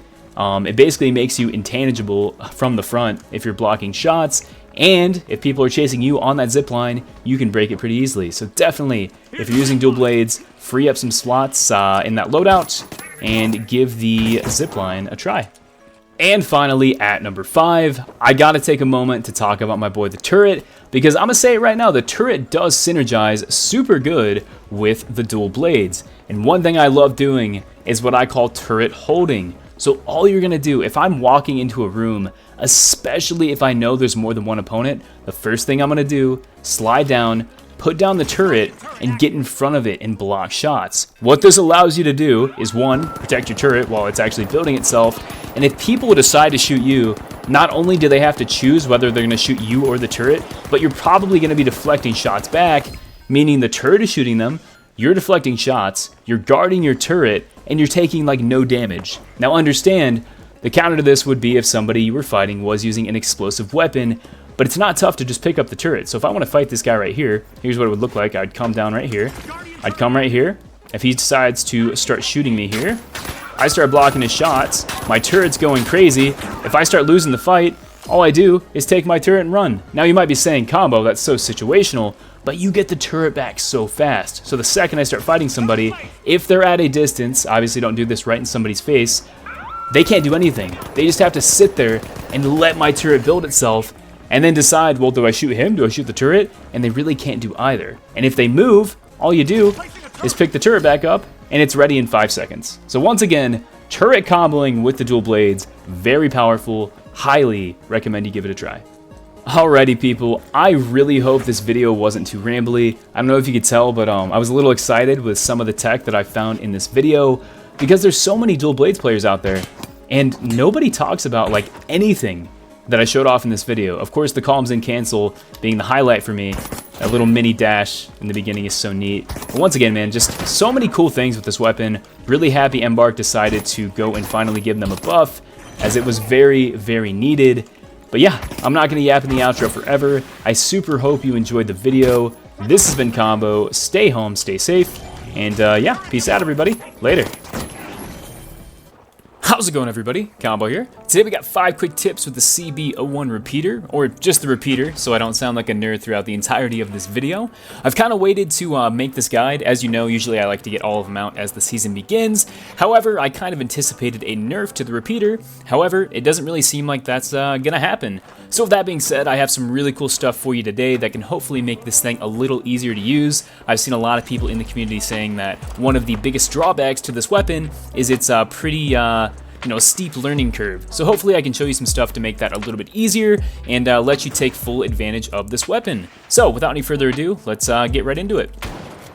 Alright, starting things out at number 1, we have perhaps the most important tip in this video, hence why I'm putting it first, that being the animation reload cancel. So it's no secret to anybody who's used the repeater for more than 5 seconds, you definitely want to watch your ammo, and to combat this, Embark has given the repeater the speed loader. As you can see there, once you have emptied all the rounds out of the repeater, you will pull out the speed loader and reload 5 rounds very quickly, which is nice, but what I see a lot of people do is they'll pull out the speed loader and then they'll try to shoot, which is actually a delay in putting away the speed loader and allowing you to shoot. So what I'm trying to show you here is getting those 5 rounds as quickly as possible and then gauging your targets. And we're gonna do this through the gadget animation reload cancel, which I've shown off in the past. So once again, we're gonna go through all of our rounds here. As you can see, we're gonna shoot, shoot, shoot.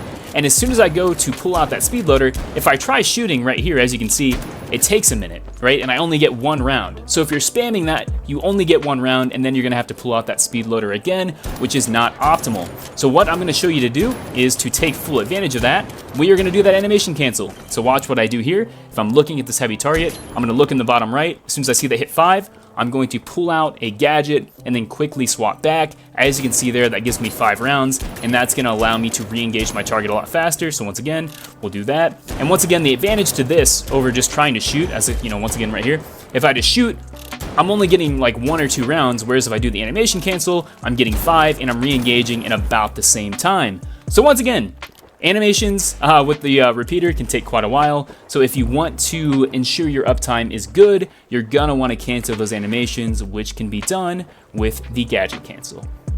Alright, next up at number 2, we have quick aiming. Now this is another super important facet of the repeater, especially in those duels that are at those kind of close to medium ranges. So as you probably know, once again, shooting the repeater, there is quite a delay between shots, which one can make landing those shots kind of difficult, but also if you're just sitting there aiming down sights like this, trying to hit your target, I mean, you're kind of a sitting duck, because once again, you really want to make sure that you're hitting those shots, and if you're moving around, jumping and doing all that, it's a little bit more difficult. So what I see a lot of people do is they kind of stand stationary. What I'm doing here is trying to show you how to break that habit. So what quick aiming is, if I'm looking at this target, as soon as I fire a shot, I am going to look away. I'm going to, most importantly, unaim down sights and strafe, because once again, while I'm aimed down sights, as you can see here, I can barely move, but the second I unaim, as you can see, I'm moving a lot faster. So what quick aiming looks like is as soon as I shoot that shot, I'm gonna disengage and then re-engage. And this is just gonna make you a lot more difficult to hit. And once again, because this thing is so punishing when you miss those shots, you want to make it as difficult as possible for your enemy to take you out. So once again, if I hit him here, this is what it looks like. I'm moving around, I'm jumping around, I'm making it as difficult as possible. There is a bit of a rhythm to it that's gonna take some adjustment if you're not used to it, but once again, shoot, re-engage, shoot, re-engage, shoot, re-engage. And this is gonna make you a lot more elusive. Once again, you don't wanna move too much because you still wanna hit your shots. But once you practice it, man, I mean, it's really not as bad as you think. As you can see here, also taking advantage of the reload tech there. But once again, highly recommend quick aiming. Don't just sit there and aim down sights unless you're at those super long ranges, because once again, you really are just kind of a sitting duck with this weapon. As you can see here, it takes some adjustment. You might miss a few initially, but super important that you do this because you don't want to just be sitting there and getting laid on by the enemy. Alright, next up at number 3, we have the kill combos. Now initially, I wasn't going to put this in the video because I thought maybe the repeater would get a damage nerf. However, as things are starting to kind of shake out, I don't necessarily see that happening. So, starting with the light, you have a few options. The first is a headshot and a quick melee, which is of course very strong at those closer ranges. The one you're probably going to use the most though is going to be 2 body shots, which is also very strong once you can land your shots with this weapon. With the medium, you have a few options. Of course, you have 1-2 headshots, which is enough to take them out. I would highly recommend trying to get this, even if you have to slow down your shots, because that is a very fast time to kill. You also have, of course, 3 body shots, which is, once again, probably going to be more common. The heavy is where things get a little bit more complicated.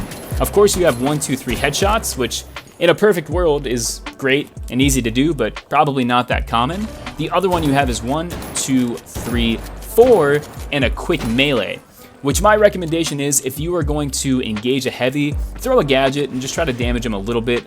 Turrets are really good for this. If they get hit like 2 times by the turret, you can take them out in 4 body shots. Even a grenade that's like not super close to them, as you can see here, that will give you that 4 body shot kill a lot of the time. So once again, you have options.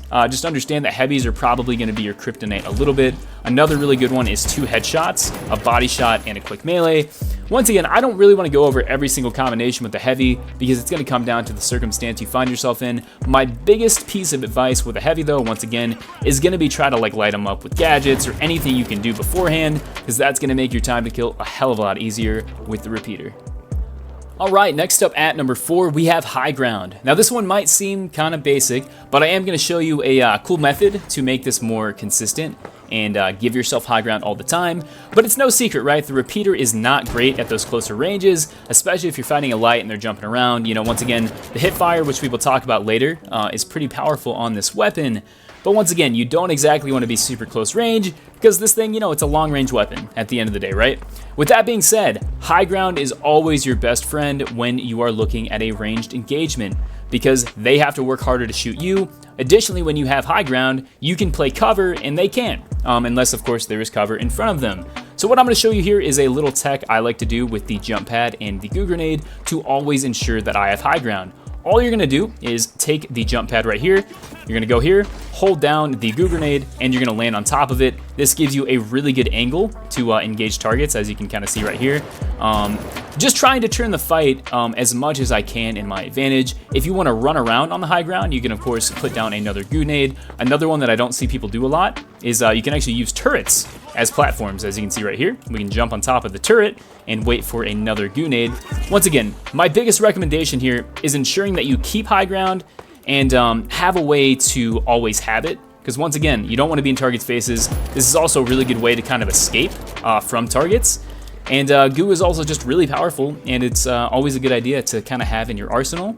Another thing this allows you to do with the goo platform is put a jump pad on the side of it, which will give you a quick escape from targets. Understand that, of course, they can follow you as well, but either way, right? Pretty good. Highly recommend you give it a try, because having that high ground on demand is going to separate you from a lot of repeater players in the meta right now. And finally, at number 5, we have hip fire. This is incredibly important when you're using the repeater. As I showed off in the last tip, right, at number 4, high ground is your best friend because it allows you to keep distance from your targets. However, when you're fighting like invisible lights or heavies with charge and slam, you're inevitably going to find yourself in those close quarters engagements. Hence why you need to learn how to hip fire, and you need to know when to do it, and most importantly, how to do it more consistently. So what I'm going to be showing you here is a method of crouch strafing that's going to make hip firing with the repeater a lot more consistent. So I'll say this, if you are within about 5 meters of the target, 90% of the time, all of your hip fire shots with the repeater are going to hit. Once again, 90% of the time, not always. If we want to take this up to 100%, all you're gonna do before you take that shot is crouch.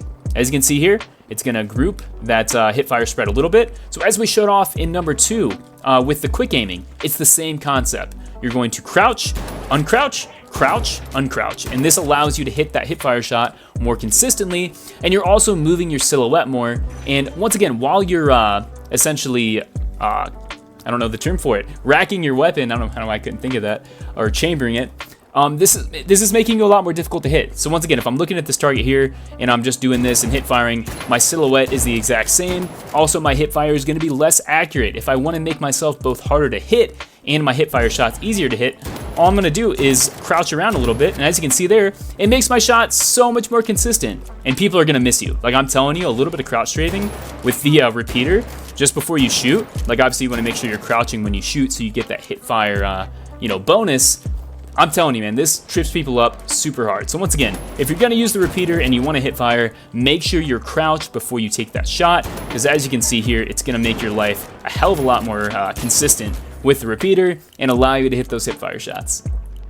Anyways, everyone, I do hope you enjoyed this video. As always, let me know what you think in the comments. I tried to be as brief and concise as possible with this one, but the repeater is another one of those weapons, man, where it's like you can do your best, but there's just so much to talk about and theory when it comes to using this thing, like, you know, crouching and quick aiming and situational awareness and what works best. And, you know, once again, I could do a much more in-depth video in the future, but as it stands now, I'd like to think this is a pretty good kind of surface level explanation that can hopefully help you guys out, because a lot of people seem to really not like this weapon just because it's kind of difficult.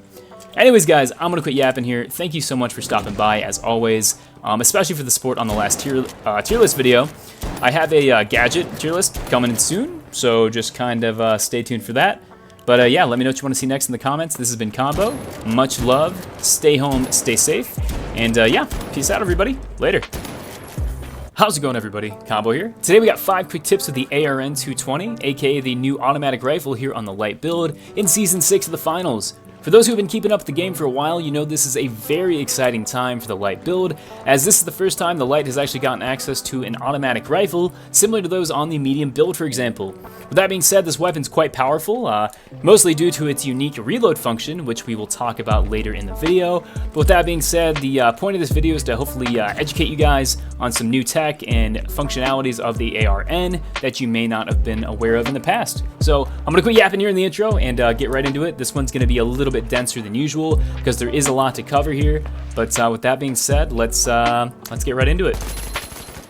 Starting things out at number 1, we have continuous fire. This is the most common error I see made by players of all skill levels, so if you take nothing from this video, you know, please let it be this. That's why I'm putting it at number 1, but I digress. In order to explain this, I am going to have to explain how the special reload works on the ARN, so give me a moment here. I'm going to try to be as concise and thorough as possible. So, if you notice in the bottom right, if I pull up a gadget, you'll see I have 60 rounds in the ARN. However, when I equip it, it says I have 30 out of 30, but you notice 2 bars. That is because the ARN has 2 reloads. You have a standard reload, which is slower, and then your fast reload, which allows you to swap between the 2 magazines that are present on the weapon. If you look at the weapon itself, you'll notice you have a magazine on the left. That is your reserve magazine, which allows you to perform the fast reload. You also know you can perform this when both bars are full on the right side of your screen. All right, that was a mouthful. So just to show it off in gameplay here, I shoot that first one, I pull up that reserve magazine, and I'm able to shoot quick. The issue I see people make with the ARN that absolutely nukes their damage and makes them lose fights that they would have probably otherwise won is when they shoot off that first magazine before swapping to their reserve, you'll notice that people stop holding down the fire button and then re-engage the target. What I'm telling you to do, if you don't kill the target with that first magazine, what you want to do, instead of de-engaging after this first one like this, like I'm shooting this target, what people do, I'll see them de-engage and then shoot again. What I want you to do is treat it like you have 60 rounds. So if I'm shooting at this heavy target right here, oh, he actually died. Let me get a full reload off here. If I'm shooting at this heavy target right here, and maybe I missed, you know, a few shots, or I have some left over from another fight, don't de-engage. Stay aimed on sights, and most importantly, hold down the trigger while it's doing that special reload. I just like died right there. Hold down the trigger during that special reload, because that is going to allow you to fire at the fastest rate possible. Once again, this is going to help your DPS quite a bit. So once again, showing it off on this medium target here. Let's say I have a little bit left. I'm going to hold down the trigger. That way I shoot as soon as those rounds become available. I know this seems small, and that was a lot of explanation, but please, if you take nothing from this video, please let it be that. So yeah, take advantage of that and utilize that consistent fire, because once again right here, if I miss my shots, it allows me to finish that target off faster. Next up at number 2, we have tap firing. Now this one should be a little easier to understand and not require as much context, but I digress. What separates the ARN from the other SMGs on the light build is the ARN can actually compete at those longer ranges if you know what you're doing. So if I'm looking at this heavy target here, chances are, unless you're cheating or built different, I'm not going to be able to go full auto and hit every single shot. you know, especially when those targets are moving around. I mean, that's a heavy target. If that was a light with evasive dash, I mean, just good luck. So tap firing is pretty simple. All you're gonna do is look at that target and just pace your shots. You don't have to tap fast, and what'll happen if you tap too fast is it'll go full auto, and as you can see here, you're really not helping yourself at all. So what I like to do is get a rhythm of it and just really try to slow down those shots so I can hit that heavy target. Once again, even with moving targets, it's gonna be difficult, but you can in fact hit those shots, as you can see there. My recommendation for this, if you're gonna be using this weapon at those longer ranges, is gonna be the red dot, because I think it provides the clearest sight picture. You can in fact use the iron sights and do the exact same thing.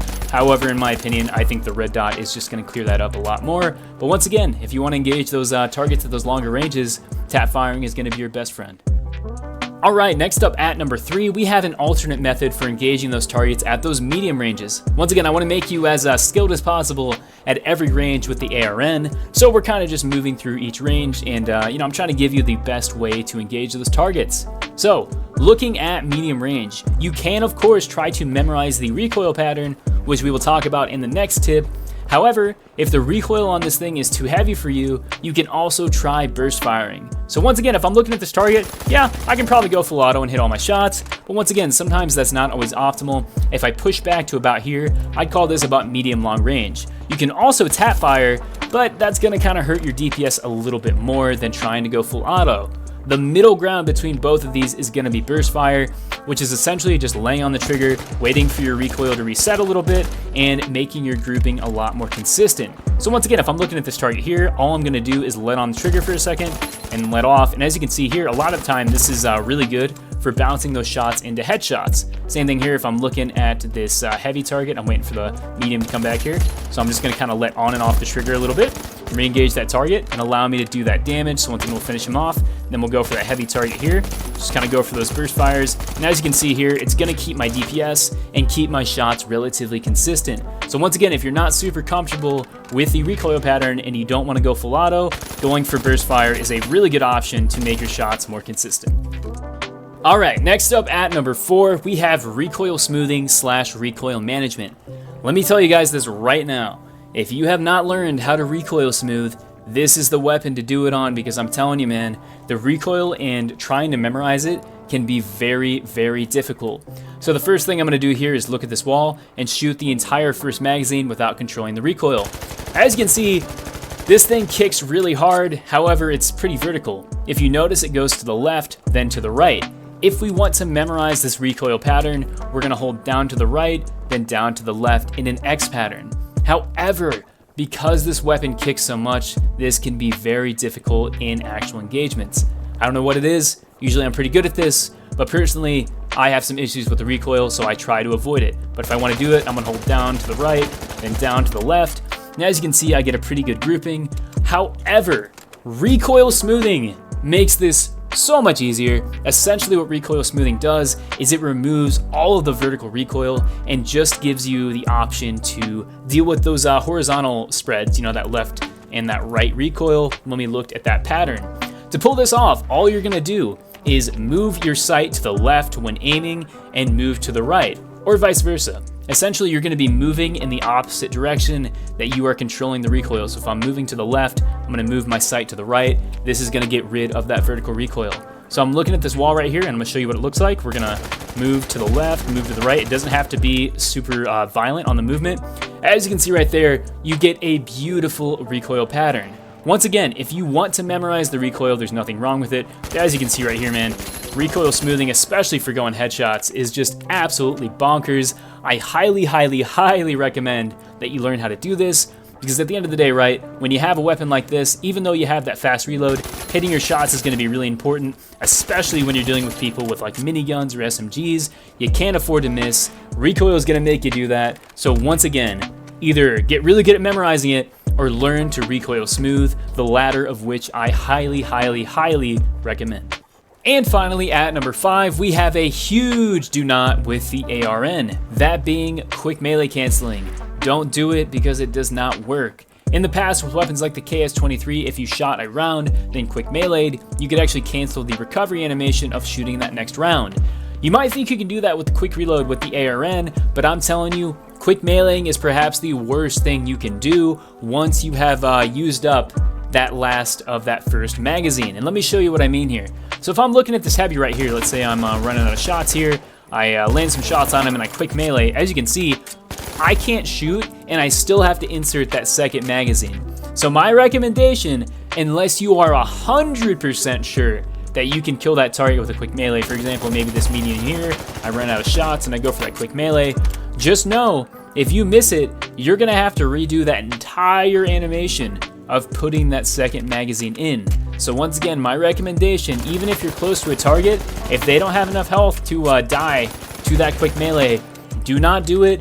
Wait to do that quick reload if you have the option and just shoot them. Because once again, if you screw up that quick melee and you have to put that quick reload in, it's not going to be so much of a quick reload as much as an oh shit, I have to reload and I'm probably going to die. So with that being said, just go for the quick reload.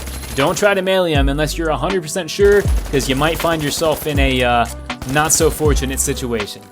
Anyways, everyone, I do hope you enjoyed the video. If you did, be sure to let me know in the comment section down below. You know, both positive and negative feedback, right? I'm always trying to improve my stuff to give you guys the highest quality content possible. Because at the end of the day, right, I can't improve on things that I don't know are problems. Like, even before uploading this video, I know that the first tip was probably a little more wordy than it needed to be.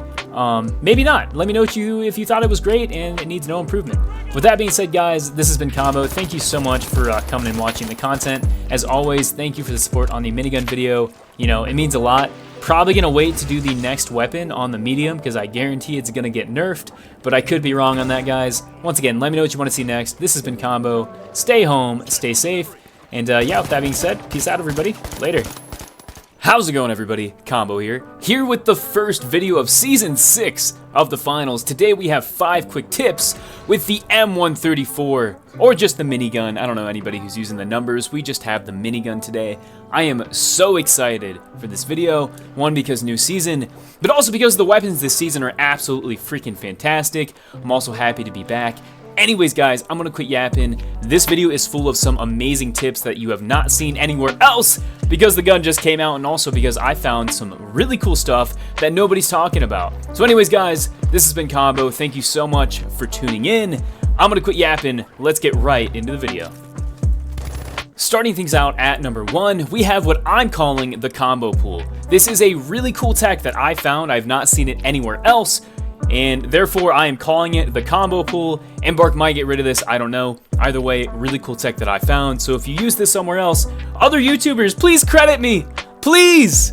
Anyway, you know, nonetheless, I don't really care anyways. It's on the internet, so it's free for people to use, but it'd be cool if you credited me.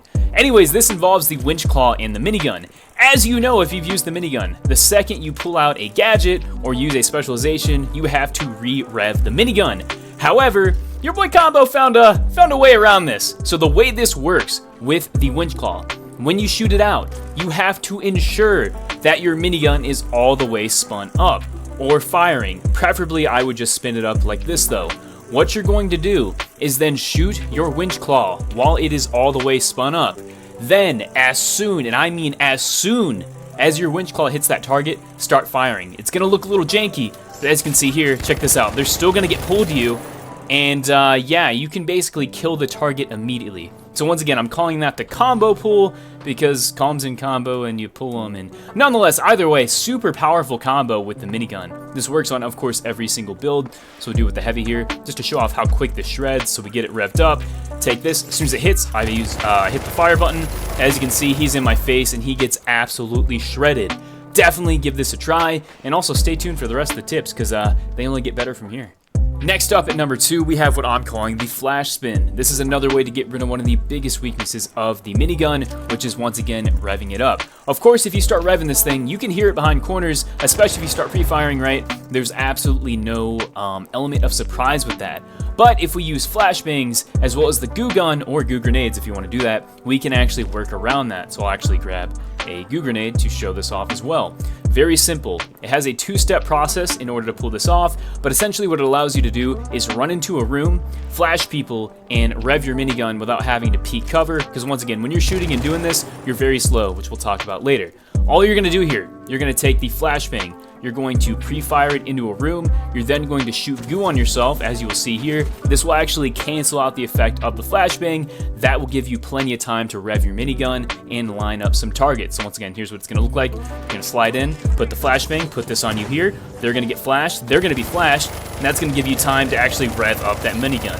Very powerful tech. I highly recommend you give it a try. It may seem like a few too many steps initially, but as you get used to it, it's pretty easy. Same thing here if you want to use a grenade. We're going to put this down on top of us. They get flashed. We come out of that goo. As you can see, he's still flashed there. All of his buddies were probably looking in the same direction. And you can also use the minigun to bait them to look in your direction. So once again, if I know they're over there, I might just do this so they think I'm going to turn the corner, and then I pull out the flashbang, run in here, goo myself, they get flashed, and then I start lighting them up. Once again, very powerful combo. Highly recommend you give it a try. Next up at number 3, we have another aggressive spin-up tech that will allow you to kind of get the jump on targets and overall just, be a little bit more defensive in your playstyle here. This one's going to utilize the barricade and the proximity sensor. Pretty simple. All you're going to do, slide in, pop down the barricade, get behind it. Now this is the important part. Of course, I don't have vision, so I can't see, hence why I'm going to take the proc sensor, chuck it over there. Once I see that target, I can pick any of these panels and simply just do this. As you can see here, most people, when you start revving up the machine gun, they're going to expect you to peek over top or from the side or something like that. But with this, it gives you the option to do all of them. So maybe I could do that. Maybe I could peek the side. Maybe I could keep shooting. Maybe I could blow this up and then I had an even bigger window to shoot through. The really nice thing about the barricade is it gives you a ton of flexibility. So once again, maybe I'm here, I go down, I see this guy here, I blow up this panel, maybe he starts taking shots at me, I put down another one over here, now I have 2. Maybe I can make another window in this one, maybe I can pop over to the side and bait him out. Once again, you have a lot of versatility. However, I would highly recommend using the proc sensor, because if you can't see what you're shooting at, well, you're kind of just giving yourself away. Next up at number 4, we have the different movement states. This is incredibly important, unless you plan on not shooting the minigun, which I don't know why you would, because it's like super fun. Nonetheless, right, this one's really important. If you did not know this, there are 3 different movement states with the minigun, and I'm gonna walk through each of them. So the first one here, we're gonna wait for the timer to hit a number that we can track. So we'll say 25 here. It's just the regular movement state, so I'm walking here. Anyways, it takes me about 3 to 4 seconds to get from this line to that one, about 10 meters. That is the fastest. I've been seeing a lot of people say that you move slower all the time with the minigun. I have not found this to be true. I believe it is the exact same with every other weapon if you're not shooting it. Which brings us to the next state, which is the second fastest, or in the middle, I guess, because there's only 3. This is going to be firing the weapon, but not aiming down sights. So once again, we're going to wait for the timer here. We're going to wait till 1750. I'm going to look at the time difference here. So, all right, we're shooting and we're moving forward. I'm not aiming down sights though. As you can see here, to get to 10 meters, it takes me about 5 seconds. So the first one was about 3 to 4. Hit firing without aiming down sights is about 5. Now the last one here is going to be aiming down sights and shooting the weapon while moving forward, and this is going to be the slowest movement state. So once again, 30, we're moving. As you can see here, this has taken me quite a while to reach that point. Yep, there you go. That took me almost 8 seconds. So once again, understand the different movement states, because we're gonna talk about the recoil in the next tip. But this weapon, once again, you don't have the most accuracy, so sometimes based on your speed, because aiming down sights and firing it makes you kind of a sitting duck, sometimes it might be better to hit fire, you know what I mean? That way you're not moving so slowly, but nonetheless, better to understand it. Let me know what you guys think in the comments about the movement speed on the minigun, and if Embark maybe needs to change it. And finally, at number 5, we have the recoil. This is perhaps the most important thing in this video. I put it at the end because I can't lie to you, it's kind of boring, and people want to see the cool stuff first, such as the, the combo pool, for example, but nonetheless, right, this is super important. So I'm gonna fire all the rounds into this wall, and we're gonna analyze the pattern. As you can see right here, even though there is quite a bit of spread between the shots here, the entire thing is very vertical, especially when you get to the end. It really levels out. However, you will quickly notice, because we are shooting a minigun, it shoots in a cylindrical pattern, aka it's gonna do circles, right? Just like this, which makes it very difficult to hit headshots consistently. You can in fact hit headshots with this weapon. I'm sure if you've used it for 2 seconds that you knew that. However, I'm here to tell you that yes, you can output some stupid damage, right? If I walk up to this heavy and I get revved up and just go for headshots, I mean, that's got to be one of the fastest time to kills in the game, like 100%. However, I'm going to be real with you guys, especially on moving targets, you're not going to be able to do that. I'm telling you right now, even the best players in the world will tell you, you can hit your shots, and if you can hit all headshots, that's cool, but if you're missing half of them, what's the point of it?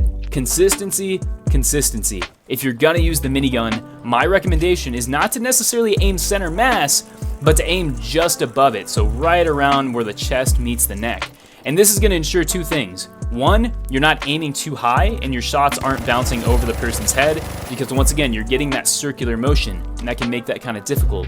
Additionally, you know, it makes sure that even if I pull my shots to the left or right just a little bit, the circular motion is gonna keep me somewhere where I'm able to hit them. So once again, aiming center mass on this target, if I aim right at that neck area, yeah, my shots may not be great, but I'm still gonna hit some headshots. And I'm telling you guys, as you can see there, I'm still getting used to the weapon.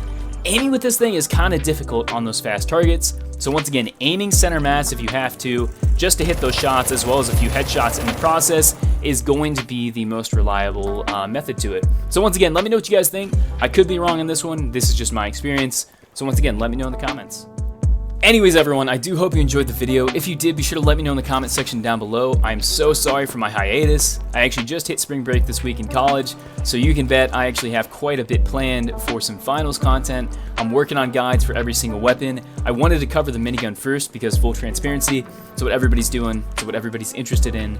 And I won't lie, I do think it's the most unique weapon this season. Season 6 seems super cool, so expect some more gameplays and streams.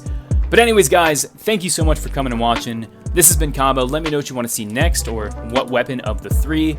I'm trying my best to make sure they're both quality and timely, so understand that there are things I'm gonna miss. And yeah, spread the word about the combo pool and make sure people are taking advantage of it while it's still in the game.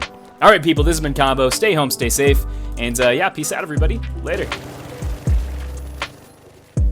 How's it going, everybody? Combo here. Today we got 5 quick tips with the Lewis gun here in Season 5 of the Finals. The Lewis gun, as most of you probably know, has been a cult classic since the release of the game last year, and because of that, I've put a lot of time ensuring this guide is both useful and intuitive, because at the end of the day, right, it's an LMG, not that difficult to use. However, there is a bit of nuance that I can hopefully show in this video today. So if you learn anything new, let me know in the comment section down below, and be sure to like and sub. I don't usually do that, but we're really close to 7,000, and it would mean a lot if you did it.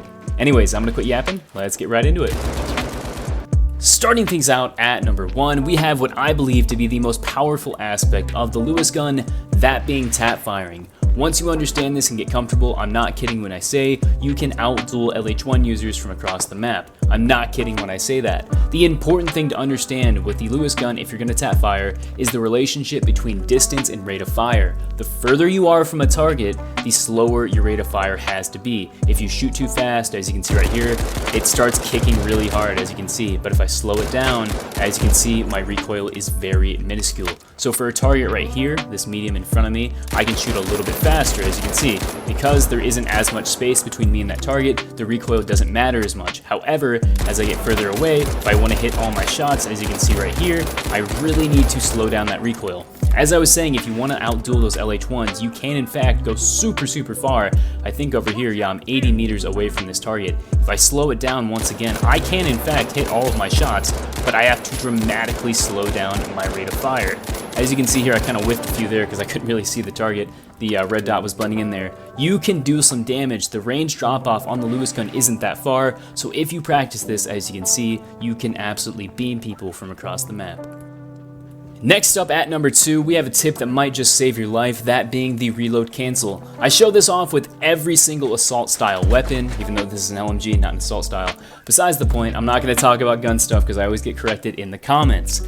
Anyways, the important thing here is the reload cancel. So you have 47 rounds with the Lewis gun, of course that may be subject to change, and it's kind of rare that you run out of them. However, if you're fighting multiple targets and you don't have time to reload, you'd be surprised how fast those rounds can empty. So, to get into it, the Lewis gun has 2 kinds of reloads.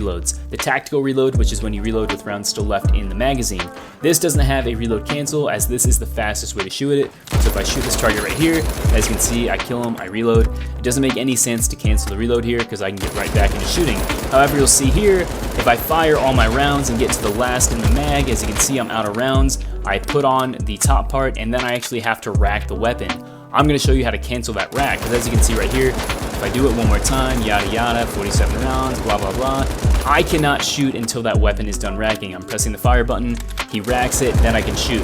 In order to cancel this, all you're going to do is when you get to those last few rounds in the magazine, be prepared. As soon as your character does the animation where they punch the top of the drum, what you're going to do is pull out your gadget, whatever gadget you want to. You're then going to swap back to your weapon. This will actually cancel that racking animation and allow you to fire. So I'll show you what that looks like here.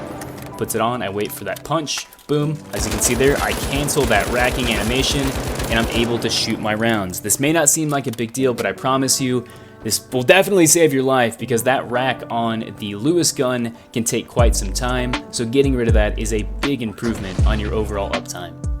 Next up at number 3, we have the most difficult aspect of the Lewis gun, that is maintaining that recoil. I've spent about an hour now in the practice range just trying to perfect this pattern, and I'll be honest with you guys, you can practice all you want, but just understand the recoil on this thing is absolutely bonkers, so take your time and practice it, but understand you're probably not going to hit perfection. Besides the point, what we're going to do here is I'm going to shoot the entire drum or magazine, you can tell me what this is called in the comment section down below, into this wall here, and we're going to analyze it. Then I'm going to show you the best way to mitigate that recoil that I have found. So once again, if we look at it, it's really important to understand the pattern here. As you can see, it has a snake pattern. It goes to the left, then to the right. In the beginning of that magazine, it starts very violently and starts to level out near the end. However, as it starts to level out near the end, the left to right recoil actually gets more violent. So this is the most adaptive recoil maintaining method you're gonna have to do. And I'll explain it here. This might be a mouthful, I apologize. I'm trying to explain this the best I can. But once again, this is very difficult. So because it starts up and to the left, we're gonna hold down and to the right like this. But also understand, because it kicks really hard initially, you're gonna have to hold down to the right a lot harder. Then when it kicks up and to the right, we're gonna hold down to the left. Understand though, it stops kicking as hard upwards, so we're gonna hold to the left, but because it kicks more to the right, we have to hold more to the left. This sounds like a lot. What I recommend doing, once again, is just go into the practice range, fire all these rounds at the wall, and just memorize this pattern. Find what works for you. Once again, I've spent a lot of time trying to do this, so if this doesn't make any sense, I apologize, but here's what I've come up with. So, holding down to the right initially, down to the left, down to the right, and then trying to level it out and really adjusting for that recoil. Once again, that's after just sitting in the practice range doing this for like an hour. I'm telling you, that's really why I want to emphasize that tap firing, because once again, tap firing, as you can see right here, slowing it down, I can get an amazing grouping. However, if I'm trying to go full auto, I would not recommend doing this past like 25 meters, because once again, trying my absolute best here to get a perfect recoil pattern. Yeah, this thing likes to kick super hard. At the end of the day, if you have something like this, you're still gonna hit most of your shots, but that is my method. Memorize that pattern, try your best. Let me know if you have any better methods in the comments. I would love to hear them. Next up at number 4, we have the hip fire. And it's so funny, I feel like the Lewis gun is one of the most unique weapons in the game because I've never had to go so in depth with hip fire before. So, understanding the hip fire in the Lewis gun is pretty important. Of course, if you're right in a target's face, yeah, hip fire, you're probably not gonna miss your shots. However, in the situations where you're about 5 meters from your target and you wanna hip fire just for ease of use, maybe they're a dashing light, it's good to understand it. So my first recommendation with the Lewis gun, if you're gonna hip fire, is crouch. Crouching with the Lewis gun makes a huge difference with the hip fire. Of course, this does the same thing with every weapon, but with the Lewis gun specifically, here's why I recommend you crouch. Because as you can see here, once I start hip firing, past those first 15 rounds, the accuracy on this thing, look at this, gets absolutely horrible. After those first 15 rounds, it's so bad. So if you want to mitigate that, make sure you're crouching. As you can see here, if I crouch, yeah, I still get a lot of that spread, but it's much more manageable. The other method you have, once again, within 10 meters, is after you fire those first 15, what I like to do is aim down sights, because by that point, if you're gonna hit fire, I actually like to move backwards a little bit. Once again, creating that space, giving me the ability to aim down sights, because generally I would say the hip fire on the Lewis gun is kind of weak. Once again, you do have a lot of shots, but you're always going to be more consistent with the ADS. You're not going to be able to hit headshots as consistently with hip fire unless that target is in your face. So once again, for this first 15, yeah, go ahead, hip fire. But eventually, as you can see there, you want to aim down sights. But if you really want to hip fire, if you're going to do it, just make sure you crouch beforehand, and as you can see, you can hit most of your shots. And finally, at number 5, we have a bit of a 2-for-1. These are more just gameplay-oriented choices that I think will very much benefit you. The first one, I don't normally do this with my weapon tip videos. This is the first time, and hopefully the last, that I have to do this. The sight on the Lewis gun is objectively bad. You need to be using the red dot. I'm sure there's that one person who enjoys it and thinks it's great, but I'm telling you, the red dot is going to make your ability to hit shots so much more consistently, especially, most importantly, at those longer ranges. As I said, tap firing is one of the most powerful aspects of the Lewis gun, so something that's going to enhance that is an immediate choice you should make. The next one here, although this is a bit niche, you need to understand that the Lewis gun has some of the worst in-air accuracy in the finals. So if I jump up here and try to hit this target, once again, I'm doing my best to stay on him here. Yeah, I might hit like maybe 10% of my shots. So generally speaking, unless you have the jump on a target, and even then, I would wait till you hit the ground. Do not try to shoot this thing from the air because you are going to miss just about every shot. So once again, use that red dot, make sure you're on the ground if you're going to use it. Because the Lewis gun is powerful, it is a grounded weapon. Make sure you hip fire while you're crouched. You want to make sure that you're not in the air and you got the red dot. Do all those things and I'm telling you, you're going to have a much better experience with this monster of an LMG. Anyways everyone, I do hope you enjoyed this video. If you did, be sure to let me know in the comments section down below. I kind of made this video because yesterday while I was streaming, I actually ended up accidentally using the Lewis gun. It was actually my first time using it in a live match, and in a lobby with rubies, I actually dominated and dropped the most kills and damage. We still unfortunately lost, but that's besides the point.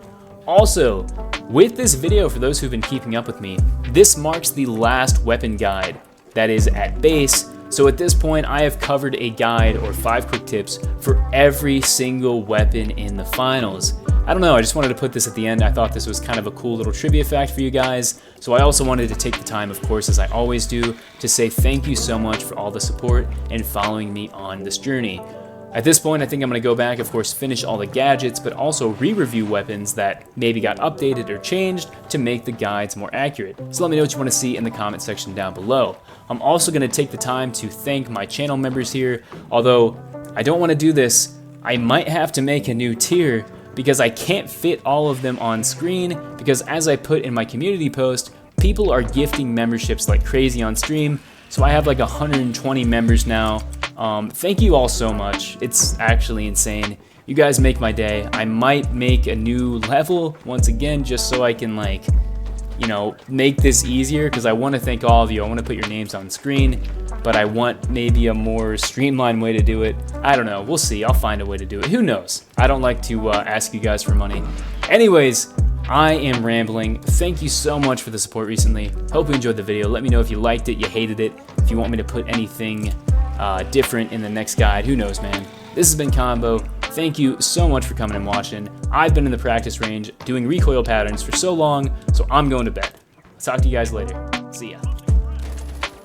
How's it going, everybody? Combo here. Today we got 5 quick tips with the Shock 50, the new assault rifle here on the heavy build in Season 5 of the Finals. And let me just say, I mean, this thing is absolutely bulky. This thing hits like a shotgun at close range. If you know what you're doing, and I'll show you how to do it, you can even hit those targets at those way long ranges. And once again, the consistency on this thing, because of those 2 rounds that it fires, is just amazing. This is one of my favorite things in the game. This has made heavy feel a lot stronger than before, which, you know, before heavy was kind of just a bullet sponge. Of course, charge and slam could do a bunch of damage, but this really feels like heavy has a way to really pack a punch and compete with those other assault weapons that those other classes have.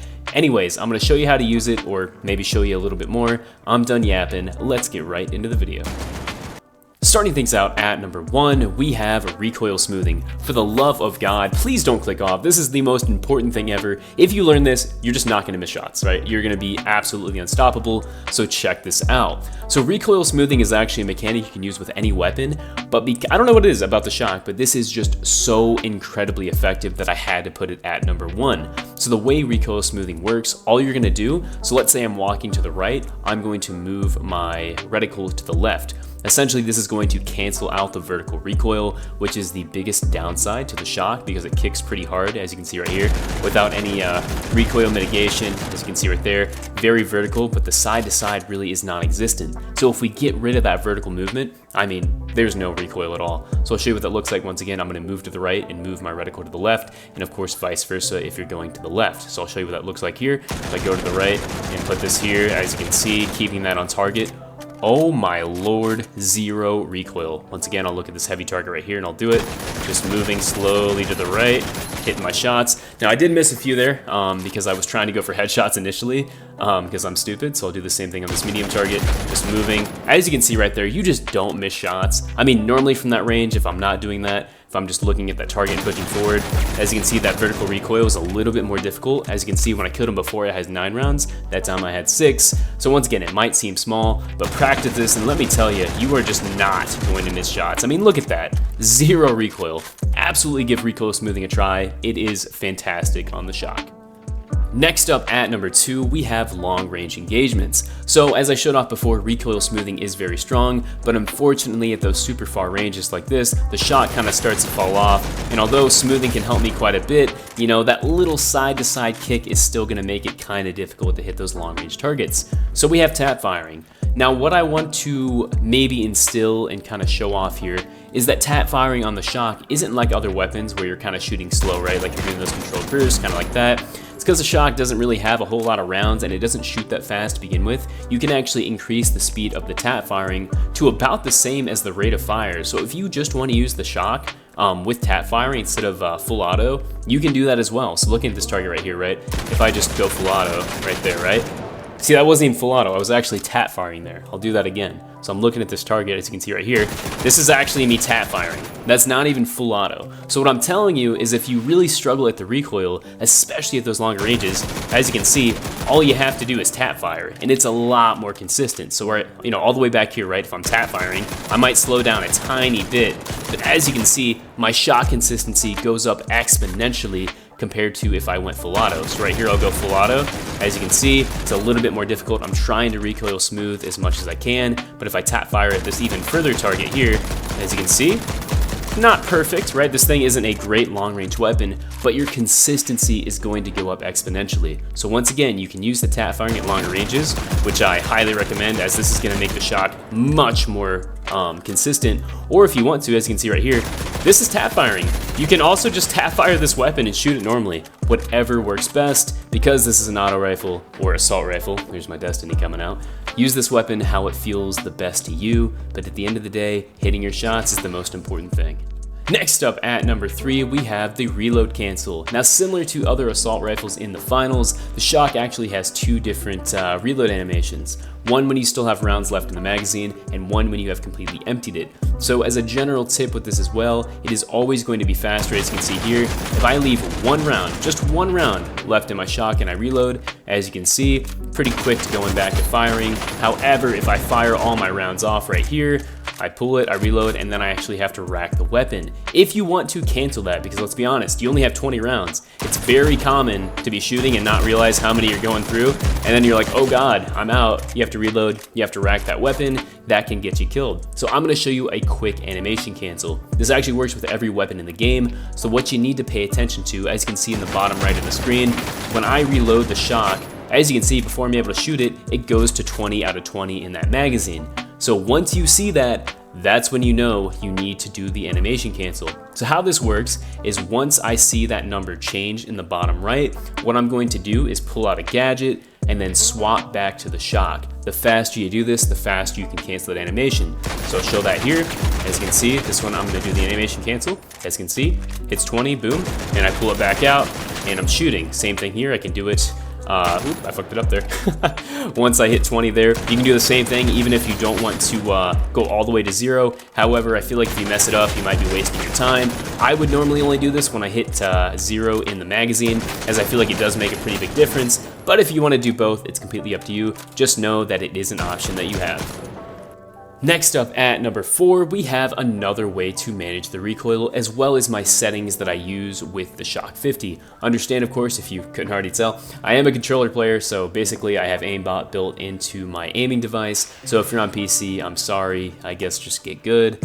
No, jokes aside. So I'm going to show you this other way to manage recoil. It's pretty common. I show this off my other videos. And then on screen, after I've shown this, you will see my settings for the shock. So the other way to do this, as I showed off before, if I shoot all 20 rounds without controlling the recoil into this wall, you will see that the left to right recoil on the shock is not bad. However, that vertical recoil can be pretty jarring. If you look at the pattern, as you can see, it goes up and to the left and then up and to the right. So all we're gonna do is hold down into the right and then down into the left, kind of like an X. So once you hit 10 rounds, you're gonna go on the other way to that X. Of course, it's a little bit more subtle, but I'll show you what that looks like here. So holding down to the right, I hit 10 shots, then I hold down to the left. You can see that auto corrects. As you can see right there, the recoil is actually very comparable to that of recoil smoothing. Of course, this does require more practice. That's why I'm putting it a little bit later in the video. As I said, recoil smoothing, as you can see right here, it's very easy. It doesn't take a lot of thought. It may not be as tight as the other one. As I said, this does take a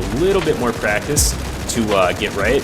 But as you can see, the results are relatively the same. This one has more of a circular grouping. This one has more left to right, as once again, recoil smoothing is getting rid of that vertical recoil, not so much that left to right. However, this kind of recoil management is going to get rid of the up and down and the left to right. So it's tougher, but there is more of a reward. Now, as I said with my settings, if we go to my controller, when I'm using the shock, I have 185 and 175, and you're like, damn, combo, that is super low.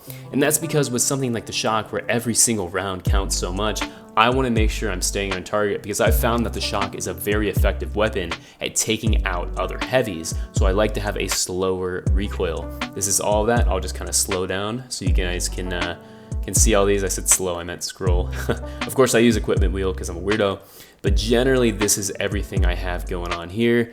If you want to slow down the video and see these, you know, by all means. But this is how I use the shock. Of course, at the end of the day, it goes back to preference. But I have found these are the best because, once again, only 20 rounds, good at taking down heavies. I want something slower, so that's how I use the shock with the recoil. And finally, at number 5, we have airborne gunplay. Now, this is something really interesting. I don't really see this talked about with assault weapons because generally, you know, they're okay from the air, but not that great. However, I think this is really important because, you know, as the finals gets more competitive and people get sweaty, let's be honest here, movement is going to be more essential to understand, especially with jump pads being so prevalent. It's good to know what weapons you can actually hit people in the air, or if you're just going to be wasting your time shooting blanks at people, essentially.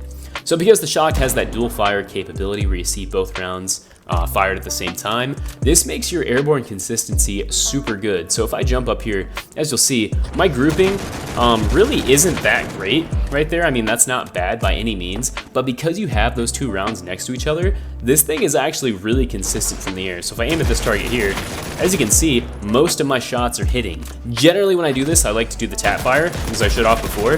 But as you can see right there, I mean, this thing is kind of nasty from the air. Even with those farther off targets, as you can see right there, I'm still hitting most of my shots.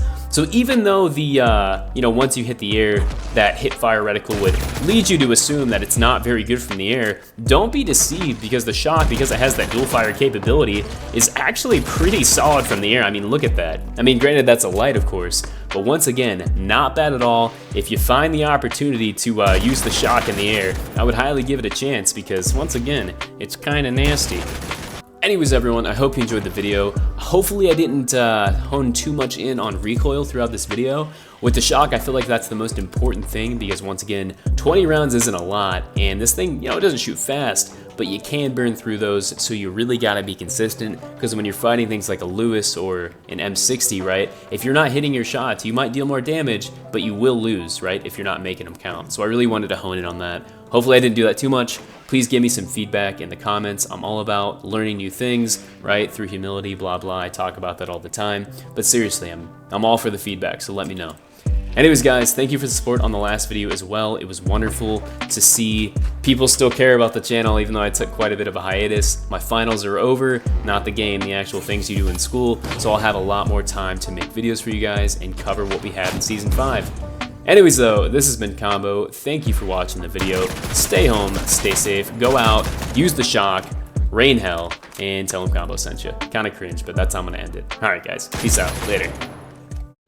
How's it going everybody? Combo here. Today we got 5 quick tips with the Cerberus 12 gauge. I know it's been a while, thank you for sticking around. Season 5 is finally upon us. And let me say, other than the fact that this thing literally shoots fire, this is a spicy weapon. I've got a lot of cool stuff to hopefully help you use it to its fullest ability and showcase some things that you maybe weren't aware of in the past. Also, I apologize for my voice, getting over a cold, yada yada. Let's get right into the video and quit yapping. Starting things out at number 1, we have the quintessential way to use the Cerberus, that being aiming down sights. Or in this case, not aiming down sights, because that's what you should be doing. Aiming down sights in the finals for a lot of weapons will make or break it, because sometimes the hip-fire spread can be kind of crazy. However, with the Cerberus, as you'll see here, there's really no advantage to doing it. So if I look at this wall right, I aim down sights, I shoot my shot, it's a pretty good spread. But if I move to the left and hip fire, as you can see, there is absolutely no difference, especially seeing as I'm sure you've figured out if you've used this weapon for more than 2 seconds, this is a very close range oriented weapon. So if I'm in somebody's face and I'm aiming down sights, as you can see, I'm moving slower, I'm a stationary target, I'm gonna get lit up. But if I'm sliding and jumping around and doing all that, if I'm not receiving a penalty for hip firing, why would you not do it? So generally speaking, unless you're trying to do crazy things, as I said, and shoot people from a distance, which once again, you can do hip firing. I wouldn't recommend doing this to begin with. Don't aim down sights, use that hip fire. There is no penalty for doing it. So yeah, shoot from the hip, be a cowboy. Next up at number 2, we have effective gas dispersion. So if you didn't know this, one of the upsides to the Cerberus over most weapons in the game is you have the ability to get rid of gas similar to something like a pyronade or a flamethrower. However, online I'm seeing right now a lot of people are saying this is kind of inconsistent, so hopefully I can shed some light on this and hopefully make your experience a little bit better. I think it might be slightly bugged at the moment, not 100% sure, but there are 2 things I've narrowed down to make this much more consistent. So the first way that you can get rid of gas more effectively is to understand just how gas works in the finals. The first part of this is the intangibility of the gas. And what I mean by that is when you initially throw down gas or gas is thrown down, for about 1.5 seconds, it is essentially intangible to fire. So even if I throw down a gas barrel on top of a pyronade, for about 1.5 seconds, that gas will not go away. So I'll show that here. If I take down my pyronade, throw my gas barrel on top of it, as you'll see here, boom, for about 1.5 seconds, that gas is intangible and cannot be immediately dispersed. I think that's just to make sure that, it feels like your equipment's actually doing something. So if like a wall's on fire, it just doesn't get rid of your gas immediately, but I digress. The other reason you might be having issues with the Cerberus, and this is more pertinent to the Cerberus, is to ensure that you are getting rid of that gas, you have to shoot at the spot where the gas actually detonated. And what I mean by that, right, if I take this barrel and I chuck it in the sky, as you'll see right here, that's where the gas exploded. So that center circle is where I want to aim. If I aim to the left or to the right, as you'll see, it doesn't do anything. The radius on this is actually pretty precise, so you gotta aim in the middle. Once again, this doesn't work through walls, unfortunately, not that I've seen, unless the explosion went through the wall. If you didn't know, that gas can actually go through the wall. So if I go to this building over here and I go underneath and I do a little bounce shot, ooh, maybe not, I do that, ooh, it didn't explode, what the hell? We'll put it right there. So that way the epicenter is actually slightly going through the ceiling. This time, if I go up here and shoot it, it will work. That's because the epicenter of the gas, or that center part of it, is through the floor. But I digress. Once again, I don't want to ramble too long. If you want to shoot that gas and get rid of it more effectively, you have to shoot the center, and you have to give it time to not be intangible. Do those things right, and you should have a much easier time getting rid of gas. Next up at number 3, we have airborne gunplay. And for people who have watched my channel in the past, you know exactly where I'm going with this. The Cerberus receives absolutely no penalties when you use it while midair. So to show this, and so you don't think I'm lying, I'll come over to this wall here. So, aim down sights, there's my spread. Hip fire, there's my spread. Jump hip fire, as you can see right there, with any other weapon that would have been way off target, but with the Cerberus, as you can see, it is the exact same. One of the things I love to do with this, because this is a very close range weapon, I mean, you need to be right in somebody's face. If you don't want to run at them and get shot, use jump pads to clear that gap a little bit and get in that target's face to finish them off. Combined with the hip fire, you can be pretty evasive with this. So once again, jump pad, I know that target's here. Before I'm even landing, I'm firing off that shot, catching them by surprise. Another thing you can do, right? Angled jump pads, even if you don't necessarily land right in their face, you know, slide, jump, be evasive. This thing allows you to move. You don't get penalties for hip fire, you don't get penalties for being in the air. So what I'm telling you is jump around, make yourself a difficult target to hit, because as you can see right here, it's kind of not that great at those, you know, even close medium ranges. So, you know, anything you can use in your advantage, especially close range, take advantage of it, and airborne gunplay is one of those things. Next up at number 4, maybe not as glamorous as the other ones, but at the end of the day, right, this is your bread and butter. We have the kill combos. We're gonna start with the light and we're gonna move on from there. So with the light, this one makes me really sad. If you're right in their face, hit all your pellets in quick melee, you leave them with just the tiniest sliver of health. So in my opinion, right, the easiest way to do this, most lights in my experience are going to be injured unless you are catching them by surprise, right? So one thing you can do, just fire 2 shots, right? It's gonna make things easier. You can go for that quick melee, but it's faster to shoot 2 shots, as you can see right there, than to, let me reload here, then to shoot a shot, quick melee, then shoot a shot. So generally for lights, I think it's better, just go for those 2 shots unless you know they're injured. For mediums, it's actually going to be 2 shots and a quick melee, which is pretty fast actually. For those people out there who hate the model, this is a way to beat it. Granted, you are going to have to be a little bit more close range, and it can be a little inconsistent, but at the end of the day, right, anything to beat the model, I'm all about it. With heavies, this is very difficult. This kind of reminds me of the SH1900 on the light. If you land all your pellets and you're right in a heavy's face, as you can see there, you can actually do 3 shots to the body as well as a quick melee. Something to note as well, unfortunately, the Cerberus does not gain bonus damage from headshots, which I find strange. And as you can see right here, because this weapon has a decent bit of spread, you actually end up losing damage because some of your shots might miss the target's head. So generally speaking, right, don't aim for the head, aim for the body, aim for the largest part of the target you can hit. That'll make it a lot more consistent and allow you to get those optimal kill combos. And finally, at number 5, we have the barrel combo. Now I showed this off in my model video. This is one of my favorite things in the game. 1, because it's really stylish, and 2, because it does quite a bit of AoE. And especially with a weapon like the Cerberus that really struggles at range and only has 3 shots, any bit of AoE to make cleanups easier is going to be beneficial. So with the flammable barrel, you have 2 options. You can quick melee it once, throw it, then shoot it.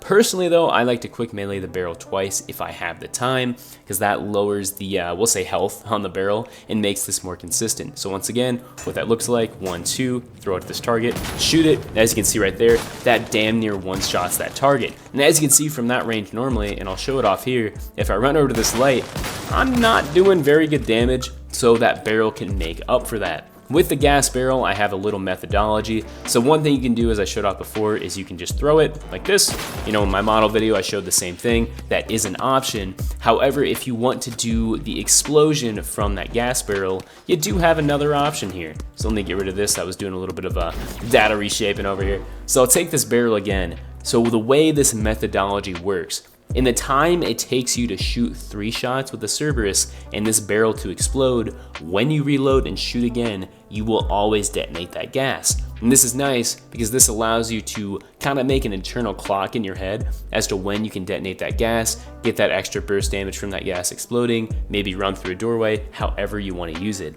I know that's a lot of talking, but I'll show it here. So I'll throw this barrel, boom, 1, 2, 3. My 3 shots are off. It doesn't get rid of that gas because it has that invulnerability. And as soon as I come back and shoot it, it gets rid of that gas. Just letting you know, right? I don't know how useful that is, but I like to use that in game. It's a good clock in my head to remind me when I can get rid of that gas. So definitely keep it in mind because once again, it's good to know your options. Anyways, everyone, I do hope you enjoyed this video. If you did, be sure to let me know in the comments section down below. You know, especially because the season just came out, I'm looking for you guys' feedback. I'm sure there's things I missed, and as the season goes on, right, I'm sure there's more and more we can talk about. With that being said though, I love you guys. Thank you so much for the support, even though, you know, I've had my absence with finals. You guys stuck with it, and, you know, once again, you're just wonderful. For those who are channel members, as I always say, if I'm online, shoot me an invite. I know this week I haven't really been doing that because I've been busy, but this week I'll be here and we can play some games. Anyways, guys, this has been Combo. Stay home, stay safe, and yeah, peace out, everybody. Later. How's it going, everybody? Combo here. Today we got 5 more quick tips with the throwing knives, this time here in Season 4 of the Finals on the light build. A lot has changed since I posted my first guide in Season 1 about 7 months ago, and because of that I felt the need to update the guide because there's a lot of useful information that I did not include that I promised I would in that initial video, so 7 months later, here we are. So without any further ado, I'm gonna quit yapping and get right into the video, so yeah, let's get into it. Starting things out at number 1, we have the tracking dart synergy. For those who don't know, back in Season 1 of the Finals, it was actually the medium who had the tracking dart and not the light, but because of this change, we can do some really cool stuff with the throwing knives. But before we get into that, let's explain the tracking dart. So when you aim down sights with it, as you can see, it actually zooms you in, which is nice for kind of scouting things out. It also does 5 damage per shot, and when you hit people, as you can see right here, you can see them through walls for a brief time, and it's hit scan, which is really cool because throwing knives, as you can see, are very much projectiles. So let's get into why this is really powerful. So if I go up to a medium build over here and I hit him with 4 throwing knives, this is a pretty common interaction, 1, 2, 3, 4, he has a sliver of health and I have to throw another volley. However, if I hit a medium with, as you can see here, 2 tracking dart shots and then do the same thing, he actually dies. Now you're probably thinking, well, okay, Combo, that's really cool, but how is this relevant? Why would you stop and shoot the tracking dart? Well, what you're gonna do is engage with it. As we talked about, even if you're really good with that heavy fire on the throwing knives, it is still a projectile, and when targets are moving around, it can be kind of difficult to hit them. However, if we initiate with 2 tracking dart shots, as I said, this is hit scan and it zooms in, this is pretty easy, as you can see here. We're gonna run up to that target, engage with that, and then as you can see right here, we have a much easier time taking out that target because we can avoid a whole nother volley. The same thing goes for the light build. So once again right here, if I'm looking at this light, as you can see, I hit him with 2, he has a little bit of health. I actually messed it up. We're gonna be using the heavy attack, I'm dyslexic. So if I hit him with the heavy attack, as you can see, he has barely any health. But the same thing goes here. 1, 2, tracking dart shots, he is dead. And why this is so powerful, maybe even more powerful than the medium, is if I take this tracking dart right here, right, and I shoot him twice, I can hold down the heavy attack in Season 4. So I can see him through a wall, boop, pop up, gone. This is a super powerful synergy. As I said, hitting 2 shots with the tracking dart really isn't hard, especially those longer ranges, because once again, you know, from 40 meters, you're probably not going to be trying to hit people with the throwing knives, at least I hope not. So even if you miss, you know, you have all 4 rounds and you miss a shot or something, all you have to do is hit 2, you can see this target through walls, which is already a huge advantage, and if they're a light, use the heavy attack, and boom, they're dead. So super powerful synergy. I know that was long-winded, but definitely give this a try. This is very strong. Next up at number 2, we have the sonar heavy attack. So you could in fact use this with the tracking dart, but let's say you just don't like the tracking dart, you like the sonar nade because it's easier to use and it provides more info for your team. Well, I'm telling you, when you're using the throwing knives, the sonar nade and the tracking dart, as I said, go very well. And this goes back to the fact that in Season 4, you can hold down that heavy attack. I cannot stress how powerful this is. So if I'm using sonar nades, as you could probably guess, if I throw this down here, I can see targets through walls. So if I just hold down that heavy attack, all I have to do is wait, pop up, boop, hit him. Wait again, I see him, pop up, hit him. This is a very effective way to peek.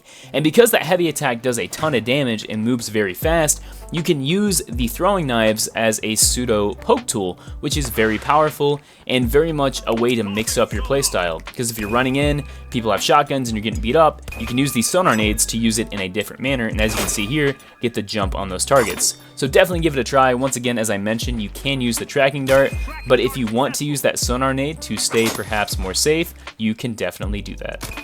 Next up at number 3, we have that airborne gameplay. So something that changed from my initial video is back in the day when you were using the light attack on the throwing knives, you could be in the air and throw them and there would be no penalty. But as you can see now, when I throw them, these 2 knives are kind of going off in completely different directions. As you can see, the spacing on these is pretty big and it can be very inaccurate at times. However, when I'm standing on the ground, as you can see, they both go in the exact same area and I can actually hit my target. However, there is an exception to this, right? If I use the heavy attack midair, as you can see here, it still goes perfectly straight. However, hitting targets is still hard. So if you're going to be jumping around, right, my recommendation is probably don't use the light attack. As you can see here, I'm trying to hit that target. The knives are kind of going wherever they feel like. I might hit one if I'm lucky. However, as soon as I pull out that heavy attack and jump, as you can see, there is 0 penalty to my accuracy. So in the future, if you're using the throwing knives and you find yourself in an airborne situation, don't use that light attack because as you can see, it's going to be really inconsistent. Stop for a second, use that heavy attack, and hit your target.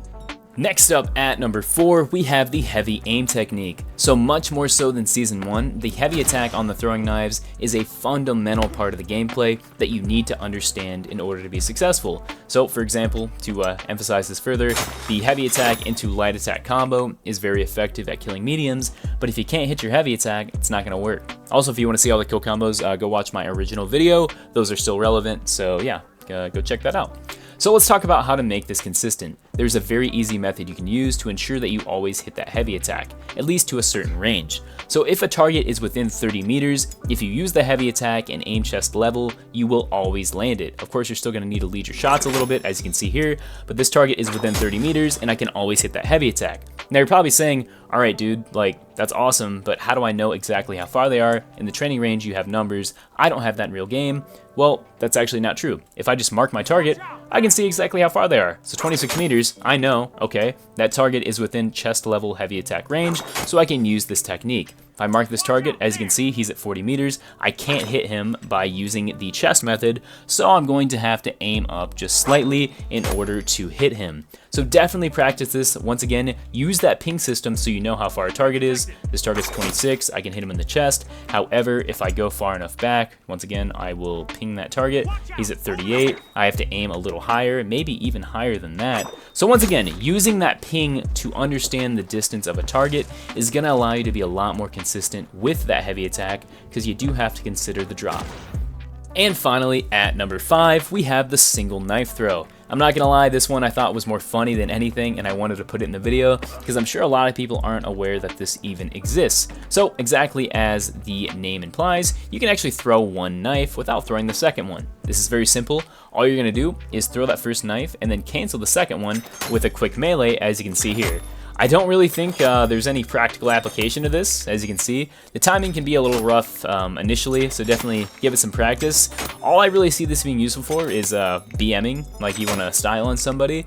Maybe if somebody's like super hurt, right, and you only need to hit like one more and a quick melee, so like boom boom, maybe that's faster than throwing both and then quick meleeing.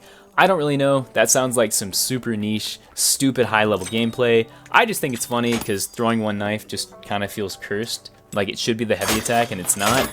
I don't know. Let me know what you guys think in the comments. I wanted to add this because I thought it was funny. And at the end of the day, right, we're just here to play a game and have fun. Anyways, everyone, I do hope you enjoyed the video. If you did, be sure to let me know in the comments section down below, as well as if you'd like to see me reprise any other guides in the future. I love making guides on the more niche weapons in this game, such as the throwing knives, and I feel like there's a lot of tech that, even though I've been using them since launch, you know, I don't even know. So please let me know in the comment section down below. Finally, of course, thank you so much for the support on my recent videos, especially the tier list and that video documentary. You guys are literally the best ever, and you mean the world to me. Anyways, guys, this has been Combo. Stay home, stay safe. Thank you for watching. Have a good one. How's it going, everybody? Combo here. Today we got 5 quick tips with the 50 Akimbo here in Season 4 of the Finals. And I'm going to try to keep this video short and future-proof. I think we can all agree that these things are a little too strong here on release. Hopefully that ages well and they do something to change them, because yeah, they're kind of strong right now. Another note, real quick before we get started, I want to say thank you so much for the feedback and criticism you gave in my last video. I pride myself in humility and making changes that you guys want to see, so thank you for taking the time out of your day to tell me how I can improve. It means a lot. So, to actually put that into effect, I'm going to quit yapping and show you how to use these things like an absolute legend. Starting things out at number 1, we have the recoil control. I like to put the most important things in the beginning, so if you don't take anything away, as always, please take this. One issue I see a lot when people are using the 50 Akimbo is they like to overcorrect for the recoil. You know, you don't really have a lot, but it is kind of bouncy between each shot because you're shooting 2. You know, it can be kind of rough. So I'm going to show you how to mitigate that. If I fire all 12 rounds, or 14 I should say, I can't count, into this wall, and we analyze this pattern, as you can see, for the most part, it's pretty vertical and likes to level out near the top. If we want to correct this, all you're gonna do, it is so slight, I mean so subtle, just hold down like this. You see how slow it's moving? This is what you want. And you can fire this at max rate of fire, and as you'll see here, all I'm doing is just slightly holding down. Look at that pattern. That is a fat dot. If you do this, once again, don't yank it, don't try to overcorrect, just slightly hold down. As you can see, even if I'm going for headshots, as long as I'm just slightly holding down, I'm always gonna hit those shots. So please go into the practice range, practice that recoil, and light people up. Next up at number 2, we have the reload. The reload on the Akimbo has a lot of nuance. You're probably like, what the heck are you talking about? I'm talking about do not drain this thing. If you drain all 14 bullets out of the magazines, as you will see, you have a much longer reload. So we're gonna do that. We're gonna shoot some rounds. I'm firing everywhere. As you can see, when I reload, I pull them out, reload them, and then I have to re-engage the bolt and ride it forward so I can shoot again. This only occurs when you shoot all 14 rounds. So once again, I'll shoot them. I want you to see the difference here. I'm gonna shoot all the rounds here. As you can see, I'm firing. I can't fire yet. That's the soonest I can fire. However, in this case, I'm gonna shoot like 5 rounds, or in this case, I'll leave the last one, and you can see the difference. So I'm gonna fire all these down to 1 round here and reload. As you can see, there is a huge difference in the time I'm able to fire. So please, for the love of God, keep track of how much ammo you have left, because if you wait, all the way to that last bullet and then reload, you're gonna have a faster reload. Also, as a note, I don't wanna be a nitpicker.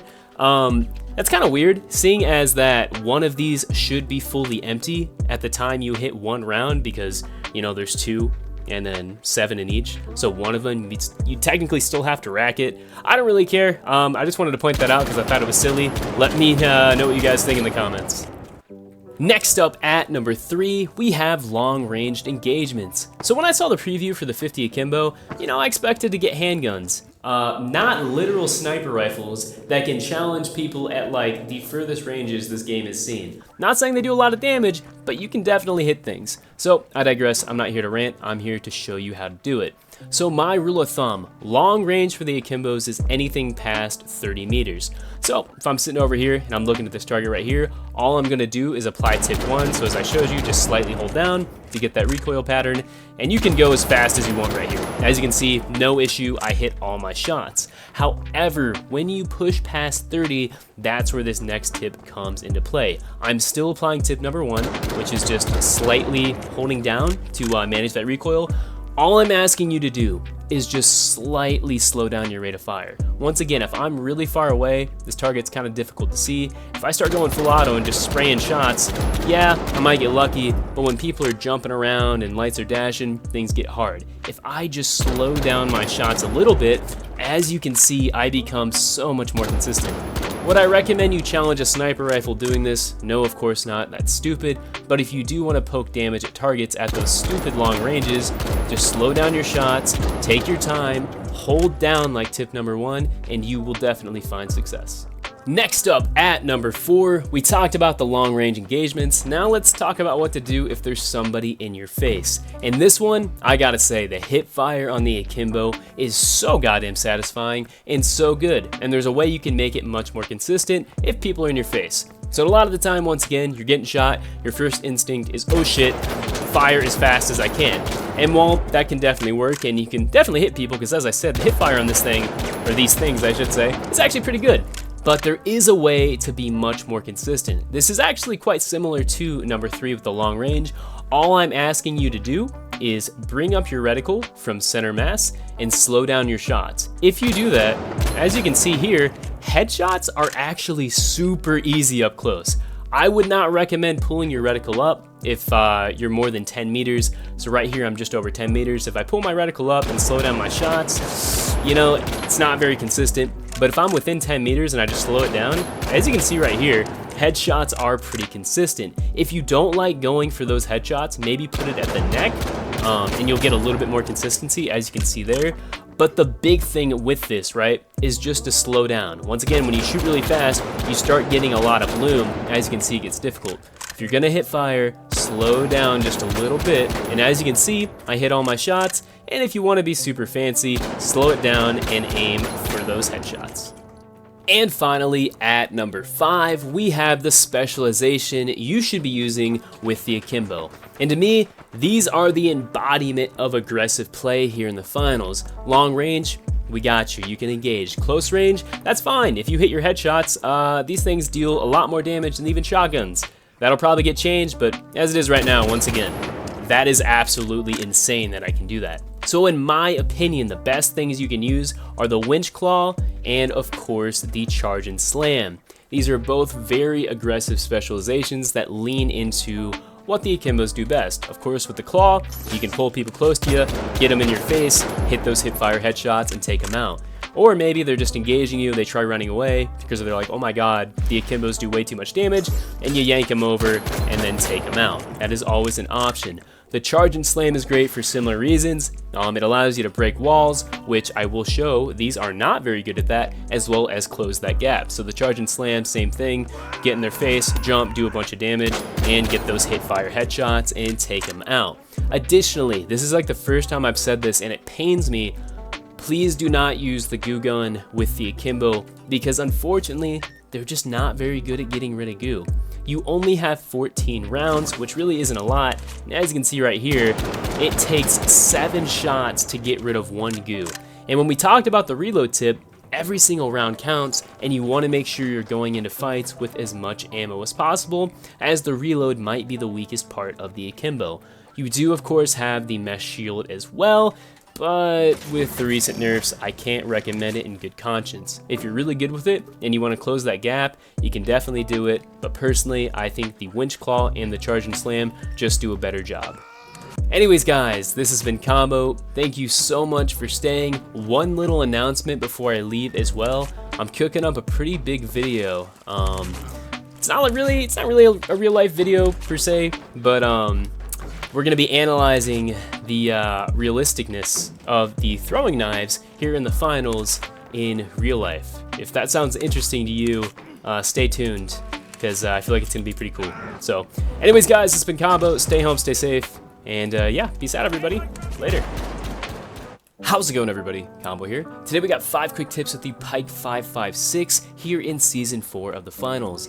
I'm quite comfortable making this video because I don't see any significant changes coming to this weapon.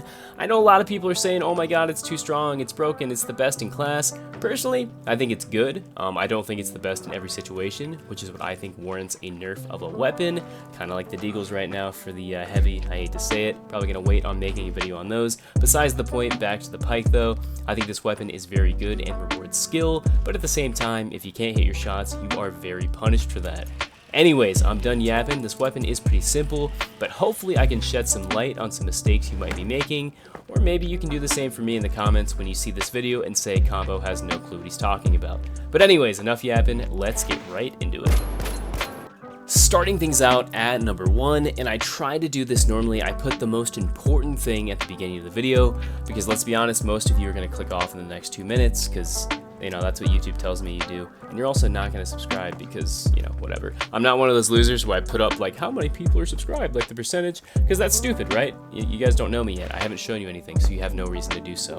Besides the point, though, pacing your shots is the most important thing with the Pike.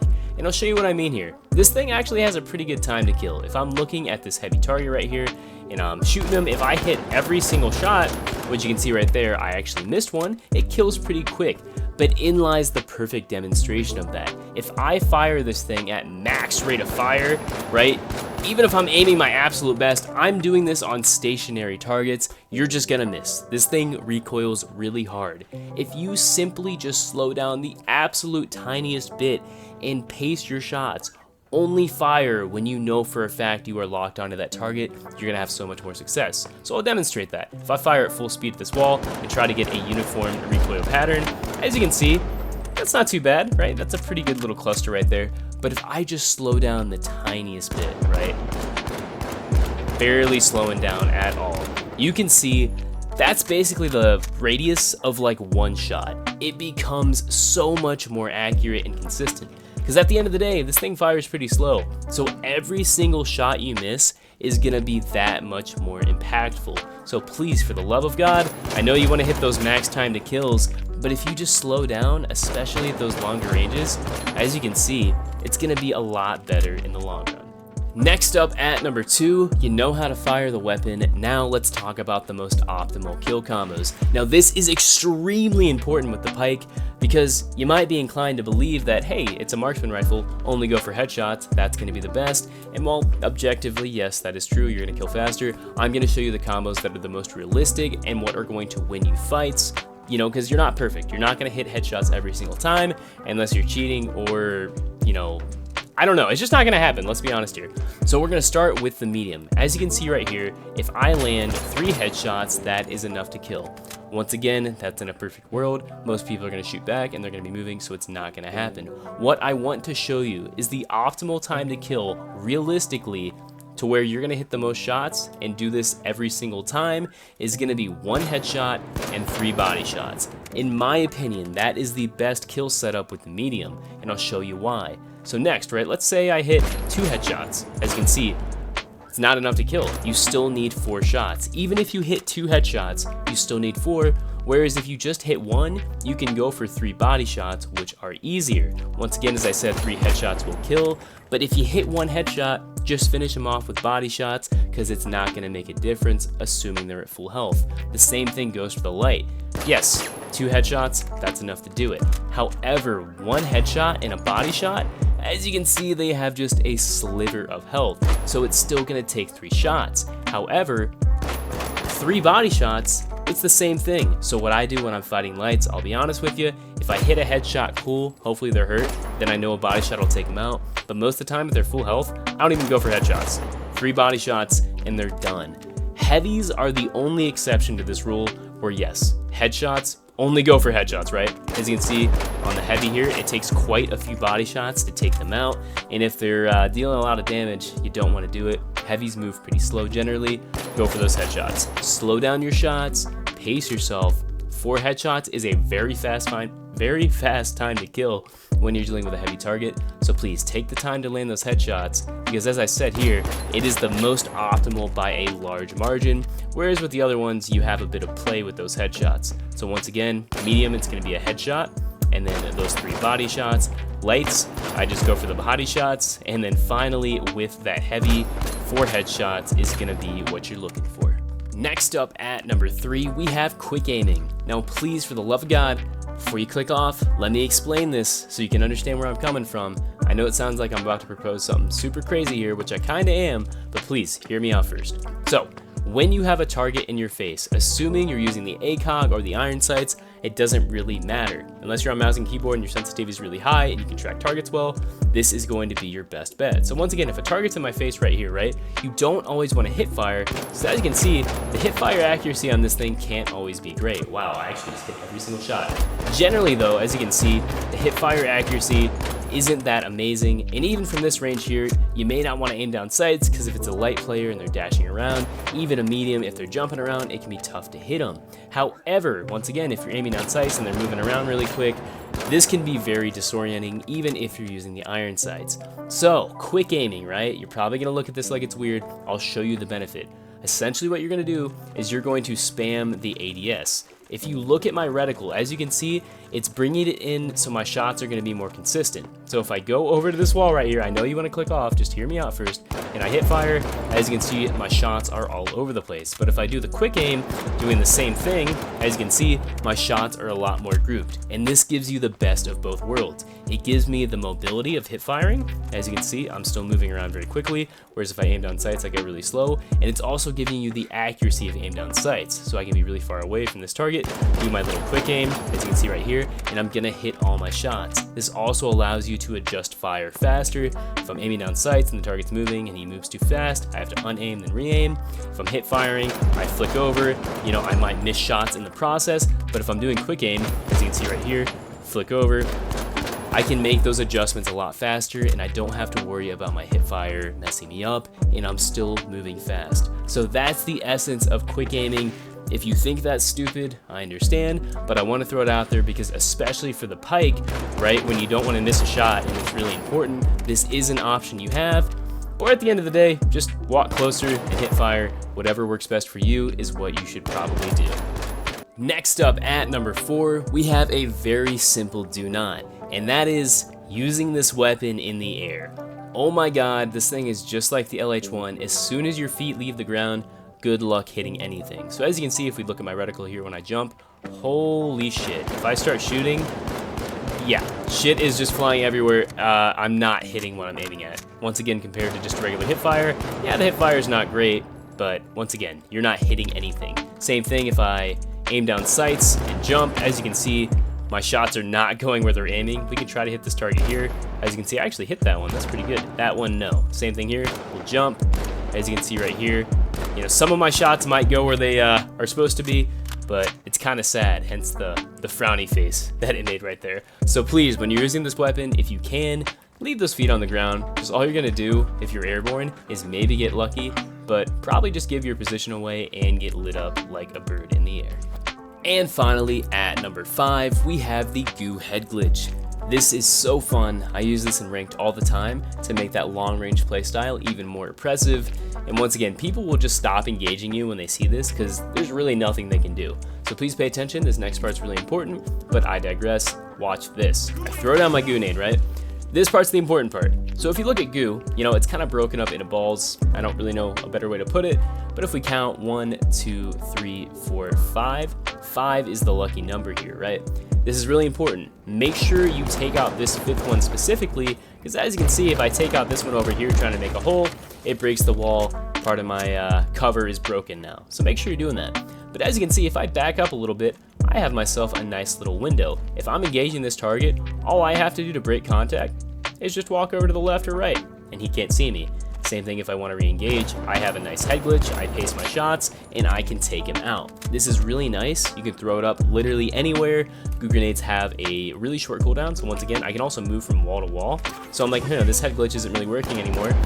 Throw another goo wall, come up here, look at my head glitch, wait for him to peek again, and look at that, right? I have my cover and my head glitch. This actually brings up a pretty good point though. You want to make sure you're far enough away because sometimes you will hit that goo, so positioning is really important. Make sure when you throw down that goo wall that you're thinking about where that 5th blob is going to lay so you get the wall in the best position. But as I said, this is really strong. Definitely give it a try because this little window can save your life and definitely make some people angry if you're using it effectively. Anyways everyone, I do hope you enjoyed this video. If you did, be sure to let me know in the comment section down below. The pike is super strong right now. Once again, I don't really think it needs a nerf by any means. I think it's a good weapon, it rewards skilled play. Yeah, it can be frustrating getting picked at from the back of the map, but at the same time, you know, just get behind cover. I know that's not a really good way to put it. I really enjoy this weapon, but once again, you know, its strong suit is long range, its weakness is close range. I don't think it's as annoying as the sniper, in my opinion. If they were to make this thing have travel time, that would be the only thing I would say to nerf it, but I'm not here to give Embark any ideas. Anyways everyone, please let me know what you thought in the comments. If I missed anything I could improve upon. If you thought the video was stupid, let me know as well so I can make it better next time. Anyways guys, this has been Combo. I'm so sorry for yapping as long as I did. This video has gotten way too long, so I'm going to end it here. Stay home, stay safe. Thank you so much for watching and the support on my new arrival into Season 4. It's always wonderful to hear from all you guys. You know, it's what keeps me going, so please keep leaving comments. You know, positive and negative, give me feedback. But yeah, once again, this has been Combo. Thank you for coming. Stay home, stay safe, and yeah, peace out everybody. Later. How's it going everybody? Combo here. Today we got 5 quick tips with the M26 Matter here in Season 4 of the Finals. And I'll be honest with you guys, I am not here to waste your time. This weapon is very simple, but super effective, and I'm sure there's some really small things you haven't picked up on that I can hopefully shed some light on today to let you use this thing to its fullest potential. So, with the yapping aside, let's get right into it. Starting things out at number 1, and if you take nothing away from this video, absolutely nothing, please take this away, because if I see you aim down sights with this weapon in game, I'm gonna come to your house personally and break your kneecaps. That's only halfway a joke.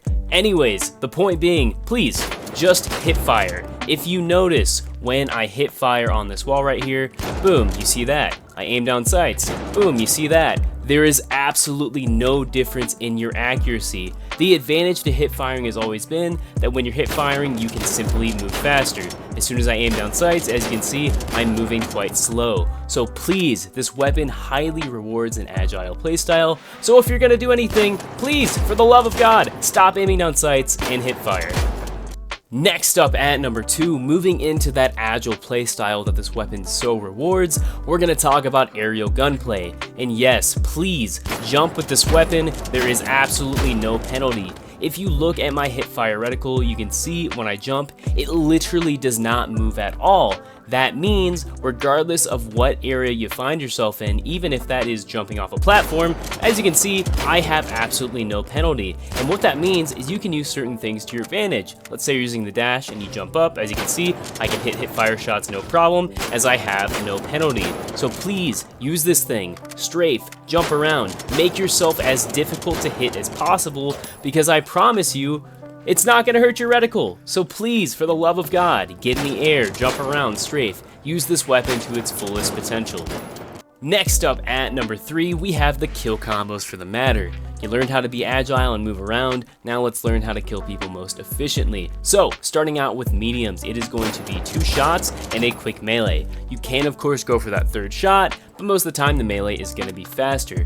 With lights, this is extremely strong. If you are losing your gunfights at close range against lights, you're doing something wrong. It's going to be a simple 1 shot and quick melee, and they are gone. I cannot stress how strong this is, especially because even if you're far away, 2 shots, you don't even have to be accurate and you can take them out. Very powerful. And even more powerful than that is the ability to 3-shot heavies, and this is super cool. One thing I want to note that I see people do that is a mistake, this weapon does not benefit from headshot damage. So please, aim center mass, hit as many pellets as possible, and hit those optimal time to kills, because as you can see, they're pretty dang nasty. Next up at number 4, we have the specialization you should be using. Now personally, I think there's only one that you can go with, that being the evasive dash. I do understand the grappling hook is good for escaping as well as engaging targets, because once again, you're not penalized for being airborne and you can move quite quickly and hip fire. The cloak is also good, but once again, I think the dash is going to reward skilled play the most. I'm all about sneaking up on people, but at the same time, when people hear that cloak, you're relying on them to mess up, whereas the dash puts the power in your hands. And as we talked about, this weapon is all about being mobile. And as you can see, if I have the dash, I can jump up in the air, I'm not penalized for that. I can get in targets' faces so I can hit those optimal timed kills, assuming I can aim. Everything this weapon does is only greatly benefited by the dash, so if it was up to me, if I had to choose one of the 3, I would say the dash is the best, the grapple is the 2nd best, and the cloak is 3rd. And finally, at number 5, we have using the matter at range. And I get it, this is where I get shit in the comments, but please hear me out before you start ranting in the comments. I do have a reason for this. Now, I know I just talked about how this weapon was very strong at close quarters combat, but what makes this weapon good at range is although it does have pretty significant damage drop off, it is super consistent because as you can see, jumping, moving, doing all that allows me to still move quickly at range. And what happens when you get further away from a target? You're harder to hit. So you can combine the fact that it's hard for targets to hit you with the fact that you really don't have to be accurate at all with this thing. And as you can see right there, I was moving, I was jumping, I was doing all that, and I was still able to kill that target in 5 shots, not really aiming too much. As you can see, my aim here really isn't great, but I'm still able to hit those shots because the spread is good. Even from right there, light targets, they might be able to take you out with like an XP54, which is fine, but if I'm moving around, dashing, doing all that stuff, it's gonna be really hard for them to hit their shots, but not hard for me. Now, of course, at like 50 meters, no, don't use this thing because, you know, you're peppering people and you're just giving away your position. But if you're like 20 meters away, honestly, it's maybe not a bad idea to pepper a few shots at them at first and then push up. So once again, as an example, I'm looking at this light target, right? I pepper a few shots, I dash in, and as you can see right here, it allows me to secure that kill a little easier. All these things are just things to consider, right? At the end of the day, the situation you find yourself in is going to dictate what works best, but understand that although the range in this thing isn't crazy, you can still take advantage of its consistency.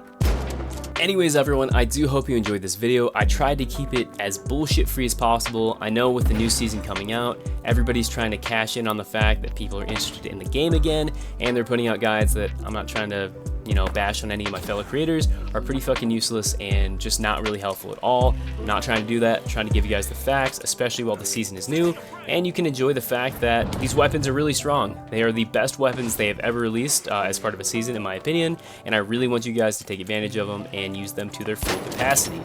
Anyways, guys, I'm done yapping. Thank you so much for coming. I apologize for my voice. I'm coming over kind of being sick right now, so if I sound like the kid from Polar Express, well, that's why.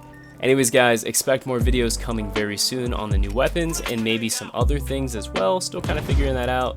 But yeah, this has been Combo. Stay home, stay safe, and yeah, peace out, everybody. Later. How's it going, everybody? Combo here. Today we got 5 quick tips with the FCAR, also known as the sweatiest weapon in the history of the finals. This weapon's undergone a ton of changes, but generally right now I'd say it's in a good place where it's not too strong, but at the end of the day, if you know what you're doing, you can absolutely roll heads with this thing. I'm not here to waste your guys' time though, I'm here to show you how to make it work, so without any further ado, let's get right into it. Starting things out at number 1, we have recoil management. Now this is super important with any, automatic weapon in this game, but specifically with the FCAR because it has a ton of visual recoil, you really gotta understand what you're doing. If you don't know what visual recoil is, it's essentially a manual adjustment made by the developers to adjust a weapon to fire a different way. And what I mean by that with the FCAR is they came in and said, hey, this thing's too stable, we're gonna adjust that. And you'll see that in this little test right here. So I'm gonna fire the whole magazine into this wall, not gonna control the recoil at all. I want you to pay attention to rounds 4 through 7 so you can see what I'm talking about. I'm firing, as you can see right here, rounds 4 through 7 kick super hard. So 4, 5, 6, 7, these are kind of the outliers, you know what I'm saying? So the way to manage this, if you're on PC, controller, doesn't matter, you have 2 options. The first is to increase your sensitivity, so when that kick does occur, you can adjust for it better. The other option is to listen for the 4 rounds to be shot. As soon as you hear that 4th round, I hold to the left very hard to maintain that recoil. Do those things and it should look a little something like this. So I hear that 4th round, I bring it back down to the center. Once again, you might have a couple outliers like this, but generally it's not really a big deal. I'll do it one more time. Once you practice with it, as you can see, I hear that 4th shot, I pull it back down to the center. It's really not a big deal. You're probably gonna have a couple outliers because like I said, the recoil on that just doesn't feel natural, but at the end of the day, if you give it time, I promise you'll get it down. Next up at number 2, we have burst and tap firing. Now this is mostly for those targets that are at those longer ranges, but 20 meters and in, you can always go full auto. I'm about 20 meters to this medium target right here. As you can see, as long as I practice that recoil, I have no issues going full auto. But if I'm past 30 meters with these little targets right here, I can try to go full auto and maybe hit some shots, but those are targets that are standing still and I am struggling. So what I like to do is tap fire. That's pretty simple. It's like the name implies. Just tap on these targets. As you can see, I can hit them. And what I love about the FCAR is this doesn't really have a range cap. As you can see, as long as you're practicing it, you really don't have any issues doing this. The other option you have is burst fire. Now, as I showed with the recoil management, you do not want to go past the 4th shot. I would keep it at 3. If I go 1, 2, 3, 4, as you can see, I get that really unnatural kick. As you can see right here, which is going to throw your aim off. Keep it to 3 burst, as you can see right here, 1, 2, 3, 1, 2, 3, 1, 2, 3. And this is also good for those longer ranges. It just kind of depends on the situation you find yourself in. You can always go tap fire like this, and then maybe go into a 3-round burst to finish a target off. Comes down to preference. I prefer tap firing. You can also do 3-round burst, whatever works best for you. Next up at number 3, we have hip firing. Now the hip fire on the FCAR, I wanted to put this in its own tip to draw as much attention as I could to it because in my opinion, the FCAR has the best hip fire out of any rifle in the entire game. And I'll show you that right here. So we're sitting at about 5 meters right now. Looking at this target, it's moving around. Most other rifles would really struggle here, but with the FCAR, even if I'm moving around, as you can see, I absolutely shred that target. Another one right here, even if I slide in on this target, get in his face, as you can see, the FCAR is able to take him out. And what's really nice about this, if you get close enough to targets, you can actually hit headshots pretty consistently. So same thing right here, I'm looking at this target, as you can see, I can light him up with headshots. So don't underestimate it. If a target is in your face, especially because the recoil can be kind of unnatural, just hip fire him. You're gonna have the same level of success. Next up at number 4, we have something similar to the hip fire. We have the hip to ADS method. Now you might think I'm kind of weird for this, but once again, if I'm looking at a target right here and I want to start shooting him, sometimes you have targets that move around. Because of that unnatural recoil, as you can see right there, it kicks super far to the right.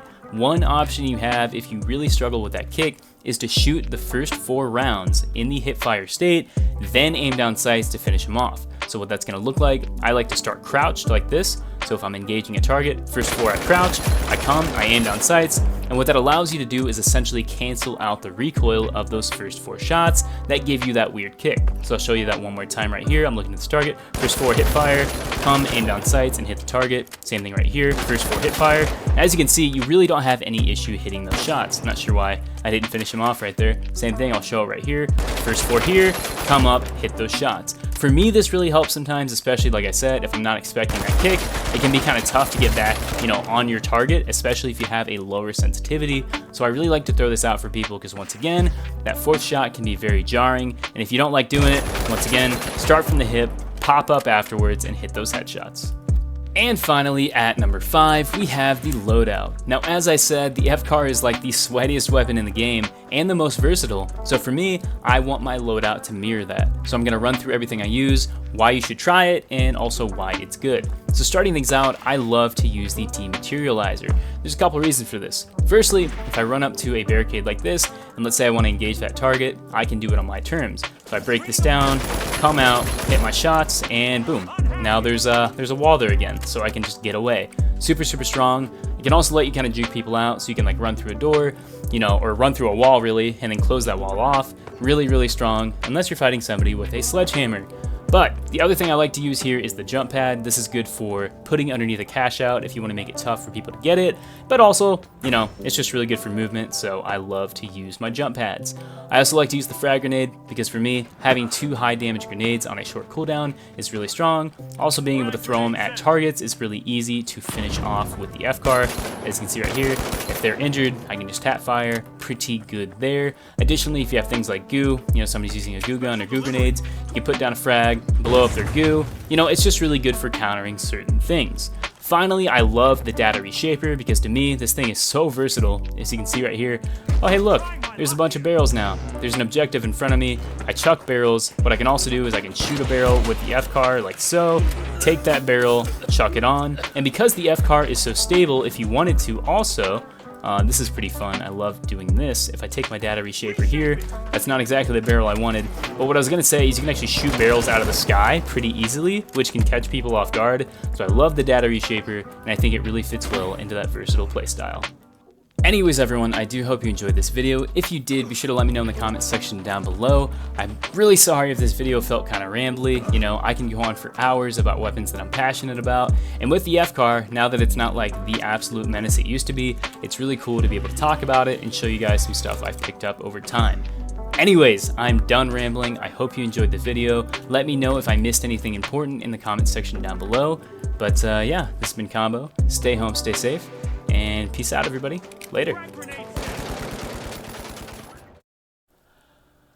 How's it going, everybody? Combo here. Today we got 5 quick tips with the spear, and I know what you're saying in your head. Combo, why are you using the spear? Don't do a guide on this. The sledgehammer's better. This thing is terrible. And to that I say, big stick funny, Lamau, argument over. Besides the point though, in my opinion, the spear is one of the flashiest weapons in the game, and by the end of the video, I guarantee you'll learn something new, because I found 2 techniques that I've yet to see on YouTube. So like I said, by watching this, you automatically have a step up on others.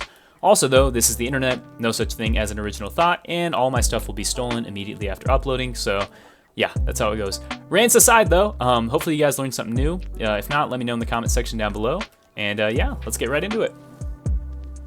Starting things out at number 1, we have a little thing I like to call the cube slide. And no, this is not a dance move, but it kind of looks like one. Besides the point though, anybody who's ever used the spear ever knows that one of the weaknesses of the heavy attack is, well, 1, the hit detection is terrible, which will likely get fixed, but 2, you move really slow. One of the things you can do to compensate for this is to slide right before you use it. As you see, you get a little small speed boost, so there's a little bonus tip for you. But still, closing that gap, it's not making a huge difference. However, if we combine the slide with the anti-gravity cube as well as the heavy attack of the spear, we get something super flashy and super, super strong. This is one of the things I told you I found out on my own, just kind of messing around, so I'll show you what it looks like. So the first thing you're going to do, as I said, is put down the cube. You can use that to block doorways, which is really nice. You're going to slide into it and use that heavy attack. And as you see, holy crap, I just flew at that guy like a freaking laser beam. You can use this to get in and out of cover, and generally this is really strong, and I guarantee if you practice it, you're definitely going to catch some people by surprise.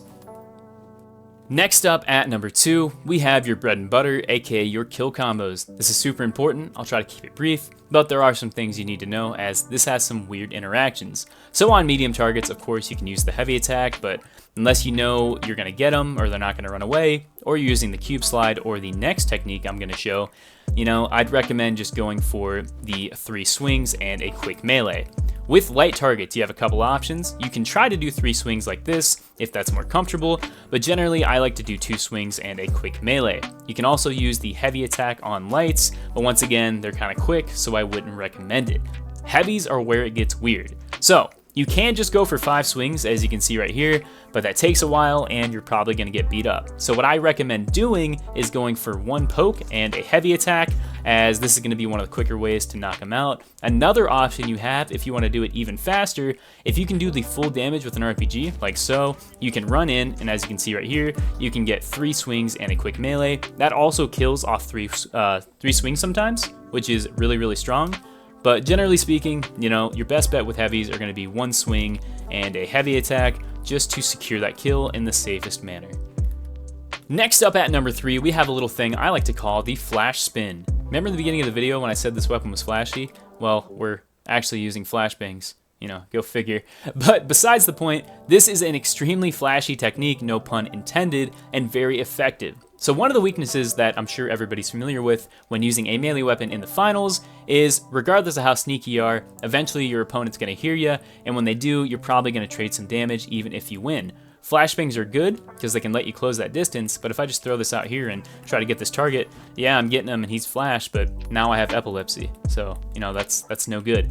But what we can do with the flashbang and the heavy attack on the spear, as you can see right here, even if I'm not facing this target, I'm still doing damage.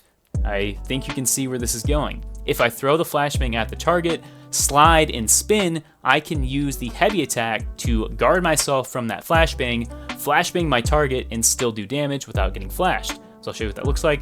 Throw the flashbang, slide, face the other direction. As you can see, he gets flashed, takes full damage, and I'm not getting flashed because I spun around. Because you're in third person, this makes it so much easier. You can also combine this with tip number 1 if you want to flash him from a little further away. So right here, as you can see, slide, flash, look away, and I can get in that target's face and do some damage. This might seem kind of situational, but I promise this is really strong, and it's going to keep you alive a lot more than other techniques. Next up at number 4, we have the best specialization you should be using. And at the end of the day, I really think all of them are good, so it really just comes down to preference. You can use the mesh shield if you want to kind of close that gap, get in the target's face and do some damage. Nothing wrong with that. You can use the goo gun if you want to slow a target down. This is also good for the heavy attack because you can stop them from getting away, get in their face, do some damage there. I think the 2 best for the spear are going to be, of course, the charge and slam, because this lets you clear that gap. You can go to your target, jump up, slam. 2 swings will be enough to kill a medium. That's another option. Or, of course, you can use the new winch claw. Personally, for me, if I'm being honest, I think this is probably your best bet, because rather than having to close the gap to the enemy yourself, you can just pull the enemy to you. Unfortunately, it doesn't work on the training bots, but this is really, really strong, especially if you use the other techniques. For example, if I'm using the anti-gravity cube, right, and I want to block off a doorway, I can put this right here, he's right there, I can use the claw, pull him to me, and if he tries to run away, he's gonna run through this. I might have a goo grenade so he can get blocked in. I can also use a winch claw like this, throw down a flashbang, blind him, do all those things. Like I said, what's really nice is you put the power into your hands by putting the enemy where you want them. And it has a short cooldown, so if you hit your shots, you're gonna get a ton of kills. And finally, at number 5, we have a little bit of momentum preservation. Now you might see this as a bit of a cop-out, but I do think this is really important with the spear, because as we discussed, the reason the cube is so strong is because it allows you to preserve that momentum and get in targets' faces faster to close that gap. The same thing applies when doing momentum transfer. So I'm sure a lot of people are familiar with what bunny hopping is. Essentially what it is when you're moving really fast and you hit the ground, if you jump right as you hit the ground, you actually save your momentum. And this is really good with the heavy attack because, like I said, you know, you're not moving very quick and targets can get away. However, if you have a jump pad or a zip line like this, what you can do, pick up some speed, jump off. When you land, you can use that heavy attack, and as you can see, I'm flying really fast and I can get in a target's face. This is really, really effective, especially if you have a medium player on your team and they angle a jump pad. You can get on that jump pad, as you can see right here. This isn't going to be great because this one's straight up. Slide into it. As soon as you hit the ground, use your heavy attack, preserve that momentum. And as you can see, you can close the distance a little bit easier. Just keep that in mind. It can be very strong. Zip lines especially are everywhere. Take advantage of them and take targets out. Anyways, everyone, I do hope you enjoyed this video. If you did, be sure to let me know in the comment section down below as always. Thank you once again for the support on my last video. It's crazy to go on a hiatus and come back to see so much support. You guys are literally the best and the reason I keep doing this. Like I said, there's a few things on here that I thought I discovered on my own, such as the cube slide and the flash spin. But if I'm not, please let me know in the comment section down below who the first person was so I can credit them appropriately. But yeah, like I said, some cool stuff in here, so please like and subscribe. I worked really hard on this video and tried so hard to make the spear viable. So hopefully with this video existing now, some of the hate on the spear can be kind of managed a little better. But yeah, this has been Combo. I'm not going to drag out the outro forever. I hope you enjoyed. Stay home, stay safe, and yeah, peace out, everybody. Later. How's it going, everybody? Combo here. Today we got 5 quick tips with the recurve bow, and let me just say, I love my basic stealth archer playthrough, and when you're using the recurve bow, as you can see right there, you can do absolutely that. Also, for the people who haven't seen me in 3 months, it's great to be back. Finally got some spare time, and I can get back to doing what I love. So yeah, let's get right into it. Hopefully by the end of the video, you'll learn something new. If you don't, let me know in the comment section down below, and yeah, let's do it. Starting things out at number 1, and if you take absolutely nothing away from this video, please let it be this. So if you're gonna click off the next 20 seconds, just wait till the end of this tip right here, that being hip firing. This thing has a wonderful little quality to it in that if I aim down sights, I have the same accuracy as when I'm hip firing. And as I've preached over 100 times on this channel, hip firing is great because especially on the light class, you have all your mobility and you can do everything people hate about fighting lights, which is moving really fast. The second you aim down sights, as you can see right here, if I'm hip firing, I can move real fast, I can jump, I can hit shots while I'm in the air, maybe because I can't aim, but the second I aim down sights, holy crap, I'm moving so slow. If I'm charging my arrows like this, you know, I'm gonna get lit up. I got 150 health, I'm gonna get murked. So do your absolute best to hip fire. If you cannot do this, if this is just so impossibly hard that you feel like you're hurting your game, one thing you can do is draw the arrow while you're in the hip fire state and then aim down sights when it's fully drawn to do the maximum damage. That's gonna look a little something like this. I'm drawing, I hear that thing, and I aim down sights. Like I said, personally, I'm not a big fan of this because I like hip firing and that's what I'm most used to. As you can see right there, even at those longer ranges, this has just been the most effective for me and allowed me to stay alive in those fights. But at the end of the day, whatever helps you hit your shots is what you should do. Next up at number 2, we have using the recurve bow at those longer ranges. And I have a perfect saying for people who like to get greedy when using this thing. It is always better to miss low than to miss high. And what I mean by that is if you're using this thing, it's always better to do a little bit of damage than none. If I'm looking at this target right here, also by the way, if you're gonna go for headshots at these longer ranges, only do it for lights, because like I said, with mediums and heavies, you know, if you're this far away, especially when you're dealing with travel time and people are sprinting around, they're probably gonna get to cover before you get that second shot. With lights though, maybe it makes sense. If I'm aiming really high like this, like dang, I wanna get that perfect headshot, and I miss, like I did not do right there, oh no, I did absolutely no damage. But if I aim just a little lower, even like at their head level, as you can see right here, the headshot range is pretty forgiving. So just be smart. You know, headshots are good, and I know it makes you feel really cool when you do it, but at ranges like this, don't go for those headshots. Like I said, just move closer. You can hit them like that, but these are stationary targets. And as you can see right here, even if I'm aiming down sights when this target's moving, I have to leave this target a ton. And going for a headshot at this range, like I said, I just want to hit a body shot. I want to be consistent. Don't miss your shots like that. Your team is going to hate you. Just go for the body, hit them, and if you can't hit the headshots, just do it for those light targets. Next up at number 3, we have the optimal kill combos. Now, this is kind of crazy. This is important because, like, if you want to win the gunfight, you gotta kill them first. Crazy concept, I understand. Take some time to process it. For your medium class, you have two options. The first, and probably the most recommended, although it can be a little difficult, is to simply headshot them and then do a quick charged body shot. Make sure you don't just shoot it without any charge, because it's not going to kill, as you can see right here. If we get the headshot and just tap it, he has a little bit of health. You could just shoot another one or quick melee, but it's better to be safe. Your other option is going to be 2 body shots, as you can see right here, 1, 2, and with that much health left, you can just quick melee. But generally, if you're going to do that, one thing you can do is maybe throw a frag grenade or a pyro or gas, or just do anything to get them hurt just a tiny bit. But generally speaking, unless you're fighting a target fresh, 2 body shots are going to be enough most of the time, especially if you have teammates. Holy crap, does this thing destroy lights. Of course, a headshot is going to kill. Another option you have is simply shooting in the body, dashing up, and quick meleeing. I love doing that. It's almost like having a shotgun. Super, super strong. Now with heavies, this is, in my opinion, the most important. 2 headshots. Be greedy, go for those headshots, because 3 body shots is still a pretty good time to kill against heavies. But once again, you have 150 health, even if you're dashing around being elusive right there. If I miss a shot, I'm screwed. But if I go for those headshots, my time is just so much easier. So if you have to be a little bit more steady to hit them, and you're not used to dashing around doing the hip fire thing I was showing off earlier, get used to it, hit those headshots, because really, in a 1v1 duel, that's the only way you're gonna win when using the recurve. Next up at number 4, we have specialist abilities. And I know I'm a bit biased, I love my dash, but generally speaking in this case, I do think it's gonna be your best bet. As you could probably tell if you've used this thing for more than 5 seconds, the most vulnerable state you'll find yourself in is when you are drawing back your arrow. In this time, even if you're hip firing, you're probably still gonna get hurt because you can't really do damage while you're pulling this back, and you don't have that same ability as something like a shotgun to just turn a corner and go bang, because you need to charge your arrow. When you're using the dash though, you can actually kind of make up for that. So if I pull back my arrow and dash while that's still getting pulled, I'm a lot harder to hit, and that makes up for the time in which I'm vulnerable. Another thing you can do is shoot and then dash.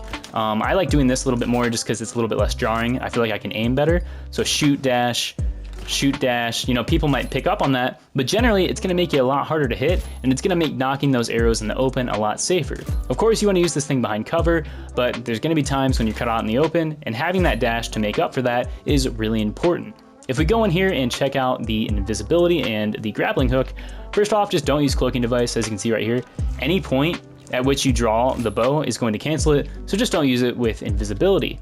With the grappling hook, as you can see right here, this can be really good if you like to play more further back. Like I said, I like to use the bow at like medium range, so it doesn't really help me. But one thing it really helps with is maintaining momentum. So if I grapple right here, as you can see, I can maintain that momentum, get in somebody's face, get an easy headshot. Another option you have is a quick getaway. Of course, you can do that with a dash, but there's no denying that the grappling hook can do it really good. So if I turn around here, as you can see, I can shoot targets while I'm flying away, assuming I can aim, and it does have its advantages over the dash, but generally speaking, like I said, I like the dash more, and I think it's gonna serve you a little bit better.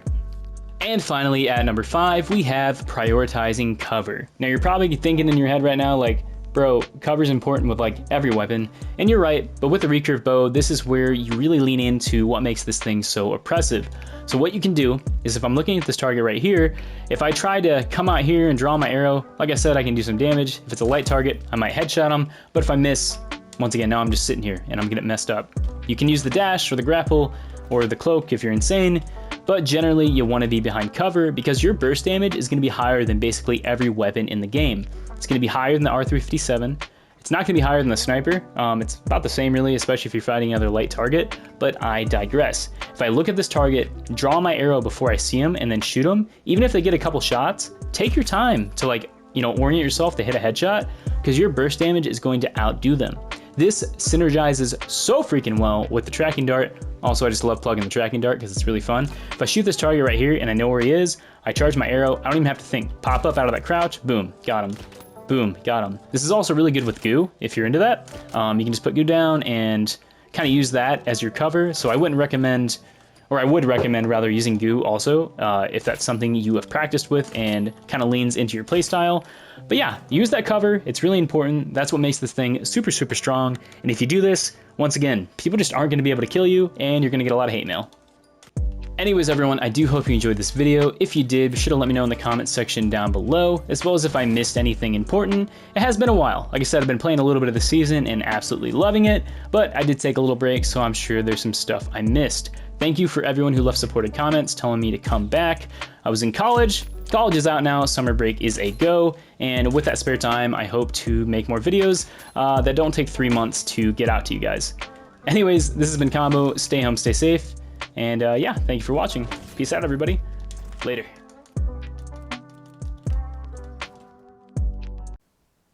Once again, I really hope you enjoyed this video. I doubt you stayed all the way to the end, seeing as this turned out to be over 5 hours long, but I hope you can use this as somewhat of a tip thesaurus, if you will. I gotta tell you right now, I doubt most people are gonna hear this little message here, but it is 4 in the morning. I've been editing this for like 3, maybe 5 hours now, and I'm tired. Thanks for watching. Love you to death, and yeah, bye-bye.